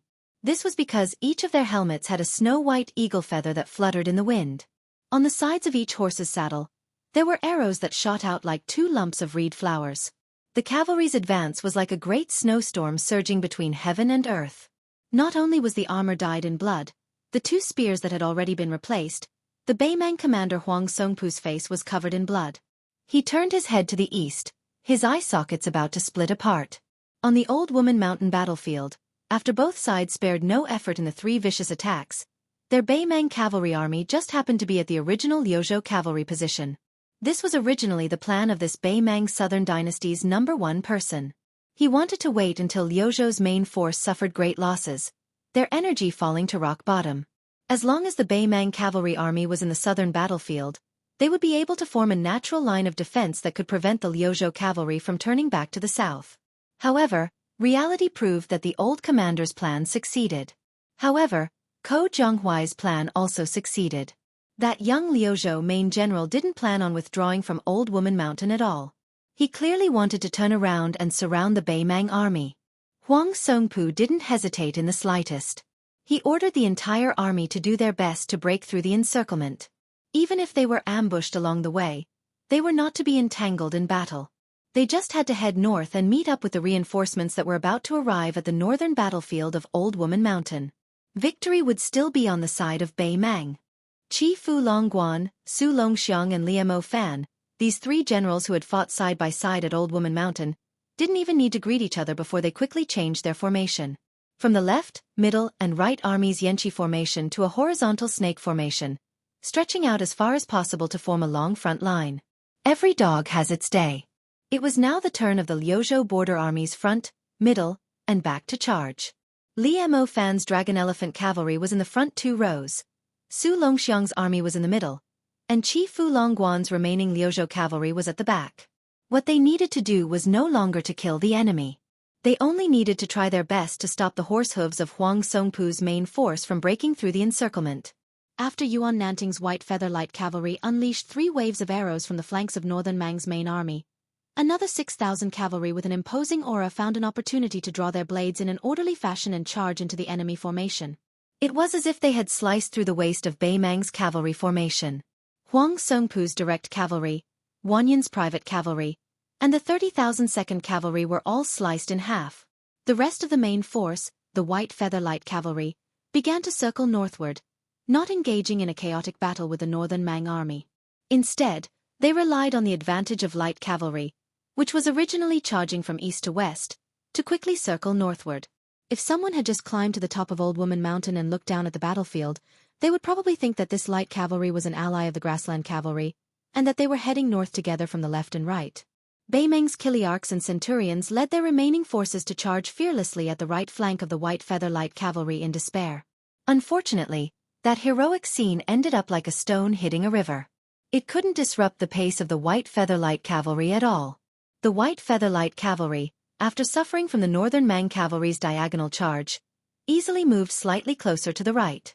The leftmost formation that was originally more or less straightforward now had depressions everywhere, as if there were pockets that the Northern Mang death-sworn soldiers smashed into. What awaited these grassland barbarians was definitely not the Northern Cold Blade that engaged in close combat, but rather the extremely skilled cavalry archery. The 200 to 300 Southern Court cavalry were shot down like rice paddies, without the slightest bit of bitterness from the collisions, not dying miserably on horseback. When faced with the White Feather Light Cavalry's arrows, the Northern Mang cavalry, who were able to continue charging a dozen or so steps forward before falling off their horses, they only felt a type of remaining grievance and helplessness. When faced with the White Feather Light Cavalry's arrows, the Northern Mang cavalry, who were able to continue charging more than 10 steps forward before falling off their horses, only felt a type of remaining grievance and helplessness. In the northernmost part of the Crone Mountain battlefield, only dust could be vaguely seen. It was the 4,000 iron stupas under Ning Amei's command that were inserted between the two battlefields. At the peak of the Crone Mountain, Ko Jianghu said calmly, "The situation is set. Huang Songpu is finished." Chen Shiliang also saw the situation on the battlefield. A smile appeared on his pale face. He turned his head and said with a hoarse voice, "General Ko is worthy of the title God of War." Ko Jianghu looked to the east. "I'm afraid of losing the big picture for the small." Chen Shiliang asked doubtfully, "After the battle at the Crone Mountain, what's wrong with sending troops east to reinforce North Resisting City?" Ko Jianghu shook his head. "Who said we're going to North Resisting City?" Chen Shiliang was dumbfounded. At the foot of the Crone Mountain, Li Hanlin gathered the crossbowmen and prepared to enter the battlefield again. The secret retainer that was sent by the young king to protect the White Horse Commandant, Lu Huang of the Martial Emperor City, was about to get on his horse and follow them. Li Hanlin said with a firm expression, "Lu Huang, you go directly to North Resisting City. A dignified martial Dao great grandmaster eating sand behind my butt. So boring." Lu Huang didn't seem to be surprised at all. He sat on the horse and looked at the mostly young faces. Finally, he smiled and nodded at Li Hanlin. He joked, "Boy, don't be greedy and die. Otherwise, your king of Beiliang won't forgive me." Li Hanlin grinned. "Help me tell Brother Nian that we made a promise when we were young to pee in the temple of West Beimang. His share, I'll take care of it." Lu Huang rolled his eyes and reminded, "Then remember to drink more water before doing it." Li Hanlin laughed. "I'll even drink horse pee." Lu Huang gave a thumbs up before he rode away. "I'm convinced." In the Battle of the Corridor, 6 battles and 6 defeats. The 50,000 people of Beimang's southern border town cavalry were completely driven into madness. After 6 charges, there were only 20,000 people left. Even if they knew that they were unable to help the Old Woman Mountain battlefield, even if they were destined to be severely punished by the Emperor, these red-eyed grassland cavalry still launched the 7th attack without hesitation. As long as Chao Wei led his 9,000 elite cavalrymen into the battlefield from the north entrance of the corridor, even if it was only 30 minutes later, The monk soldiers of Mount Lantua and the 3,000 soldiers of Liuzhou would be completely wiped out. When Chao Wei personally led 800 men of sacrifice to break through Beimang's formation and killed all the way to the circular formation formed by only 200 people, there were only corpses. Along the way, they saw shattered iron shields, broken lances, broken Modeo swords, and destroyed bows and crossbows scattered all over the place. The so-called simple circular formation was just the monk soldiers of Lantua Mountain and the young men of Liuzhou who were all heavily injured. They were just waiting for death. The one who really blocked the charge of Beimang's barbarian cavalry was a slender man in armor and covered in blood. He was the eldest disciple of Wang Xianxia of Martial Emperor City, the Grand Master of the Central Plains, Yu Groom. This person held a modeo that cut horses and a cold saber hung on his left and right waist. The number of Beimang cavalry that died under his saber was no less than 900. Yu Groom had personally promised the young king that he would ensure that Xie Shibian didn't die. Chapter 1977. It was not that he could not forcefully take Xie Shibian out of the corridor and out of this blood-soaked battlefield. But when Xie Shibian personally fought a bloody battle and defeated the Beimang cavalry for the 5th time, he firmly shook his head at Yu Groom. Yu Groom laughed it off and did not force him. Instead, he picked up a long spear and a mo sword from the battlefield. The two fought side by side. This continued all the way until Western Xie suffered serious injuries. At that time, this Lu province deputy general who couldn't get up was grabbed by a middle-aged monk who was in charge of Western Xie's safety by the shoulder from under the hooves of a northern Mang cavalry, and then heavily flung backwards. The monk who was already an arrow at the end of its flight was instead swarmed by several dozen riders, dying on the spot. Chao Wei's cavalry quickly slaughtered their way out from behind, becoming the final straw that broke the camel's back. After the northern Mang side cavalry barely managed to stop Chao Wei's vanguard cavalry charge, they were quickly completely routed. These cavalry of the southern dynasty did not dare to fight or die.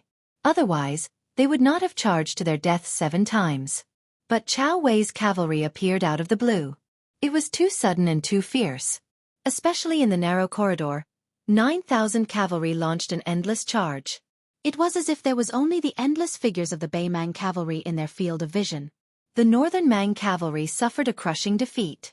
After a major commander led 700 riders under his command towards the bridegroom's ruined circular formation that was clearly already on the verge of collapse, but still wasn't willing to fall, all of the Southern Court's border cavalry made their way around that unfamiliar Marshal Dao Grand Master, who could hold back 10,000 men by himself, quickly making their way around that circular formation, decisively fleeing south from both sides. Chao Wei jumped off the back of his horse and almost fell. He stumbled into the round formation and finally saw the young general sitting cross-legged with a blade. His helmet was long gone and his armor was broken. Blood blurred his originally elegant face. A one-armed young man from Liuzhou had to use his elbow to lightly press against the back of this general. Chao Wei knelt on one knee and reached out his trembling hand to gently wipe away the blood on the young general's face. In fact, the young general had already lost consciousness. He was just holding on to his last breath, unwilling to collapse. Yu Groom ruthlessly threw out his modeo, splitting a Beimang cavalry generals, 2 people, and their horses into 2 halves. He came to Chao Wei and Xie Shibian's side, squatted down behind them, and reached out to hold Xie Shibian's wrist. Let's not talk about the external injuries, but the internal organs have been injured. Only if you are lucky enough will you have a chance to survive. Without saying a word, Chao Wei turned around and punched the bridegroom's chest.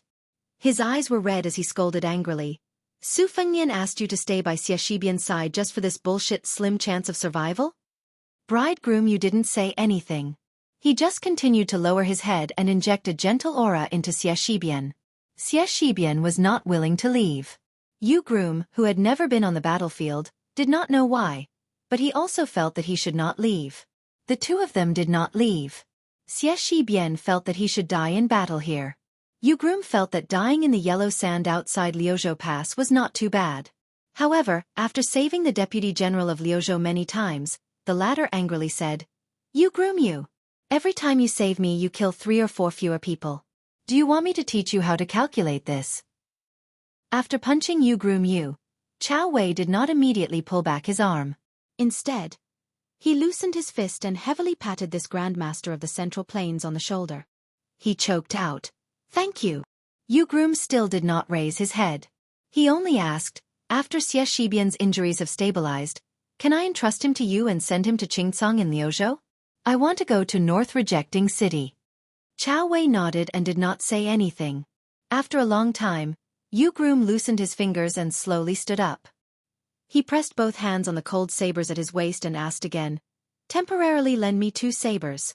Does this count as violating Beiliang's military law?" Chao Wei took a deep breath and shook his head with a smile. "From now on, Yu Groom, you are a cavalry commandant under Great General Chao's command. How about it? The battle in the corridor was won by you through your own merits. Not to mention 2 cold sabers, you can hang them all over your body." Yu Groom laughed it off. Joining the Beiliang frontier army and becoming a cavalry general under Chao Wei was absolutely impossible for the first disciple of Wang Xianji who was focused on martial arts. However, Yu Groom could not refuse this kindness. He lowered his head and stared at Xie Shibian who he had pulled back from the gates of hell. Then, he walked a few steps away and tiptoed. His body instantly rose from the ground. He went straight to North Rejecting City. On the day when the young lord of North Rejecting City and the 3 martial grandmasters of Nanjiang entered the city one after another, the great victory at Old Woman Mountain in Liuzhou was quickly reported to North Rejecting City. The city was bustling with noise. However, almost 2 hours later, another urgent spy report came to the mansion. The 400,000 cavalrymen of Bei Mang would arrive at North Rejecting City in 3 days at the latest. After Mao Shulang entered the North Rejection City, he requested to climb up the city wall. After getting permission from the mansion, the burly old man began to walk alone along the horse path. He walked and stopped, not saying a word. The old scholar in green, Chang Baishuang, quickly broke through the realm on small lotus peak of Wudong Mountain and directly entered the great celestial state. After accompanying his good friend Ji Lu and into the mansion, he stayed in the ceremonial room and learned from the famous literary guru, Chancellor Wang. Only Ji Lu An, the chief guest of the Dragon Palace of Nanjiang, came to the study of the second hall to visit the famous young lord of the Central Plains. Su Fengnian did not deliberately go down the stairs to greet him. He just stood at the door of the study with a smile on his face. After leading Ji Lu An into the study, he personally handed him a cup of Beiliang Frontier Army's tribute tea. Ji Lu An took the tea and sat down. He went straight to the point and said, "Your Highness, if I am willing to go out of the city to fight, is there a place for me?" Su Fengnian also asked directly, "Is it just a formality to fish for fame in the Central Plains? Or do you really want to go all out and fight to the end?" Ji Lu An gently twisted the tea lid and rubbed the edge of the cup. He raised his head and asked, "What's the difference?" Su Fengnian smiled and said, "If it's the former, it's simple. You don't even need to enter the battlefield. I will let Fu Shui and Yongying Branch release the news to encourage you." Ji Lu An smiled. "What if I choose the latter?" Su Fengnian said indifferently. "Then I'm afraid Mr. Ji will have to say his last words to the 2 old friends of Nanjiang first. Because Bei Mang's 400,000 troops will come to North Rejecting City in 3 days. You won't have the chance to follow Beiliang's cavalry to fight outside the pass. You will only have an extremely difficult battle to fight. To tell you the truth, even I don't have the confidence to say that I can defend North Resisting City." Ji Lu An, who was sitting on the chair opposite the desk, was silent. He hadn't even taken a sip of the tea in his hand. Ji Lu An finished the tea in his cup in one gulp and gently placed it on the desk. He then placed his sword on his knees and smiled calmly. "If I didn't come to Beiliang with Cheng Baishuang, I wouldn't care about the outcome of Liang Mang's war. But since I'm here, I might as well take this opportunity to vent my anger." Su Fengnian said softly, "Decades of hard work in martial arts. It's not easy to have the cultivation of a grandmaster." Ji Lu An suddenly laughed angrily. "Speaking of martial arts, Your Highness, are you saying that I, Ji Lu An, have spent decades of my life as a dog?" Su Fengnian was stunned for a moment. He quickly waved his hand and said with a smile, "Mr. Ji, don't say it out loud." Ji Lu An glared at him. At this moment, Ji Lu An quickly turned his head and was shocked to see a young girl hanging upside down outside the window.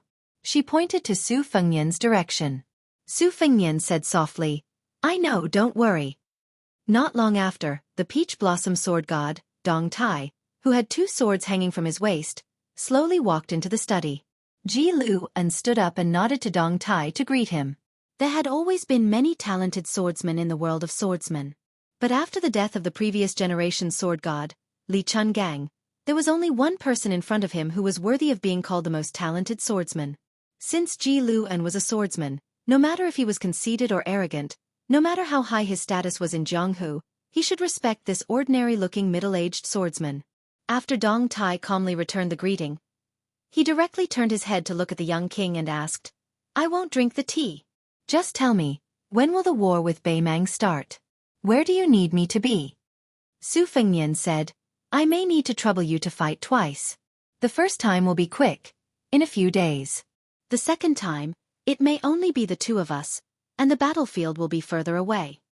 Dong Tai said calmly, "The 2 swords I brought are enough." After saying this, Dong Tai turned and left. Ji Luan also said goodbye to Su Fengnian and followed the Peach Blossom Sword God's footsteps to ask him some questions about swordplay. There were different levels of knowledge and specialization in different fields.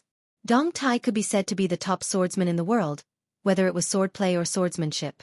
Most importantly, although Ji Luan was only at the mysterious finger realm, he had never shown his trump card, the 3 swords.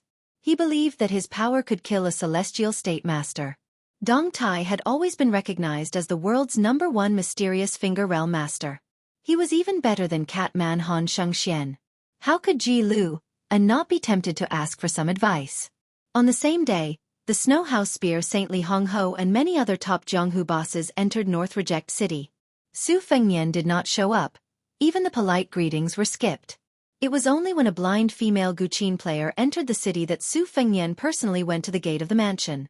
The two who had faced each other in life and death in the past walked together to the meeting hall. Su Fengnian asked curiously, "Miss Shui, do you have a message for Su Su or this old man Lu?"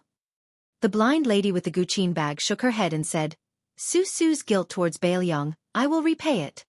Su Fengnian stopped in his tracks. "Have you ever thought that if you die outside Liangzhou Pass, who will repay Su Su's regret for the rest of her life?" Shui Songguan's tone was as cold as usual. "I only know that Su Su is not happy. I did not do what I could. I will not be happy in this life." Su Fengnian shook his head and said in a low voice, "Shui Songguan, I advise you to return to Western Shu and return to Su Su's side." Chapter 1978. Shui Songguan also shook her head. "I can't let him continue to think that Su Su is useless." Su Fengnian blurted out, "Have you ever thought about what Su Su wants and what she wants the most?" Shui Songguan turned her head. She, who was blind, gently looked at the young king. Su Fengnian was suddenly speechless. What was the difference between the things he had done and this seemingly unreasonable and stubborn woman? Su Fengnian let out a heavy breath and bitterly smiled. "Then stay." Shui Songguan nodded. The two continued to move forward. Su Fengnian suddenly said, "At this moment, Shortcake must be jealous." Shui Songguan smiled knowingly. Her face was full of gentleness. Su Fengnian snorted, "Miss Shui, you actually fell for a guy like Shortcake, really?" The young king did not continue. Shui Songguan smiled. "Your Highness wants to say that you are blind, but I am a blind person." Su Fengnian was a bit embarrassed. Su Fengnian stopped as if he was struck by lightning. His body stiffened. Shui Songguan frowned. She did not turn around, but she already felt 3 powerful auras behind her. One of them was so majestic that it was suffocating. A young man and a young woman. Both of them had shocking bloodstains on their bodies. A middle-aged man holding an iron spear walked towards Su Fengnian and Shui Songguan. Su Fengnian slowly turned around and looked at the 3 people who were supposed to be at Huayang Pass. Su Yanbing, the current sword crown of the Wu family sword tomb, Wu Lu Ding, and sword attendant Cui Hua.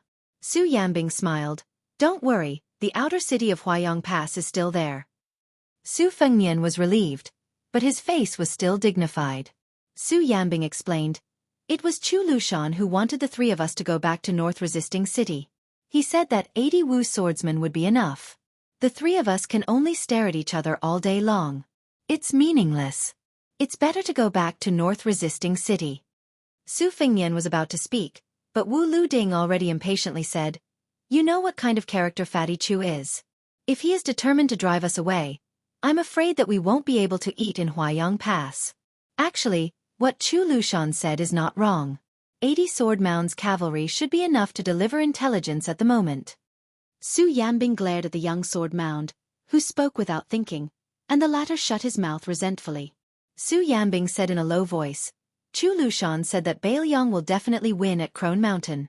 Next, the Liuzhou border army will go all the way north to Xijing. Beimang's army will have to speed up their attack on North Resisting City. It's a gamble to see who can break through their nest faster. Chu Lushan also said that as long as North Resisting City can hold on until the winter snow melts, his Huaiyang Pass will be able to hold on until next spring. Su Fengnian breathed a sigh of relief.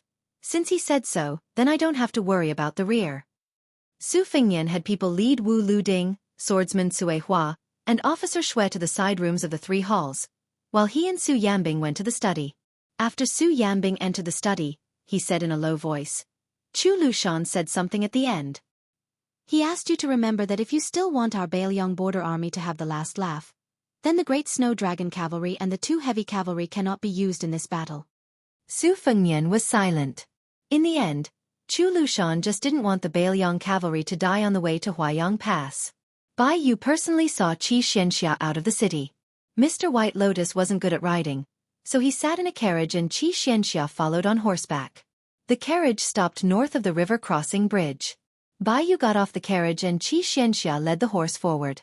The 2 walked to the middle of the wooden bridge together. Xianxia couldn't help but ask, "Why did you come to North Resisting City to be the provincial governor of Liangzhou? Why didn't you stay in Liangzhou?" Bai Yu rested his elbows on the bridge railing and propped up his chin. Looking at the slowly flowing river, he said calmly, "On the one hand, if we stay in the Liangzhou provincial governor's mansion, we have to depend on others' whims and whims. We're firmly suppressed by Song Dongming, the deputy administrator overseeing Mount Qingliang. Rather than fighting in close quarters on a chess game that we're bound to lose and making us look ugly, it's better to switch to a different chessboard. Of course, this reason is far-fetched and is only used to convince myself. Even a layman like you might not be willing to believe it. In fact, the reason why I chose to follow the new Liang prince to North Resisting City, other than hoping to become a more trusted official than Song Dongming, was also selfish." Xianxia frowned. "Selfish?" Bai Yu turned his head slightly and asked with a face full of smiles. "Do you know what a scholar's ambition is?" Xianxia, who was already in a bad mood, snorted and said unhappily, "A boorish man like me doesn't understand the ambition of scholars like you." Bai Yu blinked. "Do you really not understand, or are you pretending not to?" Xianxia kept a straight face and didn't say anything. Bai Yu didn't want to get to the bottom of it and looked at the river again. However, he took a step back, shook his sleeves, and straightened his clothes. In an era, in a country, someone has to stand out resolutely at a certain moment and stand in a certain position. Just stand there. Not one step back. As long as you stand there, you have an unshirkable responsibility. On the battlefield, Lu Jinu of Huta City and Wei Jingtang of Hengshui City were like this. In the court, Zhang Julu was even more so. Now, it's the turn of the new prince of Liang, Su Fengnian. Bai Yu narrowed his eyes and looked into the distance. I don't care what Su Fengnian's goal was or what his original intentions were, but in the end, he chose to stand there. In any case, I, Bai Yu, only look at the results and don't ask for the reasons. Therefore, I also chose to stand here. Whether it's merits or demerits, allow me to die and let your descendants judge." Bai Yu laughed and said, "I don't like it when the later generations depict this soul-stirring war. I don't like it when the scholars of the later generations flip through that book and discover that in the end, not a single scholar died here." Xianxia sighed softly. Bai Yu suddenly said sadly, "In the past I didn't feel much, but now I'm beginning to realize that in the conversations of the officials of the Central Plains, there's a lot of mockery towards Bailiang. Those condescending and pointing fingers are so detestable." Xianxia suddenly mounted his horse and